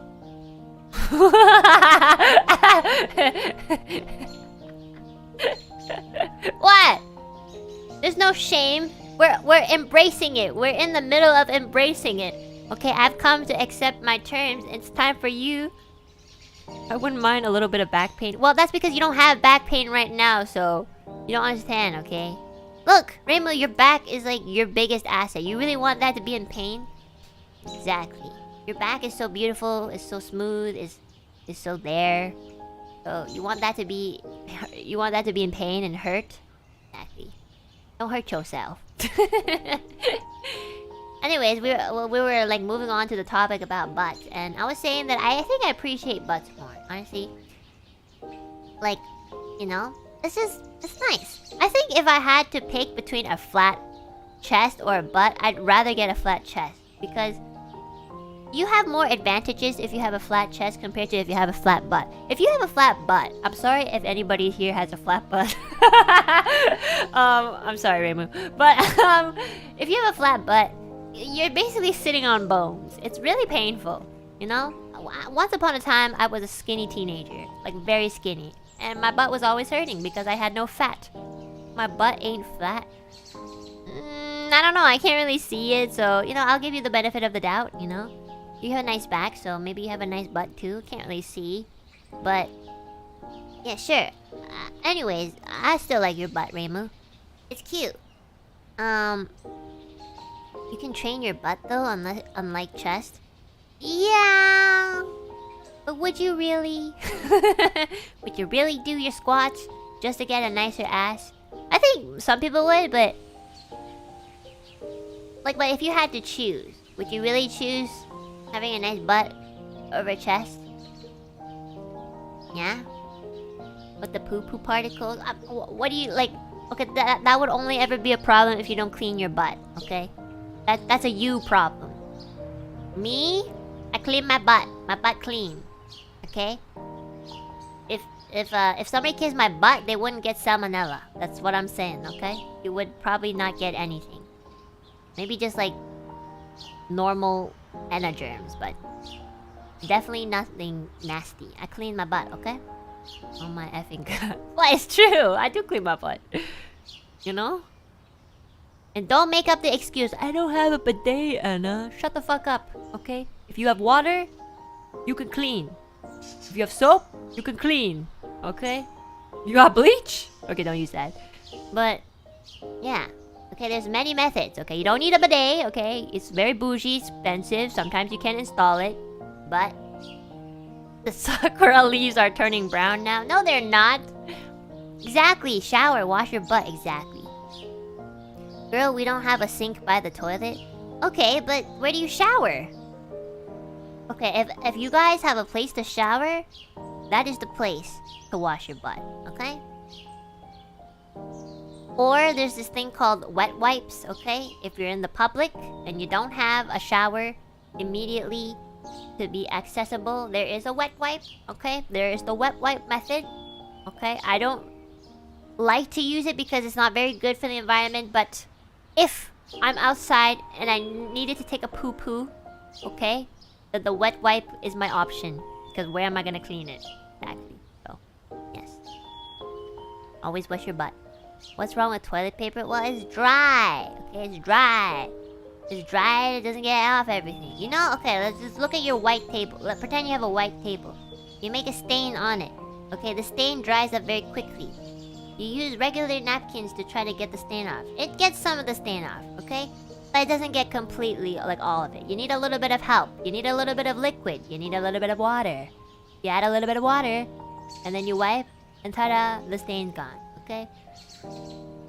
So, yeah, it's basically the same thing as your butt, okay? Sometimes it's hard to get things off when it's completely dry, okay? Sometimes you might have a dry asshole or something. And if you like use sandpaper, one ply public toilet paper, then it doesn't really do much, okay? So the wet wipe is the way to go. Exactly. It's true though.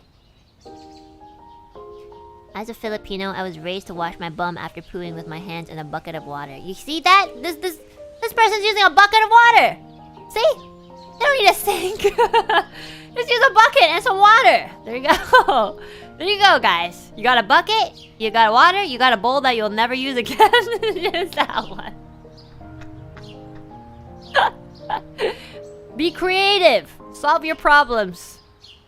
Exactly. Anyways, going back to the butt acid. Yes, I do prefer butts. I think they're really cute and I appreciate people who have a nice butt, you know? I like that. I like that a lot. Nice butts are really nice, you know? I do like butts. I don't know why. They look like a peach. I just don't like open it, then it looks kind of weird. Then it looks like a fucking monster. But like, you know, just the butt cheeks, like they look like a peach. Yeah. But armpits? I'm sorry, man. I'm not really into armpits. No offense. Oh shit, Reimu's still here. I thought Reimu left already.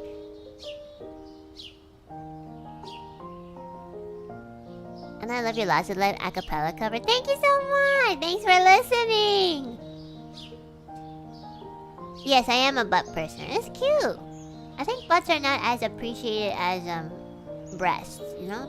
But you know what? You know what I actually really like?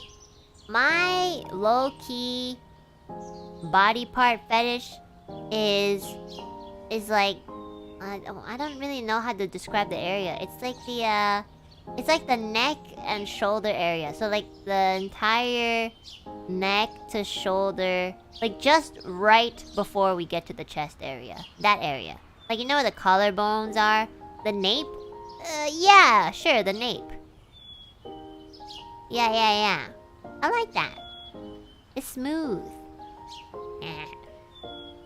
Have you ever seen a really beautiful person's nape? Holy shit. It's so beautiful. Well, they're just beautiful all around, but like I like to look at the slender napes, you know? It's very nice. It's like Reimu's back. It just looks like you can slide on it, like whee! Like if you ran your hand through vertically, it'd be very smooth and soft. But obviously, you gotta do that with consent, otherwise they'll be like, what the fuck? So, yeah.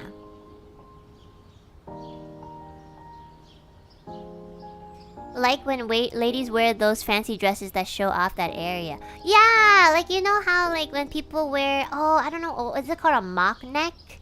You know, mock neck? Hold on, let me show you guys a vector of a mock neck. Mock neck. Or like a turtleneck. Mock neck or turtleneck. So a mock neck is basically a turtleneck, but it's not like, it's like halfway through your neck. So it doesn't go all the way up to your neck, it goes like halfway. That's like mock neck. So, I actually really like turtlenecks. Like, people who wear turtlenecks look so good, you know? I don't know why, it just makes them look really, like, sophisticated and proper in a way. I know that's, like, very stereotypical, but it just looks very, like... It's just simple and is sleek, in my opinion. Mandarin collar is also nice too. Yeah! I love turtlenecks. I have, like, 6 turtlenecks. The other day, I was doing my laundry, and I was, like, kind of, like, organizing my drawers. And I was like, holy shit, I have 6 turtlenecks. Like, why do I have so many turtlenecks? I love turtlenecks. And then I realized I think I just like napes. Like, I like turtlenecks, so I like turtlenecks on other people. And because it just makes them look cool. I don't think I've ever seen anybody who's worn a turtleneck and looked bad. Honestly. Like, I don't even mean that you have to, like, be, like, super thin or skinny. Like, even people who... like are a little chubby on the ends, like they look really good in a turtleneck too. And it doesn't even have to be like a skin tight turtleneck. Like those like very loose fitting turtlenecks are really cute too. I don't know, they just seem very nice. I feel a sudden urge to wear a turtleneck. Well, we should have a... Oh yeah, well I think I mentioned this, but I was gonna host like a fashion show one day, so you know, wink wonk. I'm gonna go buy a turtleneck right now. What's your type of what? What's my type of what? A turtleneck? I think my favorite type of turtleneck is like... For me, like for my body, I like wearing the more fitted ones. I don't like to wear like skin tight stuff. I just like to wear like fitted ones because then I can layer something over my turtleneck. But I also do like to wear like the very loose fitting ones. But usually I do have to wear something underneath. Do you like glasses? Oh yeah, I love glasses! Yeah, I wear glasses. I wear glasses almost every day. I don't wear them when I stream because like, you know, because then you guys can't really see my eyes, I guess. I don't know. But, you know, sometimes I do wear my glasses. I think you guys see it. You like the nerdy type? Are you guys asking me, like, my type of, like, person? Glasses mess up facial recognition? Yes, I was going to say that, but, like, you know, I don't want to ruin the immersion. Thanks for ruining the immersion. Or not really, to be honest. It doesn't actually, like, get in the way of anything. Sometimes, like, I just forget to wear them, too.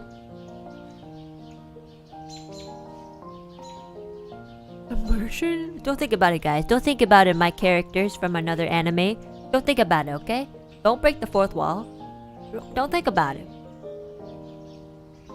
Would you rather pretty face with horrible body or the opposite? What's that even mean? You know what? It's really... Like, if you think about it, nobody really looks ugly. Like, so ugly, you know what I mean? I wouldn't even know what a horrible body looks like. I don't, like... You mean like it... Like, even if somebody had a missing limb, I don't think it would look... I mean, unless it was, like, missing in the moment. Like, there was, like, blood everywhere. That's kind of different. But I mean, like, it was... They just had a missing limb and, you know, it's all healed up, but it's just not there. I don't think that looks bad, you know? Bad skin? Oh, you mean like back knee or something? I don't even think that's that bad. I mean... Honestly, like, guys, if you like somebody, nothing really looks bad. You know what I mean? I don't really know if you guys know. Like, if you have a crush on somebody, they never really look ugly for some reason. Like, you would think, like, oh my god, you got back knee, that's kind of nasty. But, like, honestly, like, I'm pretty sure I had a crush on somebody who had really bad acne, and I thought they were really, really handsome. That was, like, back in... middle school, maybe? This man... Oh, no, it was not a man. It was a boy. This boy had really, really bad acne. And... it was so attractive. I don't know how to explain it. They're not gonna have perfect skin all the time, man. If you like someone, you like someone. Exactly, Reimu! Yeah, exactly! Nobody has perfect skin unless, like, you actively... I don't know, not eat junk food and just genetically have good skin. But that's very rare, I think. Yeah, was he a good boy? He was such a good boy. Yeah, he was a very good boy. I think I liked him because he helped me arrange my shoes. So one time... Oh no, I think this was like... No, I don't think it was middle school. I think it was younger. So, you know how like... in elementary school we have these things called outdoor shoes and indoor shoes. So, outdoor shoes we keep outside of the classroom. And then indoor shoes, we each have our own cubbies, and we wear them inside when we're in the classroom. One time, you know, I was like rushing in from recess, and I might have just like left my shoes very untidy, and this really, really cute boy with a lot of acne on his face, he helped me sort mine, okay? And my shoes weren't the only ones that were messy. There was like a whole bunch of kids who just did not give a fuck about like arranging their shoes. I was one of those kids. But he fixed mine in particular, and I was like, oh, you fixed my shoes! Thank you! And then I liked him. You know, I like people who are nice and clean. Like clean as in like tidy. You know, I think like genetically he probably had like hormone problems, which is probably why he had acne. I think I remember asking him like, after a few years, because we're still in the same school, I was like, oh, like, does it hurt? And he's like, yeah, it does actually. Sometimes it bleeds and it really hurts. And I was like, I'm so sorry. So yeah, like, sometimes you can't help stuff like that, but doesn't mean it's ugly or horrible actually. I'm not gonna lie, like, if you like someone, even if just as a friend, it doesn't look bad. I don't know why. I think it's just like magic. We got magic something. But it is true. Like, that's why I say, like, I've never ever felt or seen anybody and thought like, holy shit, I'm so glad I don't look like that. I seriously, I've never seen anybody like horrible looking. Maybe like in a movie where they have like monsters or something, but even then it's fictional, so it's different. Yeah. Rose tinted glasses. Yeah, you could say like rose tinted glasses, but I think like honestly the average, like if you just like people, you really don't think too much about like what you don't like about them. Like if you just really like someone, you don't go out of your way to think like, oh, well, you know, his hair isn't like parted at this angle, and his hands are too small, and his feet are like too curly, you know. Those things really don't matter in my opinion, and I don't think it like really matters to like most people. So yeah, you only ever look at negatives when you don't like something, you know? It's the same thing. Like, if you look at something you don't like, you don't have anything... Like, think about that one person you don't really like. You don't have anything good to say about them. Like, maybe they're pretty, but you also look at them as someone who's pretty ugly too. Like, oh yeah, she's pretty, but to be honest, it's just makeup, you know? Something like that. That's a very generic, like, way to say that you don't like somebody because you just don't like them. So, yeah, it makes sense. When you like someone, you emphasize even when you shouldn't, you find good reasons. Exactly! You can say this because you've never seen me. Well, I'm sure you're not that, like, much different, you know? I think it would be very, very, very, very, like, special, like, you probably have to be, like, born with a mutated gene or something to look bit, like, very, very different from everyone else. But even then, like, there's gonna be people who think you're beautiful, so... You know what? It's just how you see things. Beauty isn't, like, really seen through the eyes of, like, 10 people. It's literally seen through the eyes of, like, a billion people, and that's why it can be, like, it can look like anything. Like, you and I, we see the same thing, and we might not feel the same way, so... Why does it make sense to say something's beautiful or not? Because in the end, something's beautiful to you, but maybe ugly to someone else, so it doesn't really matter. What matters, though, is that when you start sagging out of your nuts and your boobs start to sag downwards, then what matters is if you're a good person by the time you're 80, otherwise nobody will want to be around you. Imagine you're a grandmother and then your grandkids go like, I don't want to hang out with grandma, she's really mean, you know? Oof, that's yabai. That's something that's harder to fix. So, it do be true though. But don't think too much about your looks. Obviously, like, if there's things that will make you feel better, like, I know acne is a very common thing that people are very self-conscious about, and, you know, for good reason, and obviously, a lot of the times, it's, like, out of their control. And it can actually be pretty painful, too. Like, it looks painful, too. So, that doesn't mean you're ugly, you know? So don't... Well, you know, they're probably still gonna think or feel that way, but I hope it helps to know that once upon a time, I liked someone who had really bad acne. And I'm a person who's pretty judgmental, so... Like, you know, if I can look past it, I'm sure many, many people can. That's what I'm trying to tell you guys. What about Millie's ex-crush who grazed her elbows? You called him ugly, or the one kid you thought with ugly parents? Oh my gosh, guys, come on. What did I say? Take what I say with a grain of salt. Okay. Obviously, when I'm telling a story, I like to add in very exaggerated jokes. Do I really think they're ugly? Not really. I'm not, like, disgusted by their faces. But, yeah. That's just me. That's just how I tell my stories. I just use really mean words. Are they really ugly? I don't know. Look for yourself. What do you think? I might think they're not the best looking, but maybe someone else... I mean, those parents got married and had a kid, so...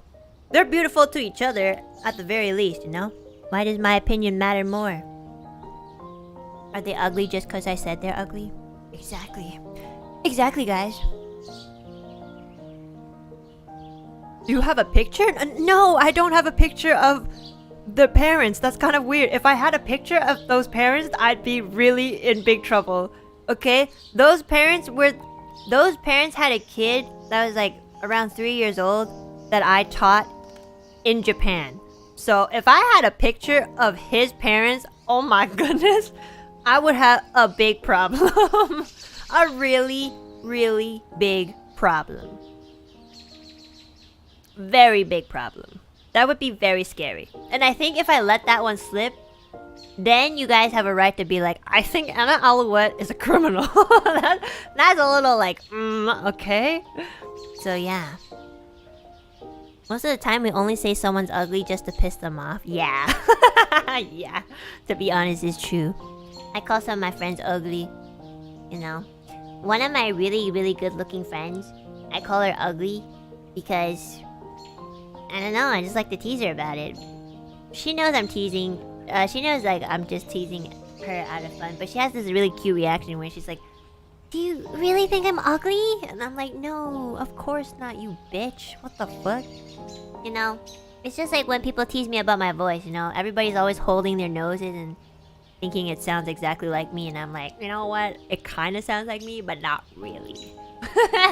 But you know, I don't get like hurt by that, so it's kind of the same thing. You know, it's kind of just poking at an insecurity, but I don't think it's good to be like too insecure about it, because like the fact that, you know, the fact that anybody kind of dares to do that must probably mean that they're attracted to you, you know? They like you. So, does it really matter?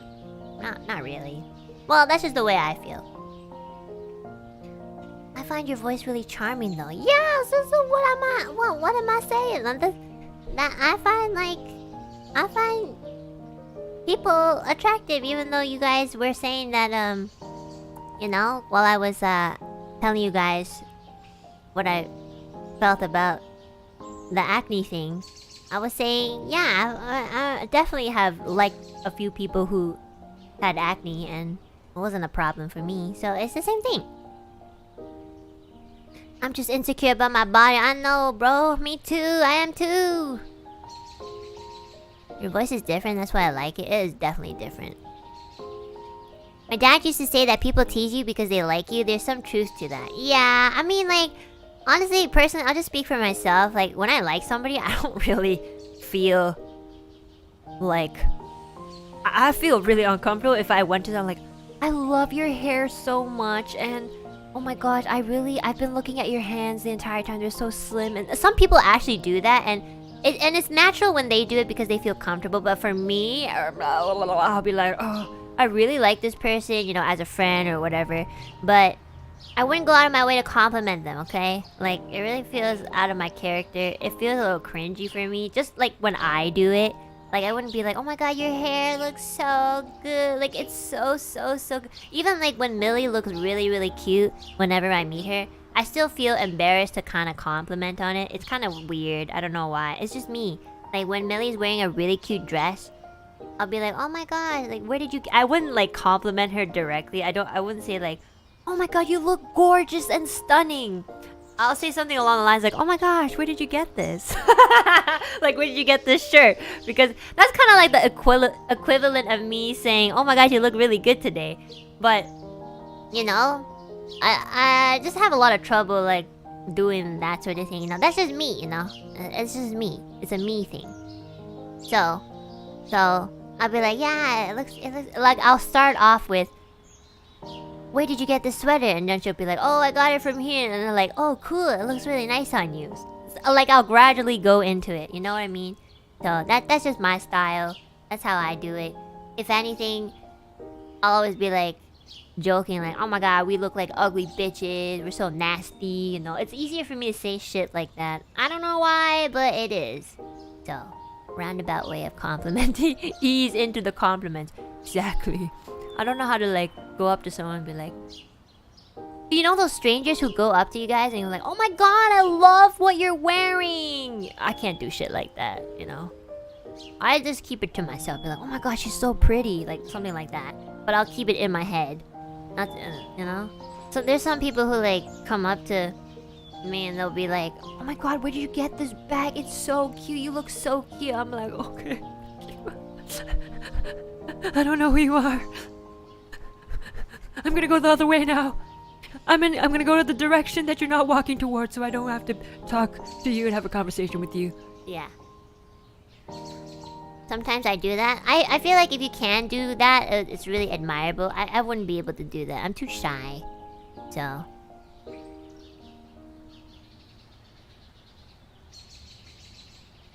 For me, it's a bit selfish, but I do want to be physically attracted to a girl. Looks matter a bit, but inside is still more important. Yeah, I wouldn't say, like, looks don't matter at all. But I guess what I'm trying to say is everybody has their preference, so, you know. Maybe, like, the way you wear clothes or the way you are, like, the way you look, I mean. isn't quote unquote like what most people find attractive, but definitely like you look more attractive when you're more confident either way. Like I kind of feel that too. Like when I didn't have a lot of confidence, I looked really bad because also I felt really bad too. So I didn't really like feel the need to like do anything because I just felt bad. So you know when you usually feel bad, you don't want to do anything. Yeah. So I think if you can like find just a little bit of confidence somewhere, it's going to show to somebody, you know? And it might take some time. Like you might also just be like hanging around the wrong group of people. You know, you have to realize that maybe your group of friends aren't the best, you know? It is sometimes it is true. Or maybe like your family members are not really nice people either. Like they kind of like say things like, oh, why are you wearing that? Why do you look like this, you know? But it doesn't mean you're ugly. It doesn't mean you're bad. It just means that your confidence is down, so you feel bad and you don't want to do anything because you feel bad. So yeah. So not to say that looks don't matter, but I think it all starts from the inside. Like if you can sort of like find just like 5% of confidence, some like anything, I think it'll definitely show, and then it'll grow, and soon you'll be more comfortable in your own skins. Cause that's kind of how I went through my phase of having no confidence. I say I was so ugly, but it's just I didn't have confidence. So I didn't go out of my way to dress nicely. I didn't cut my hair. My bangs were in my face because who cares? I'm ugly. But, you know, once I started to sort of open up just a little bit, you know, I started like looking at clothes like, what would happen if I wore yellow? Just like something really simple like that. Like I would always wear black or blue. And then one day, you know, you just look at something and you're like, what if I tried to wear yellow? And then that little step kind of like helps you just a little bit. But you know what, like, there's no point in like saying this because everybody just has their time of like growing. Like even if I say stuff like this, somebody might be hearing it and they'll be like, oh, but you know, you already went through it and I don't think you understand. But, you know, everybody has their own chapter in their lives where they're like kind of have a turning point. So hopefully you guys find yours soon for anybody who's like struggling with body image. Like I've definitely had my fair share of like thinking how ugly I am. So it's not like I don't completely know what you guys feel like sometimes. So yeah. Loving the group therapy. No. This is not therapy, okay? This is not therapy. This is just sharing my experience. I got a new cut and started wearing clothes that fit me. And now these 304s at work trying to holla at me. What does that mean? 304s? It's true, boys. It's all about how you carry yourself. Yeah, it's easier said than done though, you know? It's not easy to carry yourself, especially if you don't believe in yourself, so... But, baby steps. Yeah. What the fuck is a 304? Can somebody tell me what that means? What's a 304? I know what holla means. Are you from California? I may be ugly, but at least I'm not dumb. Stares at engineering notes, sweats. Ah, you know what? I get you guys and your self-deprecating humor. I have that too, but I don't believe you guys are actually like ugly. Cause I mean, like if you're here and you're like getting along with, you know, chat and me, you're probably really beautiful on the inside, at the very least. Okay, let's put it that way. 304 equals hoe. You put 304 in the calculator and upside down it looks like. Oh my god, you're fucking right! Holy shit! Oh my god, I didn't even know.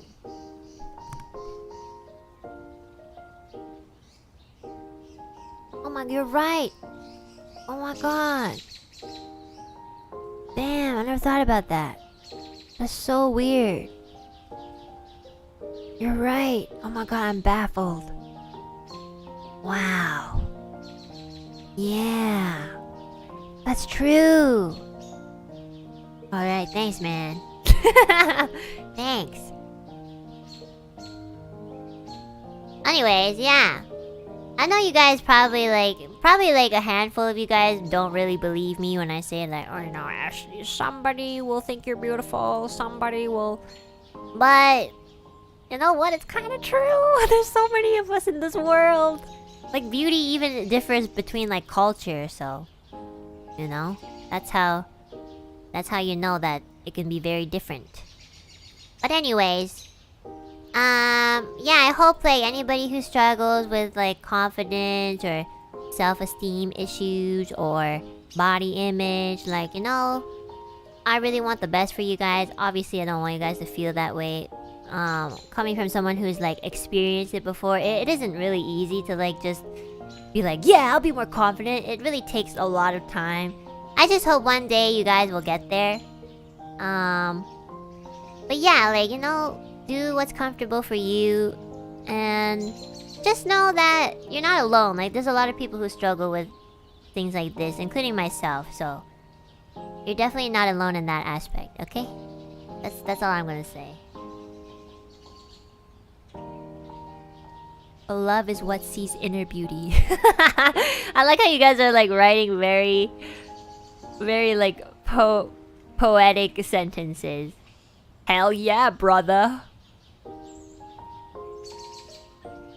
If you do not want to change something, just try. Isn't as hard as it seemed in the end. I think towards the very end, quote unquote the end, it seems less hard because you're looking back. But in the moment, it does feel like it's impossible, so, you know? It is definitely... The feeling is definitely true. But, you can still do it. I believe.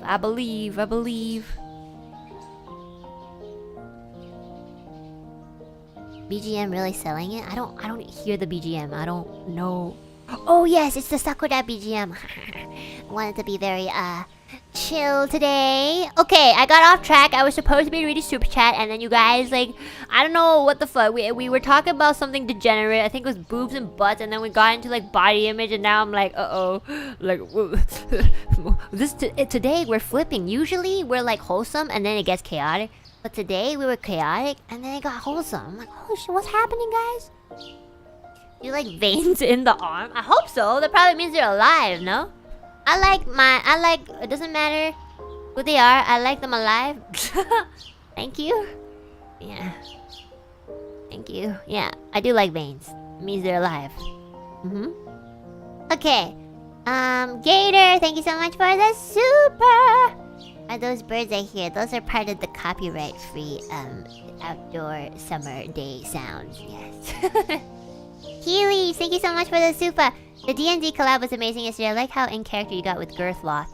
Everyone did a great job. Love the work put into it. It was all Reza Senpai for the campaign, and you know, Shu, Petra, and Fu-chan were very good at their characters as well. Really, really funny, and it's just, you know, a group of like chill people who want to have fun, so it made things a lot easier. Thank you for watching our D&D, guys. I know it's really late, but it was super fun. Okay. Christians TV. MFs out here confessing their love for a VTuber. I'm MFs. What? Who's confessing to what VTuber? Why are you guys confessing to VTubers? Like, what are you confessing? Like your sins? Oh, confessing their love. Sorry, I was thinking like something else. I was like, what are you confessing about? Oh shit. Well, good luck. Thank you so much for the super. One day we should have a sin confessing stream. You know, like those. I think it's in a church, right? Like the father sits in like this tiny booth that's very claustrophobic, and then like there's like this rattan window thingy, and then a man kind of like sits down there like, Father, I killed somebody with my 2 hands yesterday. It was my own child. And the father literally has to like sit there and be like, shit, what do I do with this information? Yeah, we should do that one day. NRN Mari, Hanami picnic day with Enna. My dreams are coming true. Thank you. I know, it's such a nice scenery. I wish we could all have a picnic. That would be so fun. But also, we would have to buy the biggest picnic blanket on earth, so. But that'd be cool. Picnic convention. Mari, thank you so much for the super. Matea Sales, thank you so much for the super. I know you don't like birds. What are you doing with them, Enna? I don't like birds, but I like the sound of birds. I think it's really pretty. Like chirp, chirp, chirp. I don't like your face, though. Thank you so much for the super. Virtual picnic? Oh my gosh, you're fucking right. We should honestly do a virtual picnic where I actually make food and eat it while you guys listen. But no, honestly though, like, we should do a picnic. Like, you guys should make, like, food too. Like, for example, a sandwich or something. And then we could just, like, chill, I guess, like today. But we're actually eating. Yeah. That'd be so cool. That'd be really fun, actually. Like a group mukbang, I guess. But, like, you know, make what you can eat. Yeah! French toast. Yeah, genius idea from that guy. Yeah, thanks, that guy. Thank you. Jonk Brew. Thanks. Woo! Thanks, guys. I'm gonna take your ideas, okay? Vincent. Buki. Thank you so much for the member super. Thank you. Limpy. Thank you so much for the super. Thank you. Have people tweet their spread under a picnic tag. Oh, you right though? Should I just let you... Okay, well, I'll think about this. I'll think about, like, how to plan this out. Thanks, guys. I'll actually consider it, though. Thank you, Limpy! Velvet V, thank you so much for the super. Thank you for using the water boiler. Oh my gosh! Thank you so much for drawing the velvet. Oh, the velvet. Oh, sorry, I was reading your name. Thank you so much for drawing the water boiler. It's so cute. So, Velvet here actually is the artist for this really, really cute water boiler on my left here. This one. And, you know, it's super duper cute. This is like the very traditional Asian water boiler, you know? The one that you have to clean like once every 2 weeks because it builds up calcium very easily. It's very nostalgic to me. And then it's also decorated in like Enna themed stuff. So you'll see the stickers on the side is super duper cute. And like if you look at the buttons, it's like the Alu Peep eyes. It's really cute. Thank you so much, Velvet. I will use this very, very often. I love hot water. Thank you. Kazukorn, thank you so much for the super. And I just want to tell you that what is essential is important, and when you are asleep, you are not awake. The day before will be yesterday. In the end, the sentence is a sentence. You know what? I appreciate that. I think what you're trying to tell me is I need to sleep. I'll lose sleep if I don't sleep. Thank you. Jess, thank you so much for the super. Have fun on your break. We'll be here when you get back. Wait, I'm not leaving yet. Hold on. I have like 2 weeks, okay? Don't scare me. Oh shit, I do have a... Oh no, I have a little bit over 2 weeks. Oh my god, I was like, I have 2 weeks? I don't have enough time to do my projects? Oh my god, you scared me. And you made my bad day into a gold day? Oh, good day. Thank you very much. Aww. I'm glad your day is better. I'm really glad. Tsukuyo54, thank you so much for the super! Hello, Enna. Today's my birthday. Can you say happy birthday to me? Thank you for your song. Always brings me strength. 谢谢你. Oh my gosh, yeah, of course. I don't know if you're still here. I'm sorry I saw the super chat late. Let's all celebrate Tsukuyo's birthday by saying happy birthday. Let's see. Let's pull up that cake emote. Emoji, I mean. Okay, ready? 3, 2, 1. Happy birthday to you. Happy birthday to you. Happy birthday, dear Tsukuyo. Happy birthday to you. 生日快乐. That's happy birthday in Chinese. Thank you. Okay, cuddly pine cone. Enjoy your vacay. Are you going to take any books or games with you for relaxing on your vacay? I might take a book, but I don't think I'm going to take a game because I don't want it to get stolen. I'm very paranoid about getting my stuff stolen, you know, like I'm a very small lady. I look very, very like I can't really defend myself. Whether it is true or not, I'm not sure because I never really had to defend myself, like, physically, you know? So I don't really want to test it out. So, you know, I look like a very big target. Okay? So I think I'm gonna carry as much non-valuable things as I can. I think a book is fine. Like a you know, a book. I'm almost done reading this one book, but I guess I could read it on the plane. Thank you so much for the super. Thank you. My self-defense is literally like to self-destruct. So I could just self-destruct and then just make that other person really uncomfortable. But I don't know if that's the best method, you know, every time. So who knows? Kosaka, thank you so much for the super. Thank you. And that is Oshi. Aw, thank you so much, Kazukur. Thank you. Fun fact, Matt Mercer is the voice of Gangplank. Oh, I didn't know that. What? The DM guy from Critical Role is the voice of Gangplank? Oh my goodness. Wait.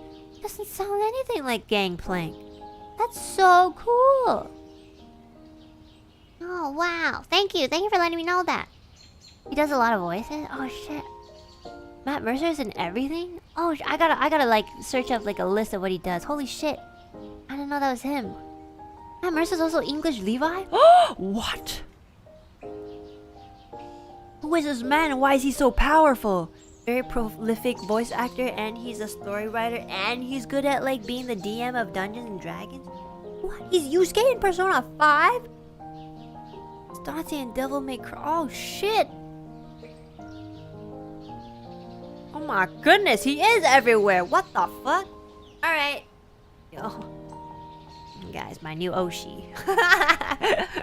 That's pretty fucking cool, yeah. I didn't know. I heard that he was a very like big voice actor, but I guess maybe he just has so many voices I can't really distinguish them. Yeah, he is everywhere. Crazy. He's Chris Pratt from Chris Pratt. You tried.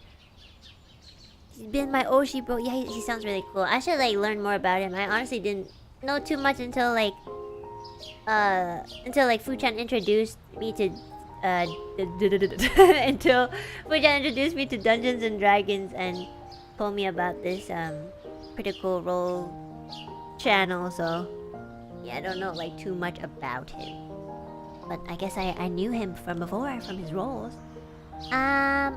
Warsan, thank you so much for the super! Is she called girthy because she's the opposite of mirthy, or is it because of that third leg of hers? It's probably because of the third leg. Shh, but you're not supposed to mention that. Thank you so much for the super, Boy-chan. Sia-chan, thank you so much for the super. I've known you through your clips several months ago and I really enjoy your singing.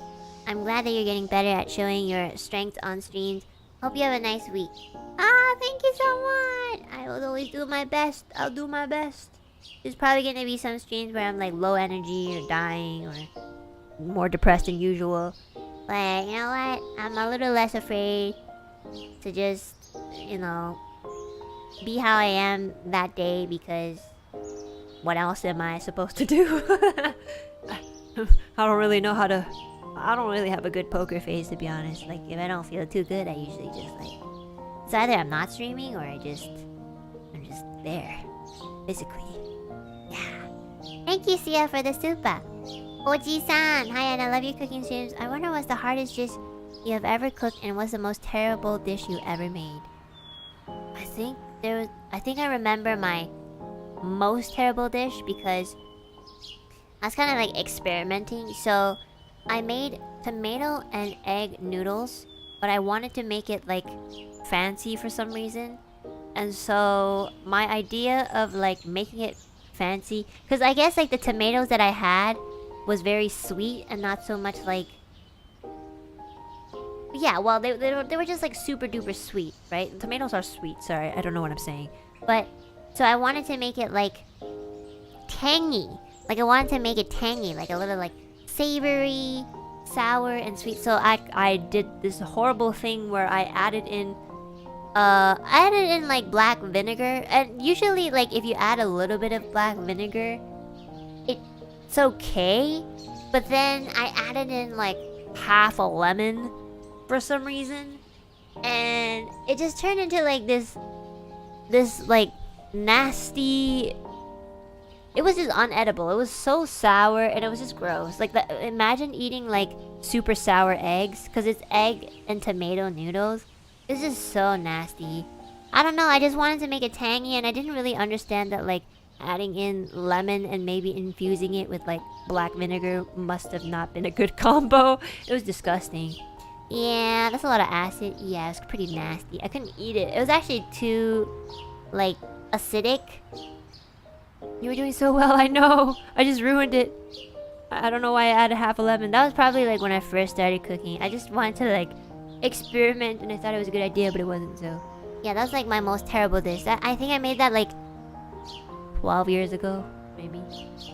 Yeah, maybe like when I thought I could like get into cooking, but then after that I stopped. So it was really bad.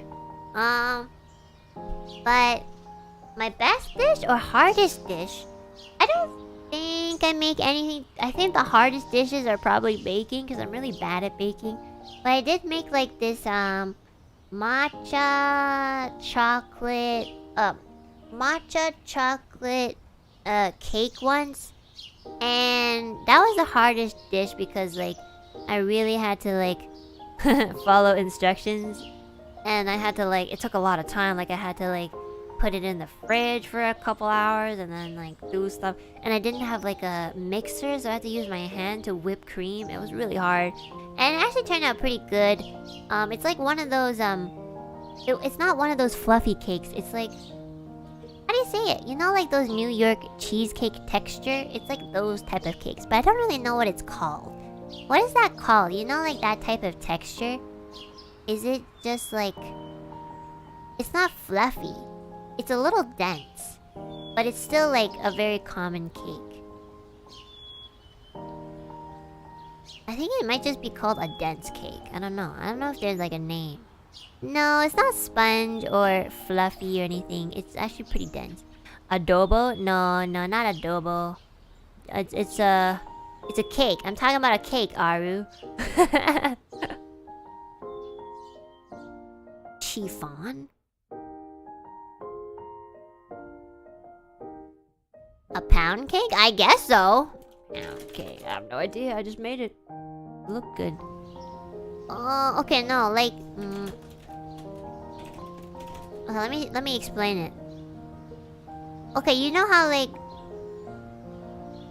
a New York, okay, you know like New York cheesecake, right? It has that exact same type of texture. It's really rich and very dense. It's not like, it doesn't have like that very fluffy, or I guess so. Tiramisu, I guess sort of like that, more dense. But anyways, it was really good and it was very hard to make, so the end. I'm just trying to figure out how to call this cake.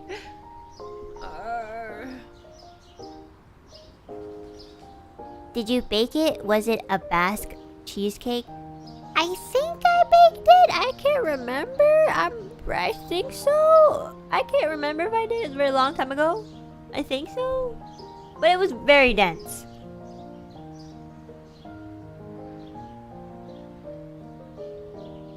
And I don't think I'll make it again because it took so long.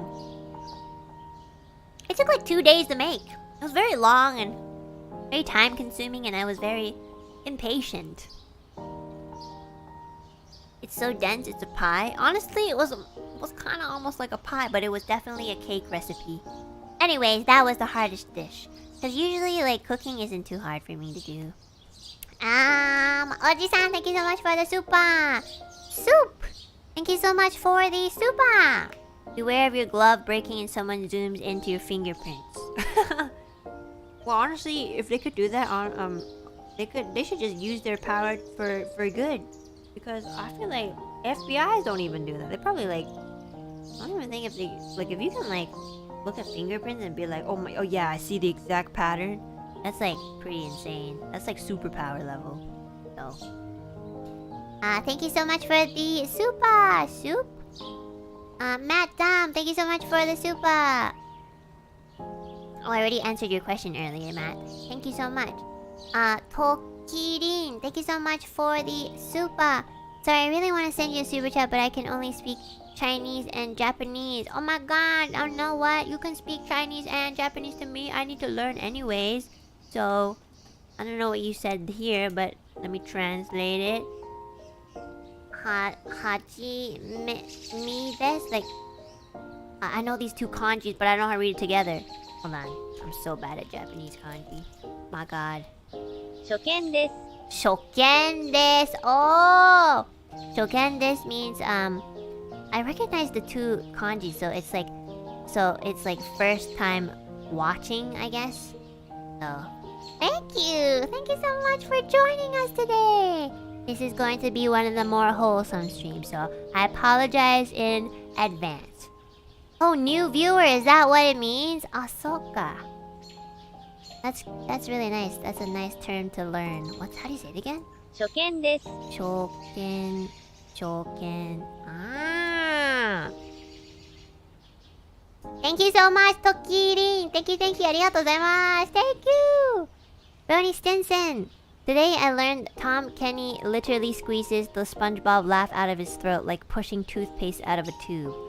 Yeah, I think I saw him like do that once on like an interview. Yeah, he definitely does that. It's incredible. I don't know where he learned that, but he's a very talented voice actor. Brownie, thank you so much for the super. Oreo the Cookie Monster, thank you so much for the super. Are you going to finish FNAF Security Breach? I think so. I'm pretty sure I put it on my schedule. Oh yeah, there it is, buddy. Right at the end of the week, at the very last stream of this week. FNAF Security Breach. Yep, right there. Thank you so much for the super. Sassy Girl, thank you so much for the super. Thank you. This guy, thank you so much for the super. Thank you. Otaku Xavier, thank you so much for the super. I love your mama voice. oh no, that's gonna be a problem. Thank you so much, Xavier. A Kinky Dabber, thank you so much for the super. Oh my gosh, first time viewing Enna and first time super chatting, obviously. Really? I don't think so. Honestly though, I get you, that's why I rarely comment just super instead. I don't think that's your first time super, I mean, man. I think I remember your username, but thank you. I'm pretty sure I remember like most usernames. Like if I've seen your username like at least 5 times, I'm pretty sure I remember. You know, unless your username's like something really difficult like AJKDF, so then at that point I'll be like, what, who are you? I'm sorry, that's not really my fault anymore. Thank you so much for the super! William Long! The way you're observant of us, it's like, who would have thought God sees all? You're right though, you're right, God does see all. Thank you so much, William, for the super. Gagi, thank you so much for the super as well. Thank you. Hey, dearest, thank you so much for the super as well. Thank you. How could we forget when you made such a big impact on us? Does that mean I did something good or something really bad? You have to explain in detail if you mean if I did something bad or good, because it could go either way. Thank you so much! Brony Simpson, thank you so much for the super! Rest assured we will hunt down the defectors. Wait, what is this context? I'm sorry. I'm so confused. You do that! Thank you! Betty Bob, thank you so much again for the Aka super. I really appreciate it. Thank you! Scotty no Kiseki, thank you so much for the super. I've been around here for a few months now, but never said anything. Just want to say you're great, and I love watching your streams, and I love watching you play Red Dead Redemption 2. Oh my gosh, I can't wait to pick up that game again. I haven't been picking it up because like I've been collaborating with a lot of people, and then yeah, I've just been really busy, so I might actually just pick it up like after the vacation, so it's might be a while, but I'm definitely continuing that game. I love Red Dead Redemption, it's so fun. And thank you so much for the wonderful super, Scotty no Kiseki. Thank you, I really appreciate it. Cal Cranel, thank you again for the Akasupa. Thank you. Otaku Xavier, thank you so much for the Akasupa once again. Thank you. And Cheeky Fella, thank you as well for the Akasupa once again. Really appreciate it. Oh my god, there's so many sirens going on today. Like, what's happening? So many. Like, what's happening? Like, are we getting like? This is like the third siren I've heard in the past 4 hours. Oh, of course, we're getting to the 4-hour mark again. I was gonna like keep this stream to like 2 hours, and I've completely failed that. They're coming for you. You're right. It's time for me to go, guys.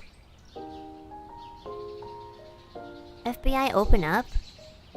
Honestly, if an FBI came, I'd freak out so bad I might just faint. No. Because they're so scary. I've seen them in movies. They're so loud.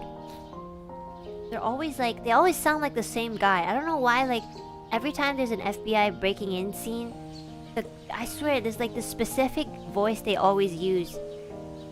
To say that very legendary line. FBI, open up! It's always the same voice. I swear to God, they all sound the same. I don't know. the white man shout.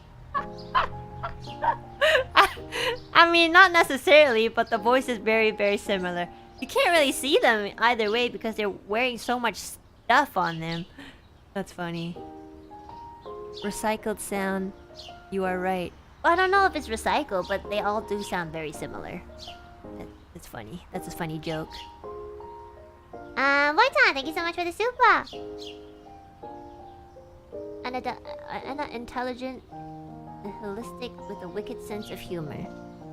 Oh, and you wrote this as a quote. Thank you, Waitan. Thank you. I don't know who said that, but thank you. Hibiki-chan. Hi, Enna. Thank you for being my sleeping pill. I have insomnia, and you talking makes me feel relieved and sleep. Love you. Oh my gosh, really? That's so. Oh, I'm so glad. From one of your femme viewers. Like how you have to like say that you're one of my female viewers. That's really funny. Thank you. Thank you so much. I hope you're having a good sleep. I hope you're asleep by the time I read this. So you guys don't have to call yourself femme viewers. I think viewers is just good. You know, as long as you guys are human, I feel pretty safe already. As long as you guys are like have a beating heart and you're not like a bot, I think we're good. Thanks, guys. Appreciate you guys being alive and real. What if we're not? Then get out of here, buddy. Spooky Attic, thank you so much for the super. Thank you. We just want you to know you are loved by men and women alike. Oh, that's so sweet. Okay, if you put it that way, I understand. I understand it better. Thank you. To me, it doesn't matter who you guys... Well, I mean, it doesn't matter, like, what your gender or sexuality is, as long as you're respectful and you're, cool, I guess. Yeah, and preferably human. You know? But yeah, thank you. Men, women, and even the French love you. Why did you categorize French as a different category? I don't understand. Is that the joke? Is that a meme? Diego's French. Should I ask him? Is he not human? I'm a cat boy. Is that human? Yeah, I guess. And that doesn't want any strange gray aliens watching. Look, man, I just don't want Elon Musk at my door being like, yo, there's this alien in your chat and we need to like track them down. So can you stream? And then we'll like pinpoint where that alien is. I'll be like, okay, but like, are you gonna... you're Elon Musk. Are you gonna give me money? Do lizard people count? Do you guys believe in like... I'm European, is that okay? Okay, guys, I think the point is that I'm pretty accepting of most of you guys if you guys are just respectful, okay? Okay, there. It doesn't matter if you're an alien or a fucking blob on the floor. I don't care. Okay? Really? Okay? I can't see y'all anyways, okay? Thank you. But like, do you guys believe in like You guys believe in mythical creatures like the what's a mythical, like the Sasquatch? Is there anyone who actually believes in it? The Sasquatch? I might like maybe kind of believe in aliens, but like I don't think like Sasquatch exists. I'm not sure though, you know. I don't go camping. Bigfoot? I believe that it could exist. Not really, but it's interesting. Yeah, I do think it's interesting actually. The world is so big, there can be anything. That is true. I believe in the possibility. Sasquatch is kind of unlikely though. True. Aliens are real for sure. Mythical creatures, not so much. You know what? I hope if they do exist, they never visit us. Please. We're already destroying ourselves. Just wait it out a couple more years, we'll be gone, and then you can like inhabit this earth. You can do whatever the fuck you want. Yeah.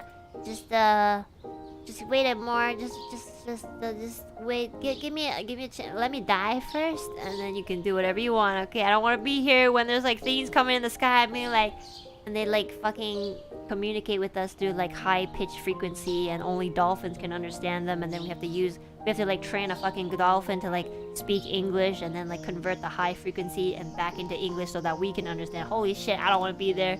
I want to be dead by the time that happens. Thank you guys. Whew. I want to stick to this simple VTuber life, okay? Oh my gosh, you know? I'm gonna tell you guys something really funny that my roommate told me. Enna, stop watching movies. That's not a movie, I made that one up. Okay, so my roommate told me that one of her friends... Okay, I don't think it's good to laugh, but I think it's funny. So one of her friends is like super duper afraid of AIs. AIs are like artificial intelligence, so like a robot or something, but like super duper intelligent. And they like severely believe that one day, and they already kind of believe that like AIs are kind of taking over. They are so afraid of them that when my roommate's friend started... This is a story that she told me, by the way. I wasn't there. She just told me when she came home. She told me that, like, when her friend... they were having a deep conversation about something. And then I guess it got to the topic of, like, AIs. And I think, like, she said that he started crying when he talked about AIs because it scared him that bad. So, like, he was just saying that, like, you know, AIs can, like, completely... take over us, and they like completely like be smarter than us, and they like grow at such a faster rate that we'll never be able to catch up. And that entire concept like made him so afraid that he actually like shed a few tears, and my roommate was so confused on what to say because it's just like, you know, it's like he was very stressed over it, but at the same time he brought it up, and then at the same time it's like, I mean, of course it could be a very like serious thing, and if not already, but like it's almost like, I don't know. It's not really like a personal thing, because I'm sure, like, I think it would make more sense if he cried if he had like an AI at home and it was freaking him out. But I don't think that's the case. I assume that's maybe not the case. It wasn't like a personal experience. It was more like just like a very scary thought or theory that might have like popped to his mind, but like it stressed him out so bad that he like started like crying. And my roommate like went home and she told me about it, and she was like, he started crying, and like I really had to go to the bathroom, and I wanted to laugh, but at the same time I couldn't. It was very stressful and I didn't know what to do, and I was like, well, I know what I'm gonna do. I'm gonna tell this to my chat. But yeah, I mean, like, I feel bad for the guy, but I kept joking afterwards, like, we should watch, like, AI movies together with him, because just so I could fucking see if he was actually, like, freaked out or not. I've never met anybody so freaked out over, like, AIs, you know? I mean, they are freaky, like, if you watch a movie or if you play a game and it really, like, gets to you, like, I kind of get that.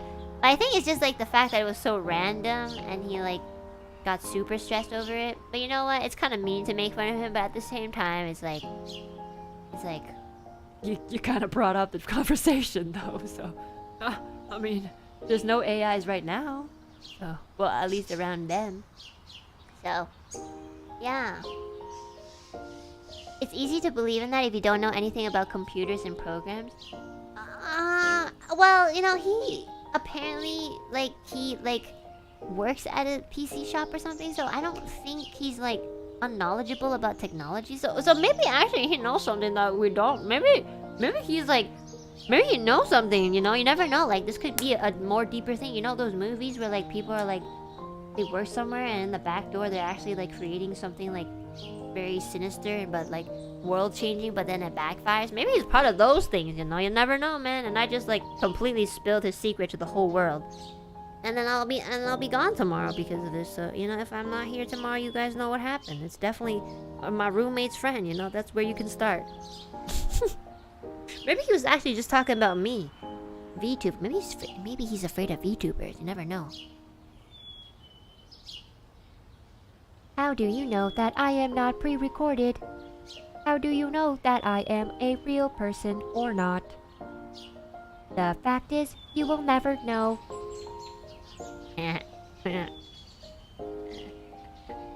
I should do that to him one day. Oh my god, honestly, I kind of want to invite him over, and then I'll, like, pretend to be AI. I'll just, like, stand there, stare at him, and be like, "Hello, welcome to our home." And then my roomie could be in on it and be like, "Oh yeah, we actually own, like, one of the first products of AI, artificial intelligence. We have this. We'll make like a very fake pamphlet. It's gonna be the most, like, it's gonna be the most ambitious gaslighting project I've ever done in my life." I know. That's so messed up. I just want to see if he'll cry, to be honest. I'm so mean, guys.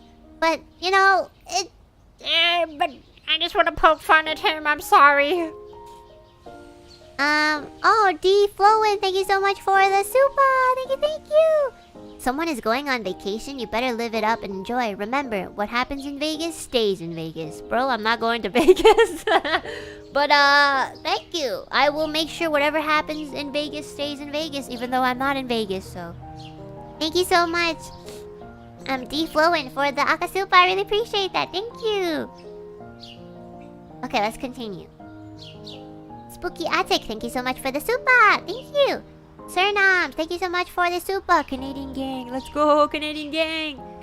Annie, thank you so much again for the Akasupa. Thank you. Performance artist did something similar to that AI gaslight. Oh shit, that's... Okay, look, I have ideas, but, you know, I wouldn't actually do it. I wouldn't be able to execute it anyways. I'm like, I would probably burst out laughing. That takes a lot of, like, mental power to, like, get into character and, like, not break character. And also, you'd have to be actually really cool to, like, scare your roommate's friend who's, like, terrified of AIs, you know? I talk more ballsy than I do with my actions, so. Canadian Baguette, thank you so much for the super. Did someone say Canadian? Oh my gosh, guys. Oh my gosh, look at all oh my god, the super chats are, these are Canadian super chats. Welcome to Canada. Soulmate, thank you so much for the super as well. Doing this for another proud Canadian. Let's go, Canada. Bunny Hogger, thank you so much for the super. Chat reflects the streamer, right? Is that why every NIJISANJI streamer's chat has been so kind and welcoming? I'm sure, like, everybody in NIJISANJI is very, very genuine. And, like, you know, everybody cares about their own fan base and audience in their own way. So, yeah, in a way, like, I don't think anyone I know in NIJISANJI is mean. Like, really hurtful or mean, so... It's generally a really safe community. Would I lie about it? Probably, but for sure, nobody's actually, like, that bad. So you guys don't have to worry about, like, being so shy or nervous in any of our chats, because everybody will honestly welcome you. So, you know, it's not just here. It's like any of my members, like, they'd welcome you very well. I think. Pretty sure. Mini Scooter, thank you so much for the Canadian super. Thank you guys. I'm gonna start saying Canadian super. Justin Price Ray, thank you so much for the Canadian super. Thank you. I've been all over the internet. Nothing is better than the Niji community. Oh, that's so cute. Thank you. That's so sweet. I don't know if that's completely true. there's some other good communities too, like the you know, like those Facebook like mom groups. Like I'm pretty sure they're way more wholesome than us. They like have book clubs, like sewing clubs, like they talk about their kids. Like that's so wholesome, guys. You should join that community. What? It do be true though. Oh yeah. Speaking about that community, Arubin here with the check mark next to his name joins that community. Yo, Arubin, aren't you in the Facebook mom group? Yeah, right? Like, yeah, you're in that community. And tell us about that community. It's really nice, right? Yeah. I'll leave it up to you, okay? My name is Chicken Natoru. Thank you so much for the super. Thank you. You're so funny sometimes. I think you mean you're so funny. And I'll get rid of that last word. I'll help you out there. Arvin is a really good friend of mine. He actually helped me out with the project that I'm working on. It's gonna be out sometime soon. Maybe next month, depending on the production. But yeah, he's also an amazing singer too, so subliminal messaging. Go check his shit out. Okay, don't dox me. Thank you. My first super chat was during the Left 4 Dead collab. Now I find myself here every now and then. That was quite a while ago. Do you guys remember the Left 4 Dead collab? I think it was with Rosemi, Solen, and Reimu. Was it with... right? Yeah. It was so much fun. And at the same time, you didn't even have to aim. You could shoot anywhere and something would die. There were so many zombies. Holy shit. It was so much fun. That was such a long time ago, but at the same time, it didn't feel like a long time ago either. Yeah, you kept shooting the gas tanks. Well, I kind of thought like if I shot the gas tanks, it would like explode and take down a lot of zombies, but yeah, I don't know.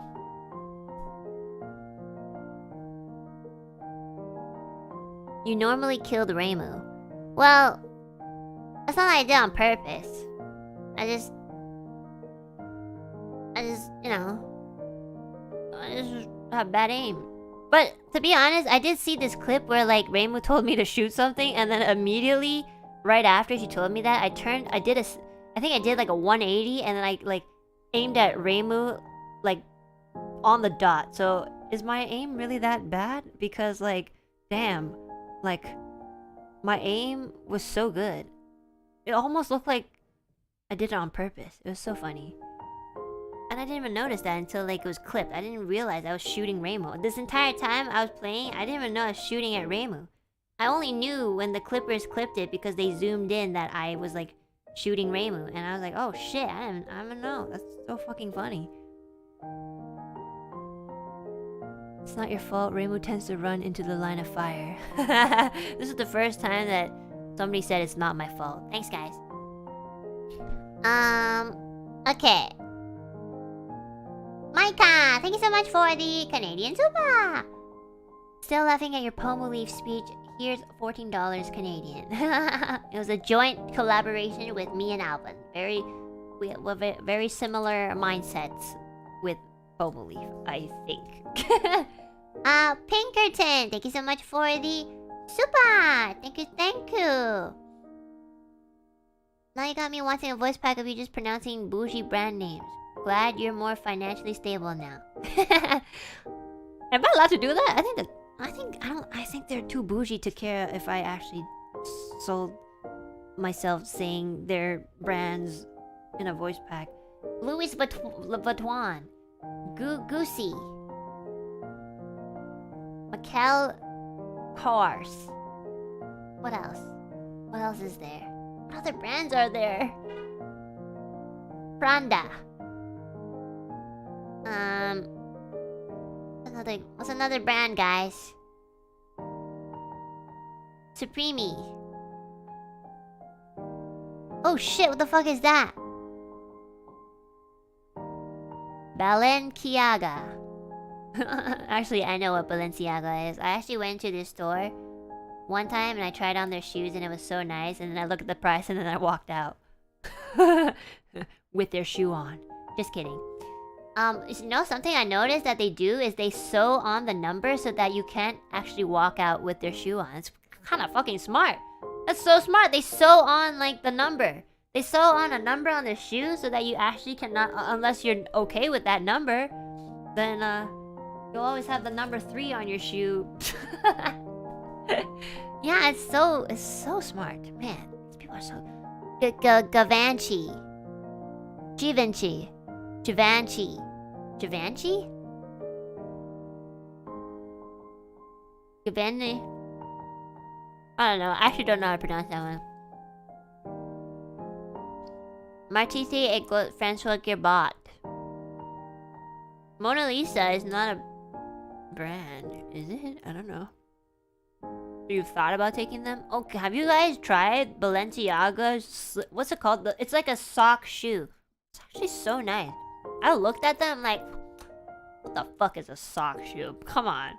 And then I tried it on. I'm like, holy shit. I love sock shoes. What the fuck? It's so good. It actually makes you feel like you're wearing your socks. Yeah. And the design is not even that bad. It's just like, it's very simple. It's just, I think it came in like blue, no, not blue, sorry, black or white, and that's it. It's like a slip-on shoe. I've heard they are mad comfortable. They are very comfortable. But they are very, very expensive. And I don't really need. You know what? Like, I'm always home anyway, so I can just wear socks, or I can just wear nothing. So I don't really need a Balenciaga shoe, but I did try them on, and they're very nice. Nice, but $500. Nice. No, bro. No, bro. They're not $500. If they were $500, I might even consider buying them. But they were like 1,400 something Canadian dollars. So, bro, you are off. They're like 3 times that price.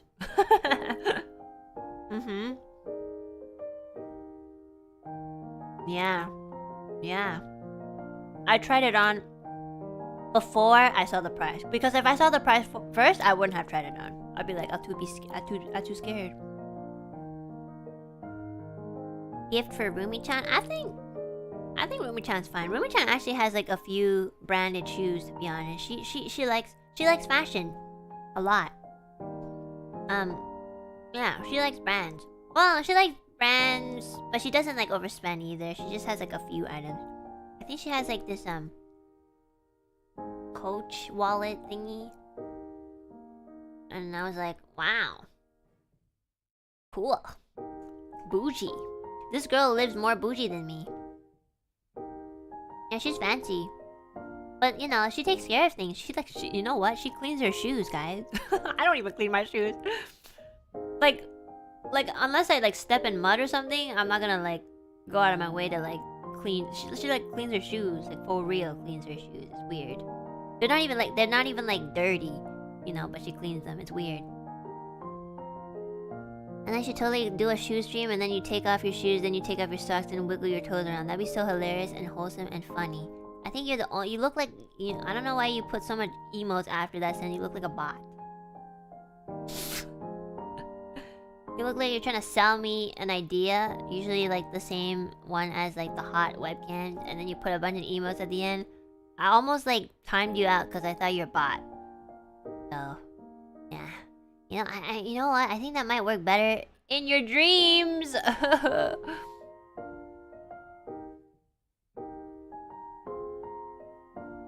We need an Alouette drip stream check. I don't think I'd be a good person to like say what's trendy or not. I bought Timberlands for $180 and I clean those suckers every time I wear them out. Yeah, there are some people who are really like. There's some people who are very like they're shoe fanatics. Like I think my roomie's one of them, but not as bad as some. There's some people who like collect shoes, and like as soon as they wear them out, they like clean it. So I kind of get it. It's almost like a hobby, right? What is your stance on Crocs? I will never stand for Crocs. Okay, Crocs are so ugly. I don't understand. Like I get that they are probably good for summer. But like, I don't know, you could just wear a slipper, to be honest. Or just barefoot. They're therapeutic. You know what, I already had this conversation with Ethyria. They're super comfy, They're probably very comfy, but Crocs hurt my ankles. Well, there you go. See? It hurts someone's ankles. You can't wear them without socks or else you'll get sweaty feet. I don't know. I've never worn a Croc in my life, and I don't think I will. They're like one of the only things where I think I'd rather, like, it's actually really ugly. I don't know. I think it's the holes. I don't know. I don't have that phobia with the hole thing. What's it called? Trinophobia or something. But when I look at Crocs, I think I could probably develop it because it's so ugly and I don't know, it makes me uncomfortable. Like, why are there so many holes? It looks like cheese. Not really. Trypophobia. Yeah, I don't know. They make me so uncomfortable. There's so many holes, and then like underneath the holes is your feet. So I don't know. It's just weird. I've seen like these big, I don't mean like fat. I mean like they're big people. Like they're really big in stature. I've seen them wear Crocs. Oh my holy shit! I didn't even know that there could be shoe sizes for Crocs that are that big. I'm pretty sure they had like a size 10 feet or something. They're huge. They're like a fucking Titan. And they were imagine a Titan wearing a Croc. Oh my god, it's so uncomfortable. Like you could see the holes even more because it's a bigger shoe. Nasty. You can't wear them when the grass is wet, otherwise your wet feet get... Yeah, exactly. Like, I don't understand.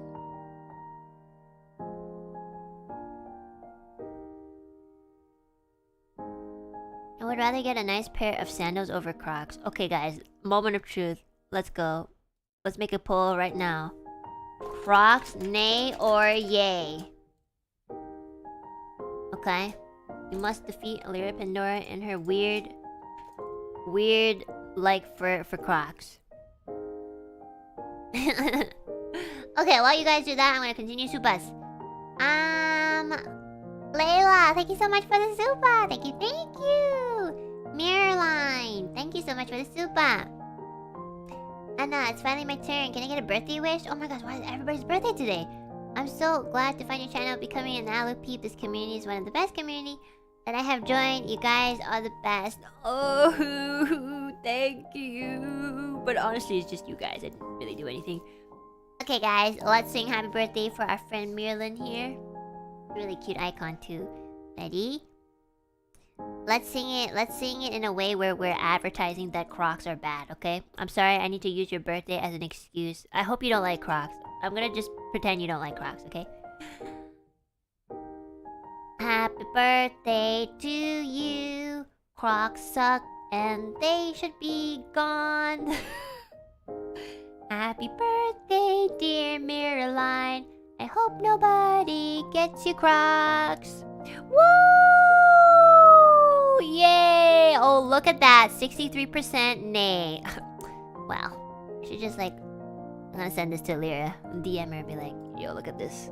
I got this. This was a very accurate statistic from my channel. Drifter, thank you so much for the super. I cheap out on everything so I can spend heavy parts on parts for the race car, so I feel that same way. Yeah, I'm pretty sure usually we have like this passion that we'd rather spend on, so I mean, if it's something that's very important to you, it'll make a lot of sense. That's so cool though, a race car. I watched this drag race show and it looked really cool. Would I ever be in that car? Probably not, I'd die.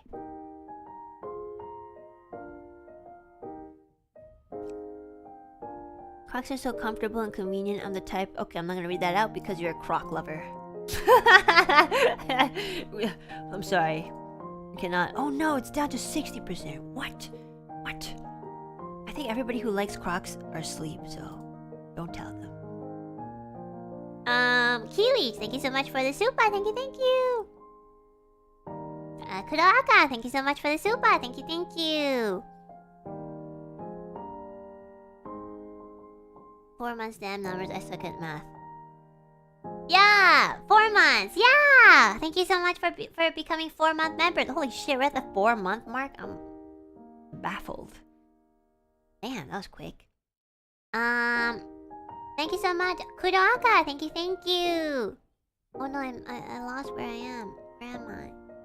Nada. Coco. Hello? Oh, my voice is dying.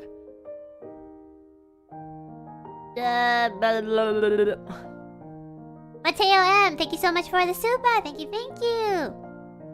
Menonya, thank you so much for the super. Thank you, thank you.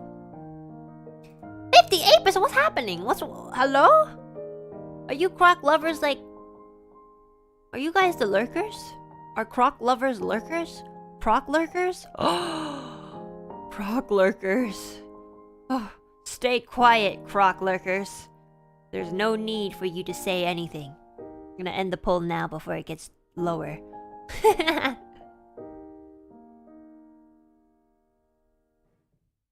The Crocs gang came. Oh my you fucking Alira Pandora. Oh wait. I swear to God. I swear to God, as soon as I mentioned Crocs, like Alira's like fan base came, they're like, we must stand up for Alira's love for Crocs. Anything for Alira Pandora. We must save her opinion. Let's go. Oh yeah, I see that. I see that.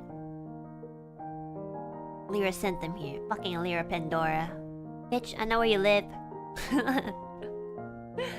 That's become a very famous quote for some reason.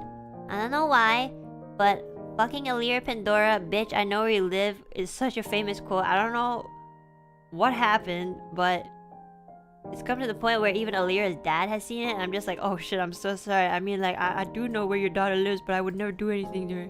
I promise. But he didn't really seem that concerned anyway, so... It's funny. It's always in my mind. Always has a special place in my heart. I don't know. You guys are kind of weird. Menonya, thank you so much for the super. Thank you. The bomb is here. Thank you so much. Happy 7 months. Special shout out to Clippers because I wouldn't be here if I hadn't seen all the clips and been like, who's this super funny, no filter dark humor girl? Gotta catch up on all your VODs, but glad to be an Alouette peep. Thank you. Thank you, Clippers, as well. Thank you guys for making me more appealing than I actually am. I don't know why, but when I watch Clippers clips, I even laugh. I'm like, holy shit, am I really that funny? Or is it just the Clippers? Honestly, it's just the Clippers. They put like sound effects and they zoom in at the right moment. They put like music and, you know, they take on all the copyrighted stuff so that I don't have to, so it makes me feel funnier. Thank you guys. Thank you, Clippers, you're the best. And thank you, the bomb is here. Vespara, thank you so much for the super. I am cringe, but I am free. I love you, Enna. I am cringe and I am free too. Love you, bro. Enna and Mari, thank you so much for the super as well. Here's my I love you, Enna. Thank you for being one of my art muses and inspirations. Will love and support you always. Thank you. Thank you so much. I hope you never stop drawing. I love your art so much. Thank you. Thank you so much, Muddy. Pinkerton, thank you so much for the super. Majin, thank you so much for the super too. Aryad Ness. The last few days have been kind of hectic, so this Zatsu is a much needed healing time for me. Thank you, Enna and Alouette peeps. Oh yeah, thank you guys too. I need to like calm the fuck down. There's so much going on, and I'm having a lot of fun. But sometimes I kind of need to like just sit down and just have a nice chat, you know? Just not go so berserk and not go so crazy and just sit and relax and have a cup of tea and just talk with friends. That just kind of helps me like relax too, just like get into a more serene pace. So thank you very much as well. It's the way you deliver your lines. One of the reasons your talking points on Jackbox was so good. I don't think I say anything. Okay, like I get I have like dark humor, but I don't think like I don't know. I don't really plan. Sometimes I just say things, and sometimes when I say it, I'm like, oh shit. Maybe I shouldn't have said that. But I haven't gone into too much trouble, so it should be okay. What's a staccato? It's the way you talk too. So, do you guys think I'm funny because I sound dumb? I mean, you can admit it. I do sound kind of dumb. I don't know why I talk like this either. I don't know when I started to talk like this. I don't think I've always talked like this. I'm pretty sure I talk kind of normally at some point. But But like, I kind of sound dumb. I think maybe I started it out as a joke, and then I kind of like got stuck. You know, one day I was just like, oh, and then I couldn't stop it, and now I just sound like. So yeah, honestly, it happens, you know.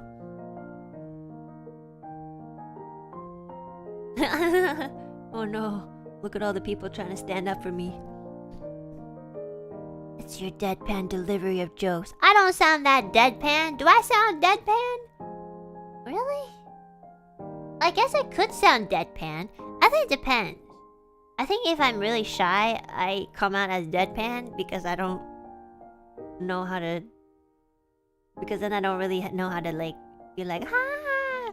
I'm more like, I'm having a lot of fun, guys. Thank you so much. Because I'm just nervous.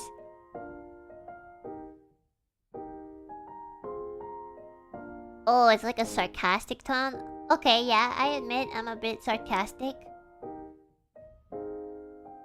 I love your voice because it sounds like a very angry, funny little chipmunk, and that brings me happy thoughts. You know what? Between the two of us, I'm glad you're happy. Am I happy about being a funny little chipmunk? I don't know. I'll get back to you on that. Yeah. I don't think that was meant to be an insult, but... You know what? Chipmunks are cute, yeah.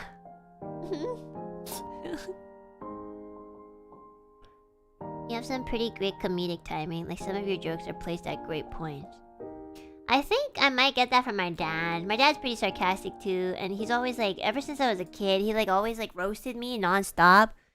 So like, my dad really thinks on his toes. Like, every time you try to insult him, he'll definitely have a comeback. And if you actually insult him, he has a way better like comeback. Like, I've seen people like low-key petty insult him, and he's just like, he doesn't take it.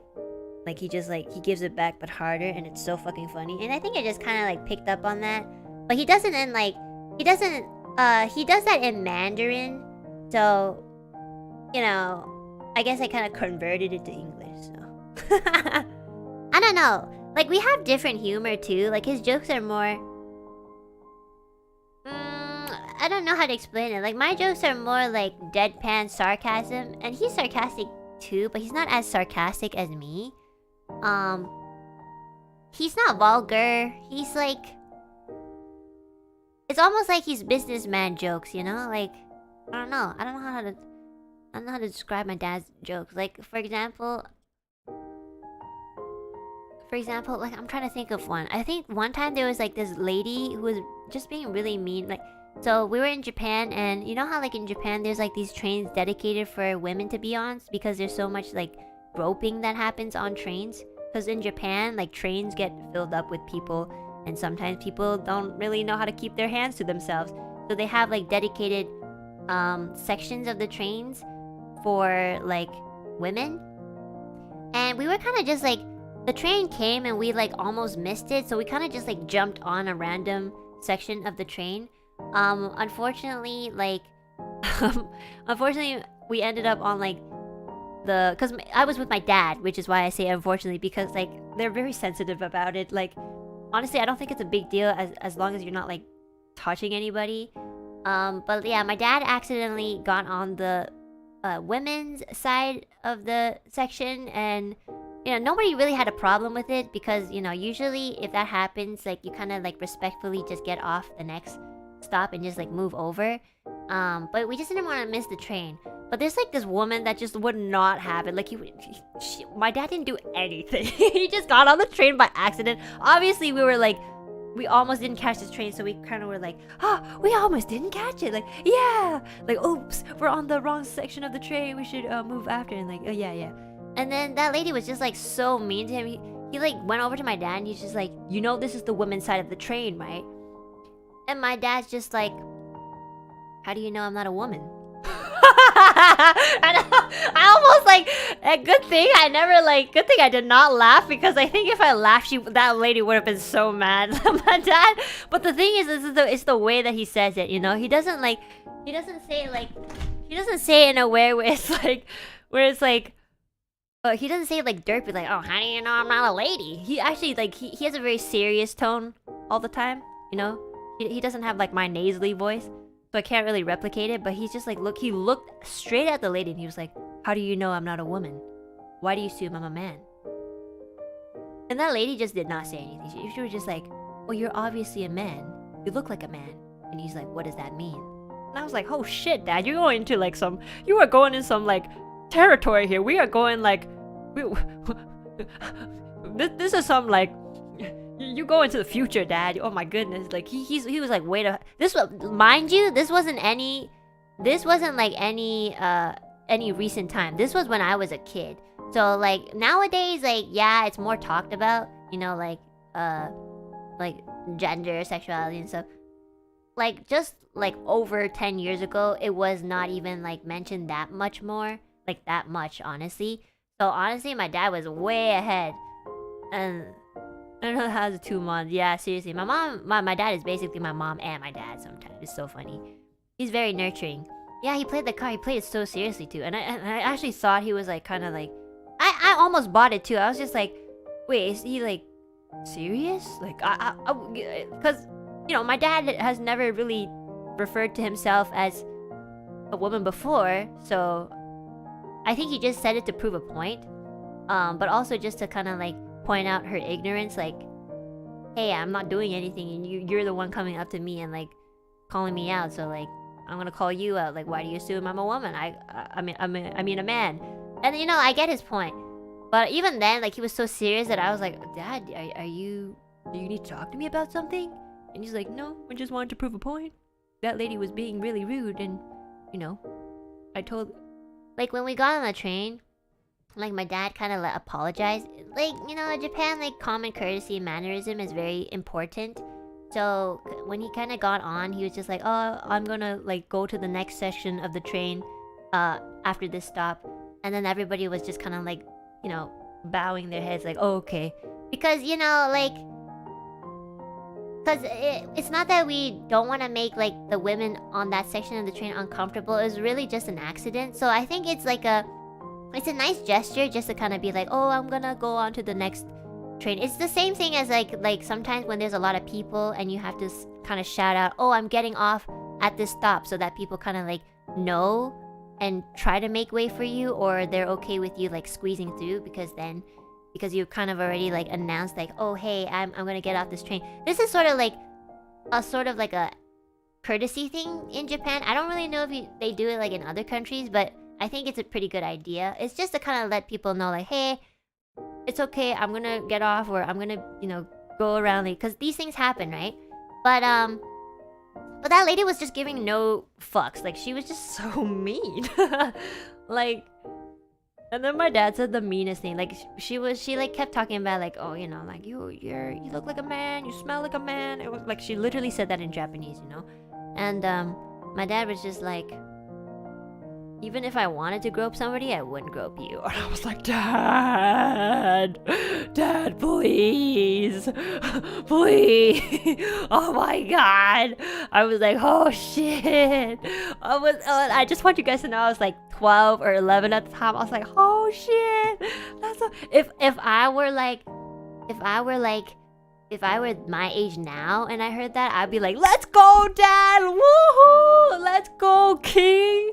But at the time, I was just like, oh shit, he's turning trouble. My dad also had a very short temper, so things like this was very, like, not common. Like, things like this didn't really happen often, but if they did, this would be his sort of, like, comeback, I guess. So yeah, my dad's the sort of person who does stuff like that. Not so much anymore because he's older and he doesn't care as much. But especially when he was like a younger parent, I saw him doing stuff like that a lot. So maybe I picked up 1 or 2 things. Maybe picked up some bad habits from him too. Yes, it's the flip that table Papa Enna. Yeah, that same guy. He's famous. He's my Oshi. Yeah, my dad's been my Oshi since the day I was born. But yeah, so after we got off the train, during that stop, we like, you know, we still had to ride the same train, but we just had to go to a different section. And you know, I asked him, you know, is everything okay? And he's just like, oh yeah, you know, some people, if they are unreasonable to you, like, it's okay to stand up for yourself. It's ridiculous. Like, I didn't do anything wrong, and just being like attacked like this in the morning. Like, it's ironic that they get away to be attacked, but they also are very quick to attack. And I'm just like, so he was trying to like kind of tell me like, oh hey, don't be like this when you're older. Like, it's good to protect yourself and to know like what makes you uncomfortable and to stay away from it. But like, if you're also initiating like problems, that's also your problem. And my dad was making it very clear that I shouldn't be like that when I grow up. And I was just like, okay, daddy. Okay. I was just like 12, just like, okay. Okay. I was so scared. But if I was older, I would be like, yeah, dad, you're so fucking cool. Woo! I'll be like dabbing in the background, like, let's go, let's go. Yeah. Yeah, he wanted to like kind of make a lesson out of it, I guess. Like, I think he did a lot of these things because like he always told me that if I was getting bullied or if people like pick on me for no fucking reason, it's okay to like talk back. Like, you know, don't punch their face. Like, that's going a little too far, but it's okay to be like, hey, stop, you know? And he always wanted to like make sure I knew how to do that because, to be honest, when I was a kid, I was very naive, and I was always like, you know, if somebody bothered me, I just like take it, you know? So, and I think he knew that too, because maybe when he was a kid he was like that, so I'm not sure. But he was definitely like always pretty cool. He's old now, so he's not as cool anymore. Just kidding. No, he's very wise now, and he knows like sometimes you know, it's just better to ignore it. But I still you know, I hold on to those memories because they were pretty like memorable, and it's just a fun story to tell. I told my mom, and my mom was like, oh, your dad just has a temper. He's just trying to look cool in front of you and tell you that it's a lesson, but to be honest, he's just really impatient with people. And I'm just like, oh, well, I still think my dad's cool. La la la la. Grows up to be exactly like him, but worse and vulgar and nasty with a nasally voice. So thanks, Dad. All your fault. There you go, guys. That's why I'm like this. So if you want to blame anyone, blame my dad. There's an incident where some kid kept biting my arm. What the heck? Who's the owner of that kid? My dad literally told me to punch his nose when he was biting me. Okay, yeah, I feel like when it comes to like physical, it's a little like more gray area because like I think if you pushed him off, it would have been better. I wouldn't really punch a kid's face. Like, I don't know. It just escalates further into like problems, you know? But honestly, if you really couldn't, I guess last resort punching him in the face might have worked better. Yeah. You never know. Some people are really just picking a fight with you, so yeah. So if it really comes to it, you might have to punch them in the face. But obviously I would try other methods first, and if it doesn't really work, I'll be like, okay, man, if you want me to punch you, hiya! I'll be like, what was that, a punch? Like, my words punch harder than my fists. You wanna challenge me? Yeah. Okay. Let me do the flush supas. Mr. Y, Cal Crano, Salty Zero, Bombina Nashi, Majin D, Surya, KN. Thank you guys for the flush supas. Thank you. Mama papa. Where am I? Chico, thank you so much for the super. Thank you. Chloe, thank you so much for the super. Thank you. Oh my god, we're always approaching the 5-hour mark. What's wrong with me? I talk that much. Leonardo Dojinshi, thank you so much for the super. Thank you. Reimu Online Warrior, thank you so much for the super. May I ask, as seeing you don't handle compliments well, how do you handle compliments from teachers at school? I hope you don't mind me asking. Well, I think in that sense it's a little different. If anything, I know it might be bad to say, but I never really like showed my true self in school. I was always very anxious and I kept to myself. So like, you know, when my teachers complimented me, I didn't really feel much from it. Because number one, you know, they want to say something good about the parent's kid, and number two, like, I know I didn't show them my actual personality or interests or opinions or anything about me. So I kind of know that they're just saying it. And, you know, I'm not sure if they actually meant it or not. I'm sure there was, like, one teacher who probably meant what they said, but because I felt like I was never myself at school, I didn't even take it to heart. Like, they would compliment me, but I wouldn't really feel too much from it. And it's kind of bad to say because you should probably feel something from compliments. But it's more of the fact that I know that I didn't, like, show my true self to them, so it didn't mean as much, maybe. But compared to, like, for example, like, when my EN colleagues, members, friends compliment me, it's because we, like, collaborate a lot, or, like, some of them I talk to in DMs a lot, and so they've gotten to know me to some degree. So when they say something like, oh, I think Enna's really, like, funny and something like that, like, it means a lot to me. And so when I feel that meaningful feeling, it makes me nervous because I think I know they mean it, hopefully. So it's a little different. So yeah, I don't handle compliments well in the sense that it just makes me nervous and a little embarrassed to hear. But it doesn't mean that I don't like to hear them, you know, I just don't really quite know how to react to them. And I think like a better way of putting it is, like, I feel bad when people compliment me because then I don't have, like, a proper reaction to kind of, like, reciprocate, like, oh, thank you so much, like, oh, you're so cool and awesome too. Like, I feel that way, but I don't really know how to, like, express it. So that's, like, the main reason why I get kind of, like, scared of compliments, because I don't want them to think that I am not taking their compliment, or, like, I don't appreciate it or believe in it. I just don't really know how to react to it in a way where they might think, like, oh yeah, Enna appreciates me back too. I'm more worried about that. So yeah, that's the difference. I hope that answers your question. Come out King, thank you so much for the super. Random fact, marathon runners, even males, can get bloody nipples because of the friction between the shirt and themselves. Okay, thank you very much for that piece of fun fact. Thank you very much. I guess... Alright then, okay, next super, Drifter, thank you so much for the super. Thank you. Araragi, thank you so much for the super. Thank you. Thigh gang, rise up, let's go.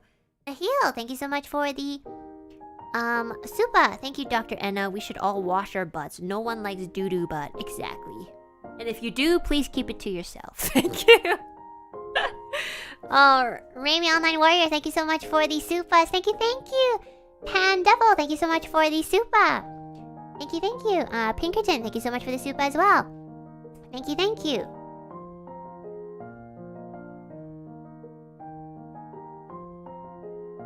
I don't think I'll never ever have a problem with my nipples, to be honest. I have, like, shuriken nipples, so I don't know. I've never really had that problem, but at the same time, I've never really ran a marathon, so. Drifter, thank you so much for the super. Thank you. Talk like Darko, thank you so much for the super. Thank you. Hit the bodies by them. Okay, don't tell me what crimes you did, okay? Because I'm not associated with your crimes. I shall not be a victim. When someone says you'd make an amazing wife, how do you react? I was gonna say that, but I know not everyone likes it. Really? I don't know. I don't think it's a bad thing. I think if people say, like, oh, you'd make an amazing wife, like, okay, I think if you think about it too much, like, maybe it depends on the person. Like, if a person who's, like, a little, like, sexist towards, like, ladies, like, they say, like, if they've had, like, a prerequisite of saying things like, oh yeah, the woman belongs in the kitchen, and then they'd say something like, you'd make an amazing wife, then yes, yeah, that would kind of, like, be a little, like, okay. But I think, like, if you just say it in general, like, oh yeah, I think you'd make a really awesome wife, I wouldn't take it as, like, the role of a wife. I think I would take it more as, like, oh, you'd be an amazing, like, partner to someone, because you're nurturing and you know how to do chores and adult responsibilities that everybody should probably learn how to do. So I would take that as a compliment from I think most people, because I don't think most people mean it in a bad way. So yeah. But again, if you're like, I don't know, like a sexist freak, sexist Steve or something, yeah, it might come off the wrong way because you've had like a history of just being an asshole towards women. So that would probably sit the wrong way. So it really depends, but I'm pretty sure most people just say it like, oh, you'd be a really good wife or husband, or you know, just someone who's like a partner. Yeah, like I get it. It's stereotypical, but you know, it doesn't come from ill intentions, and I don't think we should really like nitpick somebody for just having a stereotypical mindset, because it's just like kind of instilled into us. Like even I still fall for like stereotypical way of thinking. Like I still say things like, "Oh yeah, you're not strong enough. Or, you're such a girl." But you know, like it's hard to kind of like completely be super duper aware of it, because sometimes you just say it without thinking. But most of the time, I don't think it's coming from a place of like ill intent. So honestly, I wouldn't like pick on them for that. Steve hate? I'm sorry, Steve. I'm sorry, Steves. I just wanted to use a generic name and just make it catchy, you know? Sexist Steve. That's so catchy, no? It's true. Like Booby Betty. Betty Booby. Most of us, especially us older people, are guilty of it because we didn't think that deep about it. Yeah. I mean, there's always things we can work on, and if somebody kind of says like, hey, I would appreciate it if you could be more sensitive about this topic around me, then I would go out of my way to do that for that person. But if like somebody random talked to me and kind of expected me to like be sensitive towards them and didn't really like it, you know what I mean? Like if they kind of like hinted, like I get it. Okay, this is something I need to think more about, because it's important to you. But you know, if you kind of just come up to me and you kind of expect me to just think and have certain values, it's kind of unfair in my opinion, because you don't know me, I don't know you, I don't know what you want from me. It's just a little awkward, you know? So, and it's okay to be caught like by somebody saying like, oh, I prefer if you like, you know, give me these, for example, pronouns, or if you could just, you know, don't say these things. I would appreciate that a lot more. But I wouldn't appreciate somebody who's just like, oh my god, why the fuck would you say that? That's like so, it's like obviously I'm like this and you should know that. But I'm like, I don't know who the fuck you are though, I just met you. So yeah, it's not really good to push things onto people, but I think like if you ask people to be like more respectful towards like a certain topic or scenario, most people will be fine with it. Yeah, but like I myself don't expect people to like have the same values as me, and if they don't have the same values as me, then I'll just be like, okay, cool, we're not gonna get along then. I'm gonna go on the internet and talk about you. But you know, I'll change your name and protect you. So, for the content, guys, for the content.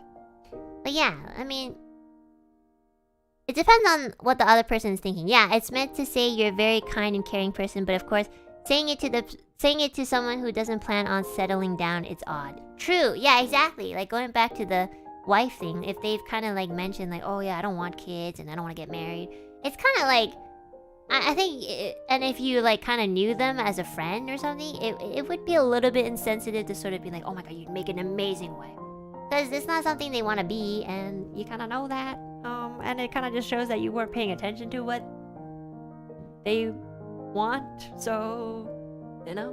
But even then, like mistakes like that happen, so you know, we just have to learn to like respect each other on as best as we can. It's very hard to like do it constantly, because it's definitely very easy to accidentally disrespect somebody just because you're like not knowledgeable enough about like certain things, or like you're a little bit more ignorant on certain topics. But I wouldn't really hold it against them. Like, as long as they don't really mean ill intent and they're willing to like change their mindset and just say sorry and just keep note of it for next time, then it's totally fine. I just don't really appreciate people who like don't let them off the hook, because it makes it difficult for people to get better too. Like, if you want people to be more sensitive towards something, then you also have to be very patient for them to like grow into it, because you can't really expect everybody to like be at where you are, you know, because they're not you and they're a different person, so it's not very fair. Yeah. Gotta go remind me that Enna isn't an endurance streamer. Okay, fine. Thank you for the call out. Okay, thank you for the call out. Okay. Okay, Snoozu, thank you so much for the soup. Thank you. Ugly or not, in the end, we'll all be poop. Our final destination is nothing but poop. But thankful for the time you aren't poop. Thank you, Enna. Thank you, Snoozu. Thank you very much. That's very meaningful. Thank you. Raphael Rivers, thank you so much for the super. And I just wanted to wish you a safe and happy trip. Stay hydrated. Bogo's Bented. You right though, Bogo's Bented. You're right. I will stay hydrated. Don't worry. Thank you so much. Reimu Online Warrior, thank you so much for the super again. Notorious BSG, thank you so much for the super. I hope you have a wonderful day as well. People can be very unforgiving. We need to give people a chance instead of calling them out. Yeah, I think so too. I think that we need to play both parts. We need to realize that, you know, there are certain things that we need to change. You know, the world is changing, and it doesn't make sense if you're not changing with the world. Otherwise, you're gonna have a very hard time. You know, we should always like change for the better if possible, or at least try. But at the same time, we also have to like give patience for change too, because it's not very easy, you know. And you might think it is easy, but that's because it's you. You don't live the other 7 billion people's lives, so you can't really say if it is easy or not. You know, it's easy for you. But maybe not for the next guy. You never know. Everyone's different. It's just hard to say. But I think if you're just like respectful, or you know, I always say you don't have to understand people, but I think you should try to understand people. I think there's it's a very subtle difference, but it makes a big difference in my opinion. I'm never gonna understand some people, but I always try to. So when I try to, I at least can see 1 or 2 points that might have made somebody who they are, you know? So yeah, I try to understand everyone as best as I can. And if I know that I can't understand someone, then I understand to kind of like put myself away from them, because it happens. You're not gonna like get along with every single person in the world. So, but there's definitely like people I don't like, but I don't think it's like the most difficult thing to do to like just leave them alone, or just have like this mutual respect where you just leave each other alone, you know? So like if you don't like someone and they don't like you back, like it's pretty easy to just like ignore them, because then they're ignoring you too. So I think it's more effort if you have to go out of your way to like tell someone that they suck or that they're wrong, even though you don't really care about them, you know? I think that's a lot of effort. And I don't have that energy, and I'm old and I'm melting. Agree to disagree. Yeah, it's just... And you know what? If you agree to disagree, that's also trying to understand someone. Like, you're like, okay, I try to understand you, and I don't. But you know, I can see maybe like 1 or 2 points, but overall, I just can't agree, so I'm gonna respectfully disagree and walk away. That's that. You know what? It sounds like it's very easy to do, but I don't see a lot of people doing it, so it must be pretty hard. And then there's people who like me who just have a very bad temper, so you know. 100%. I have coworkers who we mutually dislike each other, but it makes work so much easier because we still respect each other as workers. Exactly! Yeah, I think a common thing is like workers, like colleagues. If you don't like someone in your workplace, and it's very apparent, and they don't like you back, that's like the best thing ever. That just means you don't have to talk to them as much as you can. Like, and then the only conversation you would have with them is about work, which is very easy because that's your job. So, you know, it's only ever like miserable when they're like trying to make you feel uncomfortable or trying to make you feel awkward. I think the worst thing is like if you know you don't get along with someone and they're trying to like be nice to you or like just be like, hey, you know, like they're trying to like do something even though you know it's not gonna work. It just that's the thing that probably everyone thinks that is very uncomfortable. You don't have to like a colleague to be professional. Yeah, being professional doesn't really mean like. I think in a sense, being professional is more like the logical way of thinking. Like, oh, this is my job and this is how you do it. It doesn't really have anything to do with like liking it or anything. So, I don't know. That's just what I think. That is the worst feeling ever. Yeah, I know.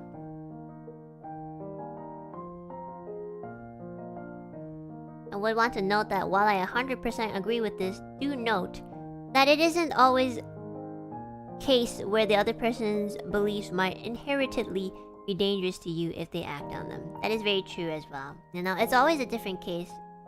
It's very hard to like speak for the general because there's just so many different people and there's always so many different scenarios. Like, just think of it as a visual novel, except it has like 7 billion endings. It's just so hard to like say like, oh, you know, be respectful and try to understand everybody. You know, it's a very difficult thing to do. But for the most part, I think like if you kind of just respect people in general, I think it will be way easier on you, you know? Yeah. I also try to understand and not judge people, but I'm also short-tempered. So I end up being both compassionate and angry all the time. You know what? I feel that. It's not like I've never had my moments where like... There has been many moments like where I'm kind of like arguing with someone, and you know what? It's not even that big of a deal, but I just... That very day and that very hour, I just feel like proving them wrong. You know, that does happen though. You know, human feelings are very strong things, and as logical as it seems to just like let things go, it doesn't always work out like that, you know? It's always, that's why we're very notorious for being emotional creatures. We got a lot of emotions. And you know, I've definitely had one of those days where I'm just like, you have to be wrong, or I will not let go of this topic. And it's like the worst side of me too. Like it just doesn't make any sense. Like, you know. But you know, I think the good thing is just to realize it and just be like, you know what? I'm sorry. I'm a bitch. I'm a bitch, but I'm sorry. I'm a sorry bitch. I think that's the best thing you can do afterwards, you know. It does happen, okay? It's not like I'm saying, oh yeah, I'll always be respectful and do that and this. It's, you know, logically when we're calm, that's how we think, you know. But then when we have our emotions and our hormones, it doesn't make us want to feel like doing that. So, but I think that the best thing is to be self-aware. Self-awareness is very, it comes in handy. Even though sometimes you're just like, damn, I'm a fucking bitch. It's very hard to realize, like, your flaws, okay? It's very hard, but it's very important. If you don't realize your flaws, then that is very yabai. I think it'll be very hard for you. That's my opinion. That's why we're going to be all robots. I mean, I guess, but would you really be you if you were a robot? Think about that. Think about that.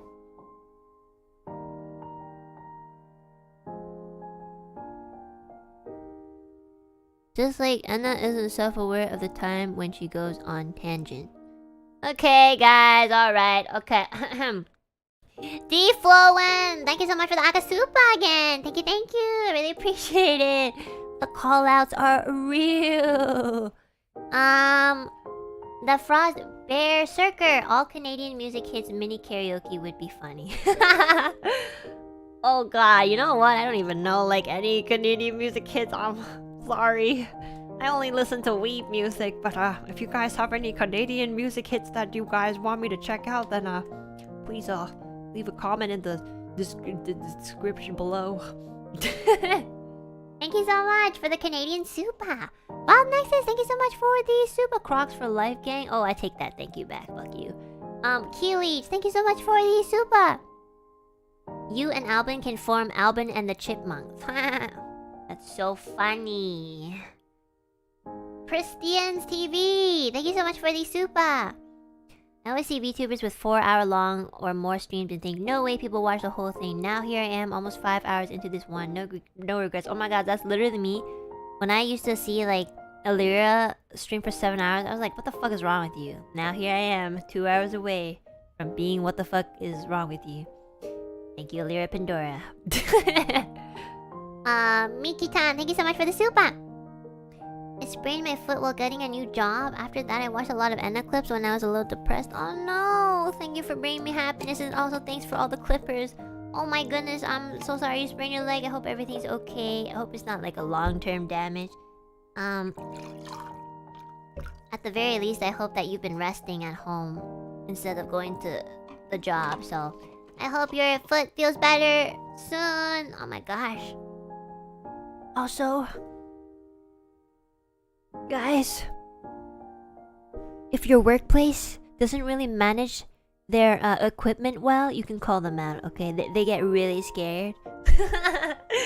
If you go like, yo, this ladder is wobbly, and I've been using this ladder for like 7 months. If you say that to like, you know, I don't know, the higher ups or whatever, oh, they in big trouble. Just saying, if you wanna like nudge at your company bitches, be like, you gotta be nicer to me, you know? You can be a bitch sometimes. Yeah. Oh my god, like if your health and safety lead isn't doing their health and safety shit, you should call them out. It's very important. You know, if they're supposed to be giving you a helmet for something, but they're not, yeah, they can get in big trouble for that, you know? It is. Yeah, I can be like, oh my god, like, the reason why I haven't been coming to work is because I'm so uncomfortable, and like, without this helmet, I feel like I can't do it, you know? But actually though, like, health and safety at work is pretty important. So make sure like whoever's in lead is doing it properly.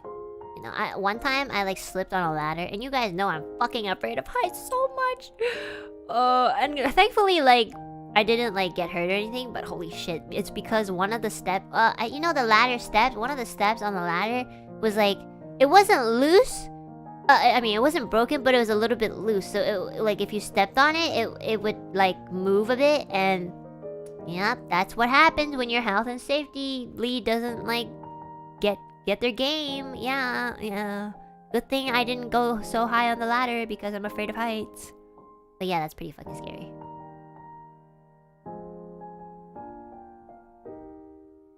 The government is your boss. You can't really complain. Then you write a book, and then you sell it to other countries, and then you die knowing that at least you tried. I don't know.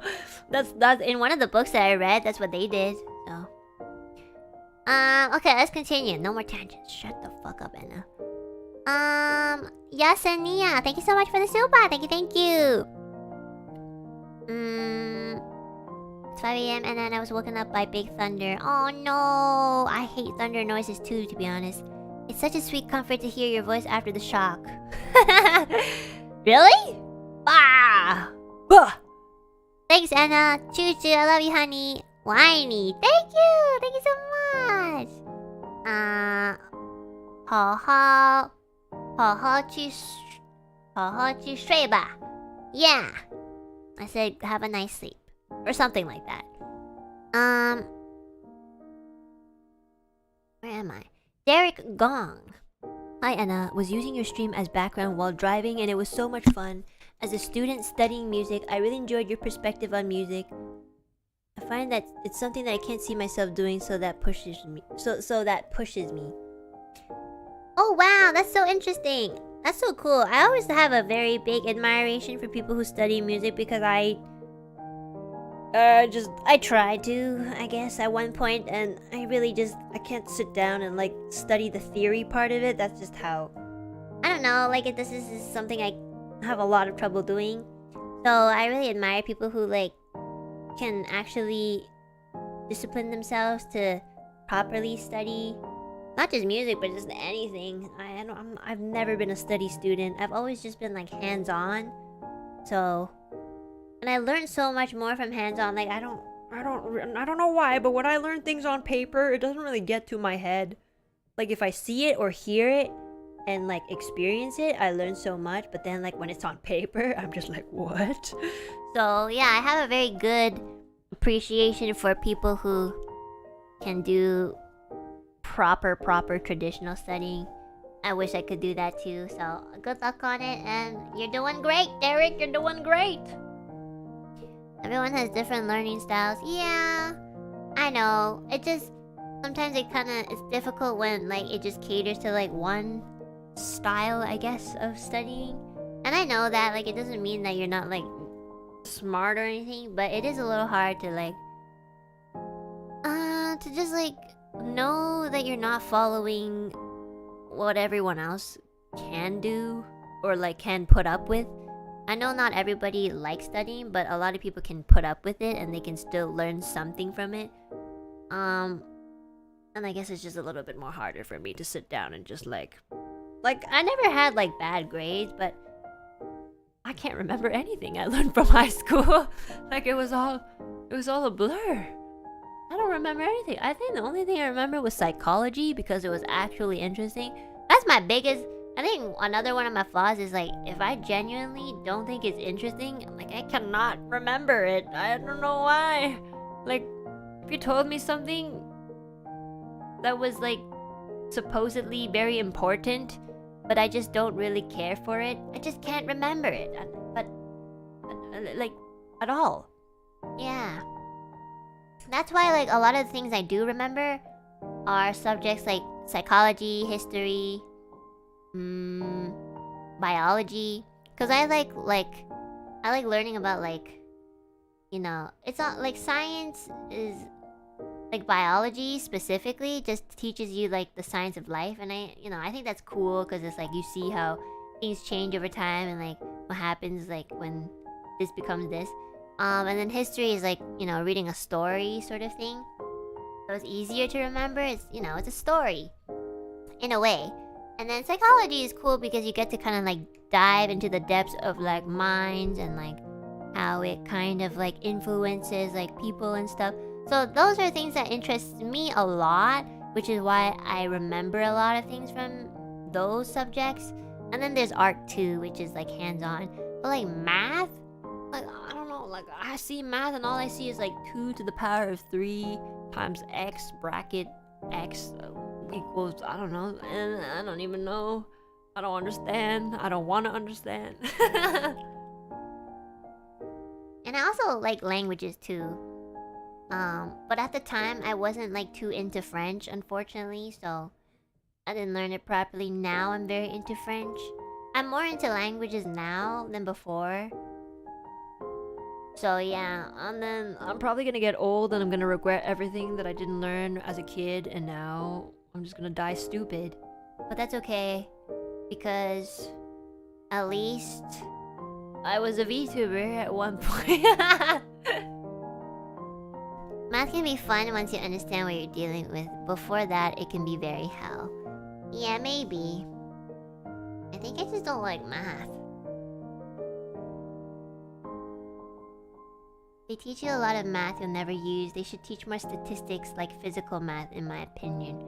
I don't know. I think like it's good to teach these things, even though, you might not use it, because in the moment your brain's developing and you're honestly learning to stimulate your brain.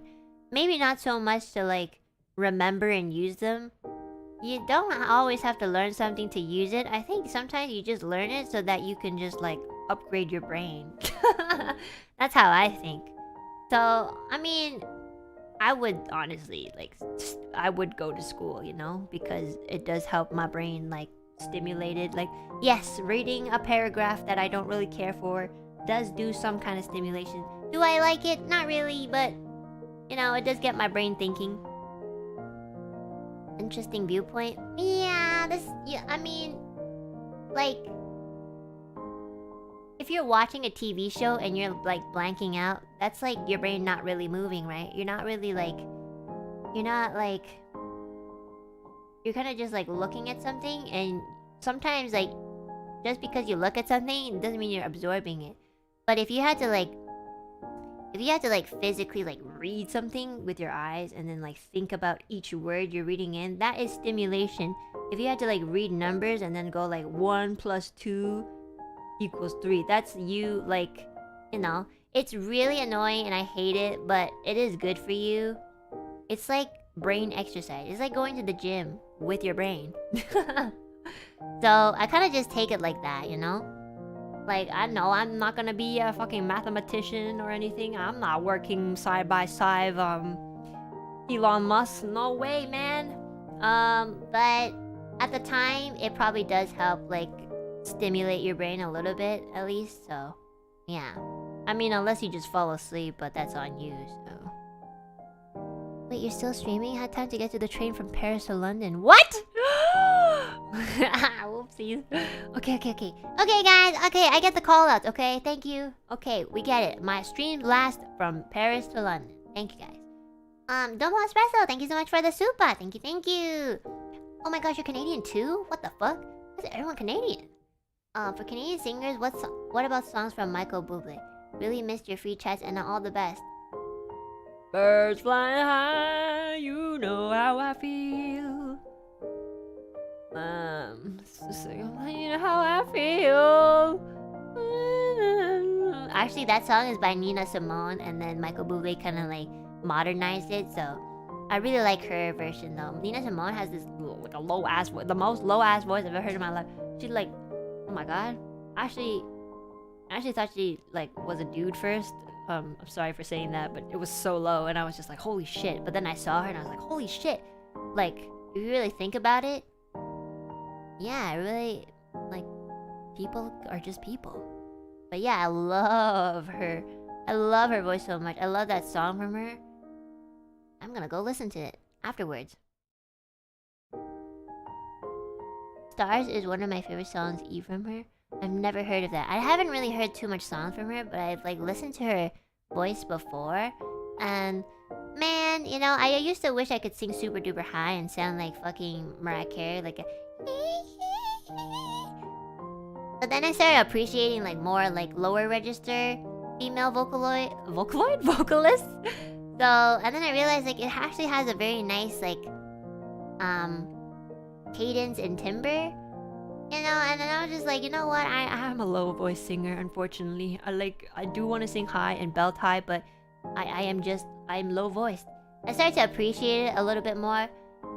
So I've been trying to like, I guess, just try to like find the right songs for my voice. I started to realize like, you're not really supposed to be able to sing every single song on this earth. I think you're supposed to kind of like have the song somewhat cater to your voice too. Which is why all of the very legendary songs are very legendary. It's because like somebody wrote it for that specific singer. So I was like, alright, true. But yeah, famous vocalists. I keep saying Vocaloid. Female vocalists with husky voices are my favorite. It just hits different. Yeah, I can appreciate both. I really like high pitched voices, and I really like lower pitched voices too. And I really like opera voices, or like or like even like the super cutesy voices I like too, you know? I just like I like anything that just sounds good to me. Ado. Yeah, I love Ado. Love Ado. you be considered an alto or a mezzo? I don't know. I have no idea. I'll try to figure it out one day. Maybe with my members. I don't know what the. I know what baritone is. And I think like alto, isn't it like a lower after like a part of the lower range? I don't know. No idea, man. I'm probably just in the middle somewhere. Campanada KO. Fuwa fuwa. Campanada KO. Okay. Well, I forgot the lyrics.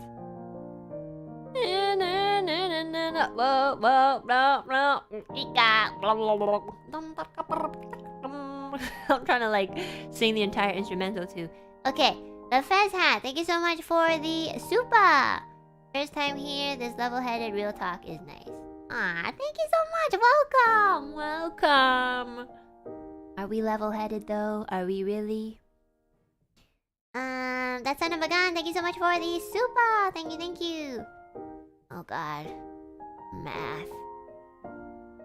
Okay, and then I'm going to random question. Do you have perfect pitch? No, I don't. I don't have perfect pitch. I think perfect pitch means that you can remember the pitch of a song. And it's the correct pitch. So like if you played I don't know, like a C minor ABC, that person would remember that it's in C minor and they would know like the pitch for C minor. I don't have perfect pitch. I might have like just normal like good pitch, like just I know what sounds off is what I mean. Like if you went like if you sang one note, if you sang one note, I would be able to tell if you were like consistently on that one note or not. So if you went like I'd be like, oh, you kind of dipped a little. But then if you just went like I'll be like, okay, that's pretty good pitch. So like that. Oh yeah, relative pitch. Yeah, that's the word, relative pitch. But yeah, I don't like, usually I won't remember like what the note of a song is unless I hear it first. So I don't remember like the exact notes. So I don't have perfect pitch.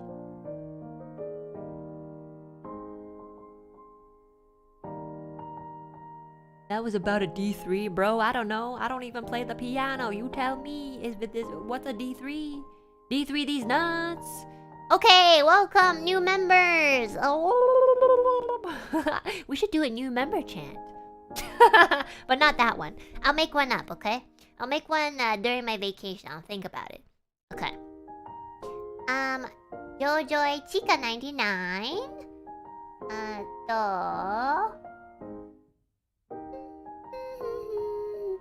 Nayu Cheeky Fella. Nana-chan. And Nana-chan again? There's two Nana-chan? Murai, Nameless. Tia-chen. Zigzag Heady. Ziply.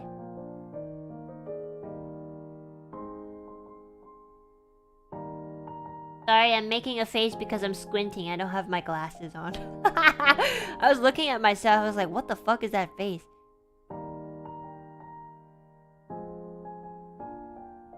Haruka. I feel like a grandma.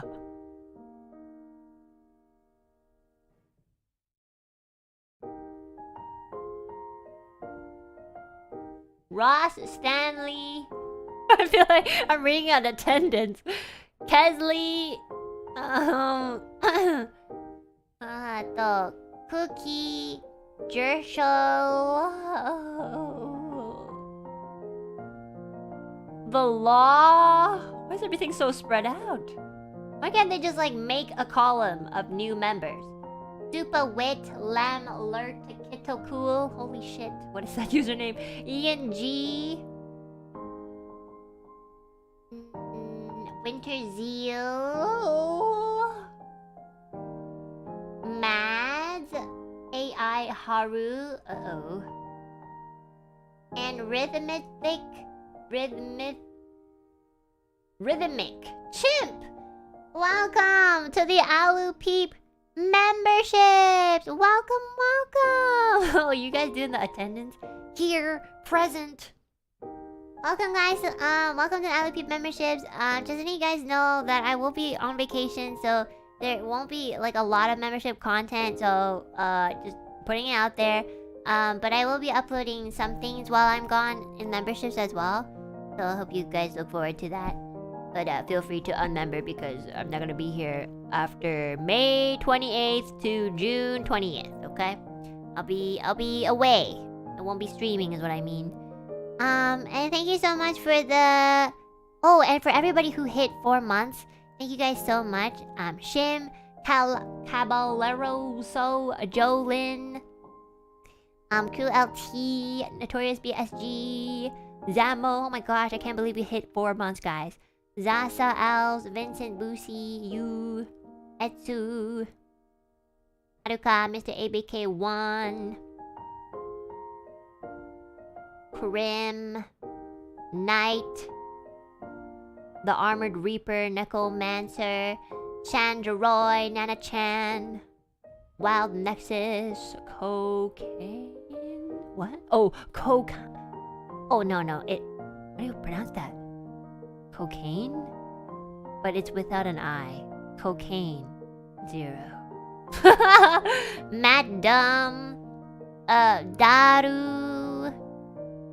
Yuminyan. Helen Zadine.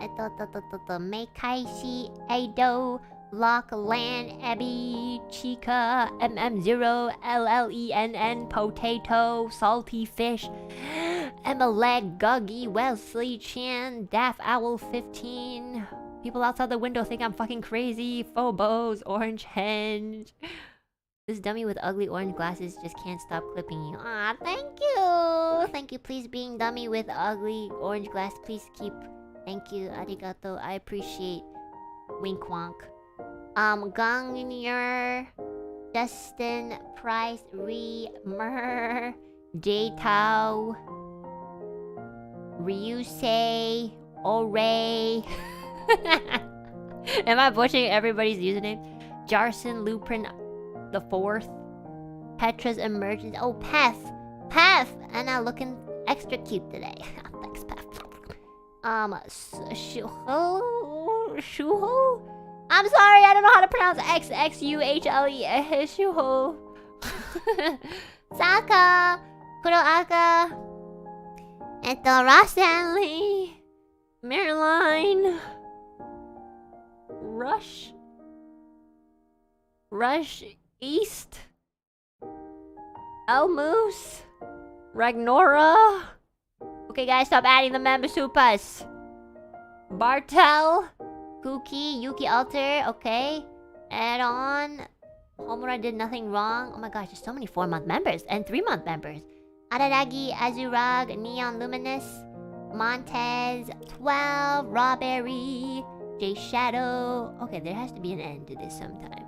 Pinkerton, X Razolin, No Pointer Exception. Do you guys realize how weird your usernames are?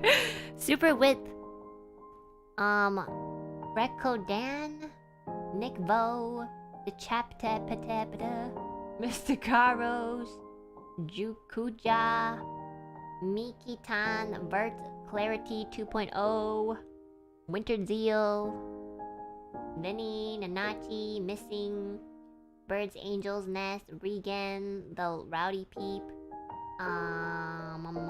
Ben Edo Sensei, Majin D, P, Mondeshusta, Jeanju. Oh, holy shit. Okay, there's way too many, okay? Holy shit, what are you guys doing? Slidrelex, Seanver, Mr. Y, Papo, Xanadu, FBC, Lyra, Salty Vanilla, Oscar Angerblank, Arin, I am Peta. Okay. Alright. Okay. Gamer Dude 13, DNJ 110, Blamade, Edine, Bowl Commanima Harmonolos, Mr. Shadow. Why is this so tiny? Spaghetti enthusiast. Grey Datey. Shut up. What do you want? Oh shit. That's not my friend. Oops. Yan. The Fear Giver. The Smiley. And the Lokes. I don't know how to pronounce your name. Deal Lukes. Anyways, guys, everybody here has funky usernames. I also can't see because the font for the member supers are so fucking small, and it's like on a green background, and I'm really bad at like looking at green stuff. You know, it kind of hurts my eyes a little bit. So if I butchered your names, you're welcome. It's personally a special way of pronouncing your name. So I really appreciate y'all. Yeah, thank you guys. Thank you very much. I'm gonna read the Streamlabs to. I went to Streamlabs and then I typed in Streamlabs. That's how tired I am. Oh, now I just typed in something else. What did I do? Thank you guys! Thank you for joining the memberships. Welcome! Okay, what day is today? Oh my god, it's already May 10th. Okay. Brownie, thank you so much for the super! Have you ever thought about how you being around motivates viewers to try things they might not otherwise, or to hone existing skills? I don't, actually. I don't think about it because I don't really think anybody really... Well, I don't know. I'm not sure. I don't know why. I don't think I'm really that motivating in my speech at all. So I get genuinely surprised when you guys tell me like, oh my god, Enna, I decided to sing because of you, and I decided to like continue drawing. I'm like, I'll be like, oh shit, like really? But because of me or because of you?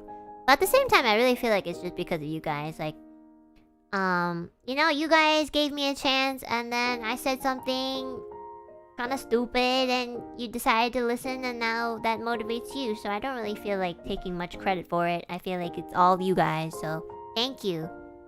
You motivated me to go to the gym today, and you also reminded me that I promised to go to the gym as well. So thank you for that. Your streams have inspired plenty of Alu peeps to improve their art, singing, cooking, and even web design skills. Really? Is that true? I'd be very happy to hear that if that were true. I want you guys to Oh my god, Yugo! Hi, Yugo! You're amazing too! Hi! Oh my gosh, thank you so much, Yugo. You guys inspire me a lot too, you know? Not just my EM members and not just my NIJISANJI members. In general, you guys inspire me to always like... You know, you guys remind me to just live in the moment. I have a very bad habit of like overthinking or like being anxious about the past even though it's over. So, you know, everybody here, whether you're in the audience or you're my friend in NIJISANJI, you guys are always telling me, basically like telling me how to just live my life, you know, not think about things too much. Just live in the moment, have fun, take this experience in, good and bad, and just go forward with it. So you guys are all super awesome. Thank you. And my members are all super awesome too. I really, really admire all of my members. They each have their own individual, unique quirk that they show. And you know what? Like, that's fucking amazing. I usually like have one or two people that I'm like, you suck. But in NIJISANJI is very different. I think it's because like everybody's just so grateful of like being here, and we're just a whole bunch of like creative people who just love to have fun. So I don't really see why we would really not get along, you know? So this really is kind of, in a way, I guess, where I belong. Yeah, as cheesy and dramatic. True, we are NIJISANJI, we have different colors. I know! Oh my god, you're right! We are a rainbow for a reason, you know? Each color representing different strengths and all coming together as a unity, as a rainbow. それはNIJISANJIだ! Thank you, Yugo. That was a beautiful comment from you. Yes! Yes, guys, please spam the rainbow, okay? Let's go, NIJISANJI, and yeah, need you love, guys, need you love. And Brony, thank you so much for your really, really nice message. I really appreciate the dono. Thank you, thank you.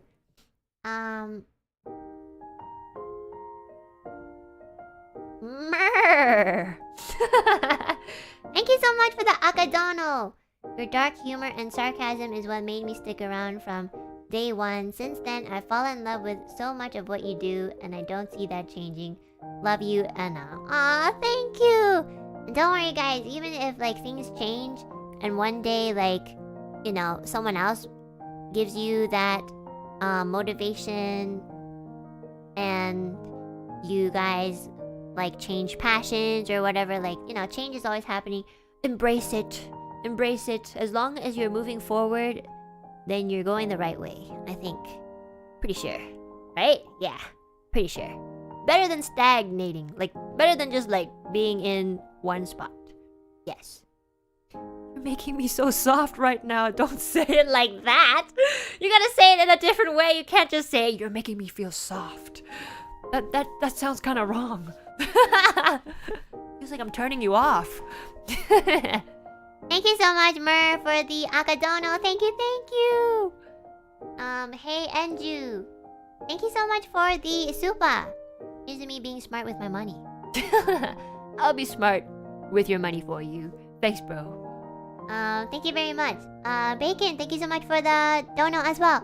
After the stream, Enna plans to try making the teasing, eat vegetables with pigs and work out. What a hard worker.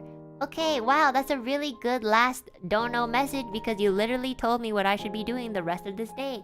So, as promised, I will work out after the stream. If you hear my enthusiasm, yeah, I'm gonna go to the gym after the stream. Okay, I'll drag my roommate and we're gonna do that. I can't exactly say that you make me feel hard. That would make me seem like a bigger weirdo than I already am. I mean, I never told you. Please don't tell me if you guys feel hard or not. I really don't care. Please keep that part to yourself. There are also probably some people who are just, you know, not old enough to understand what we're saying right now, so maybe, hopefully not, but yeah, keep that to yourself. I don't really care. If I do, thank you very much. If I don't, cool. Thank you. Yeah, and yeah, I'll go work out, and then I will make dinner. Oh, first and then I have to buy groceries. Fuck. Ah! Okay, I'll go buy groceries after going to the gym, and then I'm gonna make dinner. Okay, I promise. I'll take a picture so you guys know that I'm not lying. Okay, thank you guys. Oh, Kiki, thank you so much for the super and Thundersap as well. And the son of a gun, thank you guys. And Juhu-wee, thank you. Okay, guys, I have taken up almost 6 hours of your day doing absolutely nothing but talking. Thank you very much. I will go be productive now, and I'll post the picture of my dinner tonight. I promise, I will be productive. I really don't want to exercise, and I just want to take a nap, but I'm going to go to the gym. I promise. Okay, guys, have a good day. Have a good rest as well. Tomorrow, I'm playing Monopoly with my friendos. I hope it works, because I think last time we had like a little bit of trouble. I think it's just gonna be like one person and then just moving the pieces.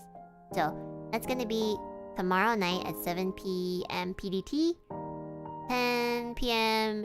EDT, 2 a.m. GMT, and 11 a.m. GST on the next days. Yeah. I'm so glad I did this Guerrilla. It was really fun, honestly. I haven't like talked to you guys in such a while, and it's like we've had a really good conversation. We had such a good conversation that I forgot to put on the looping outdoor sound copyright free birds chirping thingy. So thank you guys. That's how you know I was having fun. Please stay safe, by the way. There's been some like if you're a streamer or a VTuber on your own personal channel, just be careful. There's been like a few issues with like some bots, something chat, something. Unfortunately affected one of my friends, Mika from NIJISANJI. So just be careful. Watch out and just be a little bit more cautious than usual, because it's, I think, happening a little bit recently, which is why I put like subscriber mode only. And I think everybody from Niji's been doing that too. So yeah, just watch out and like keep an eye out for things. Yeah, she's back. I saw. I was like looking at it. I was like, "Wow, make us back. Let's go." Alright, guys. Have a good day. Otsuana. Go work out. Woohoo. That's 20 sit-ups. Well, let's go.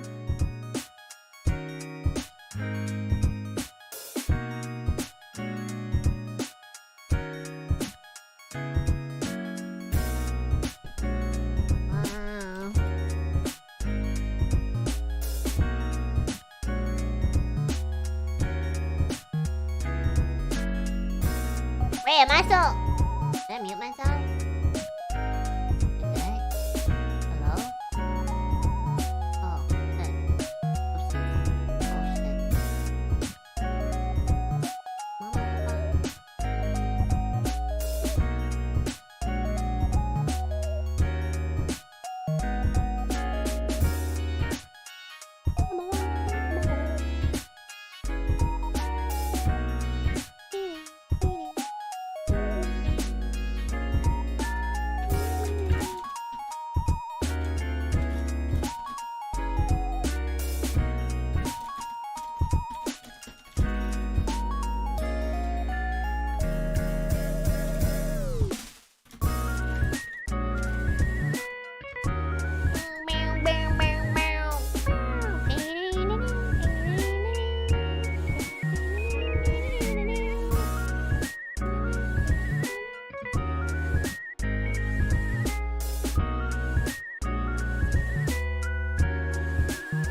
Oh shit, I'm still not. Oh shit, what the fuck? Oh, I'm pressing on the short keys. Oopsies.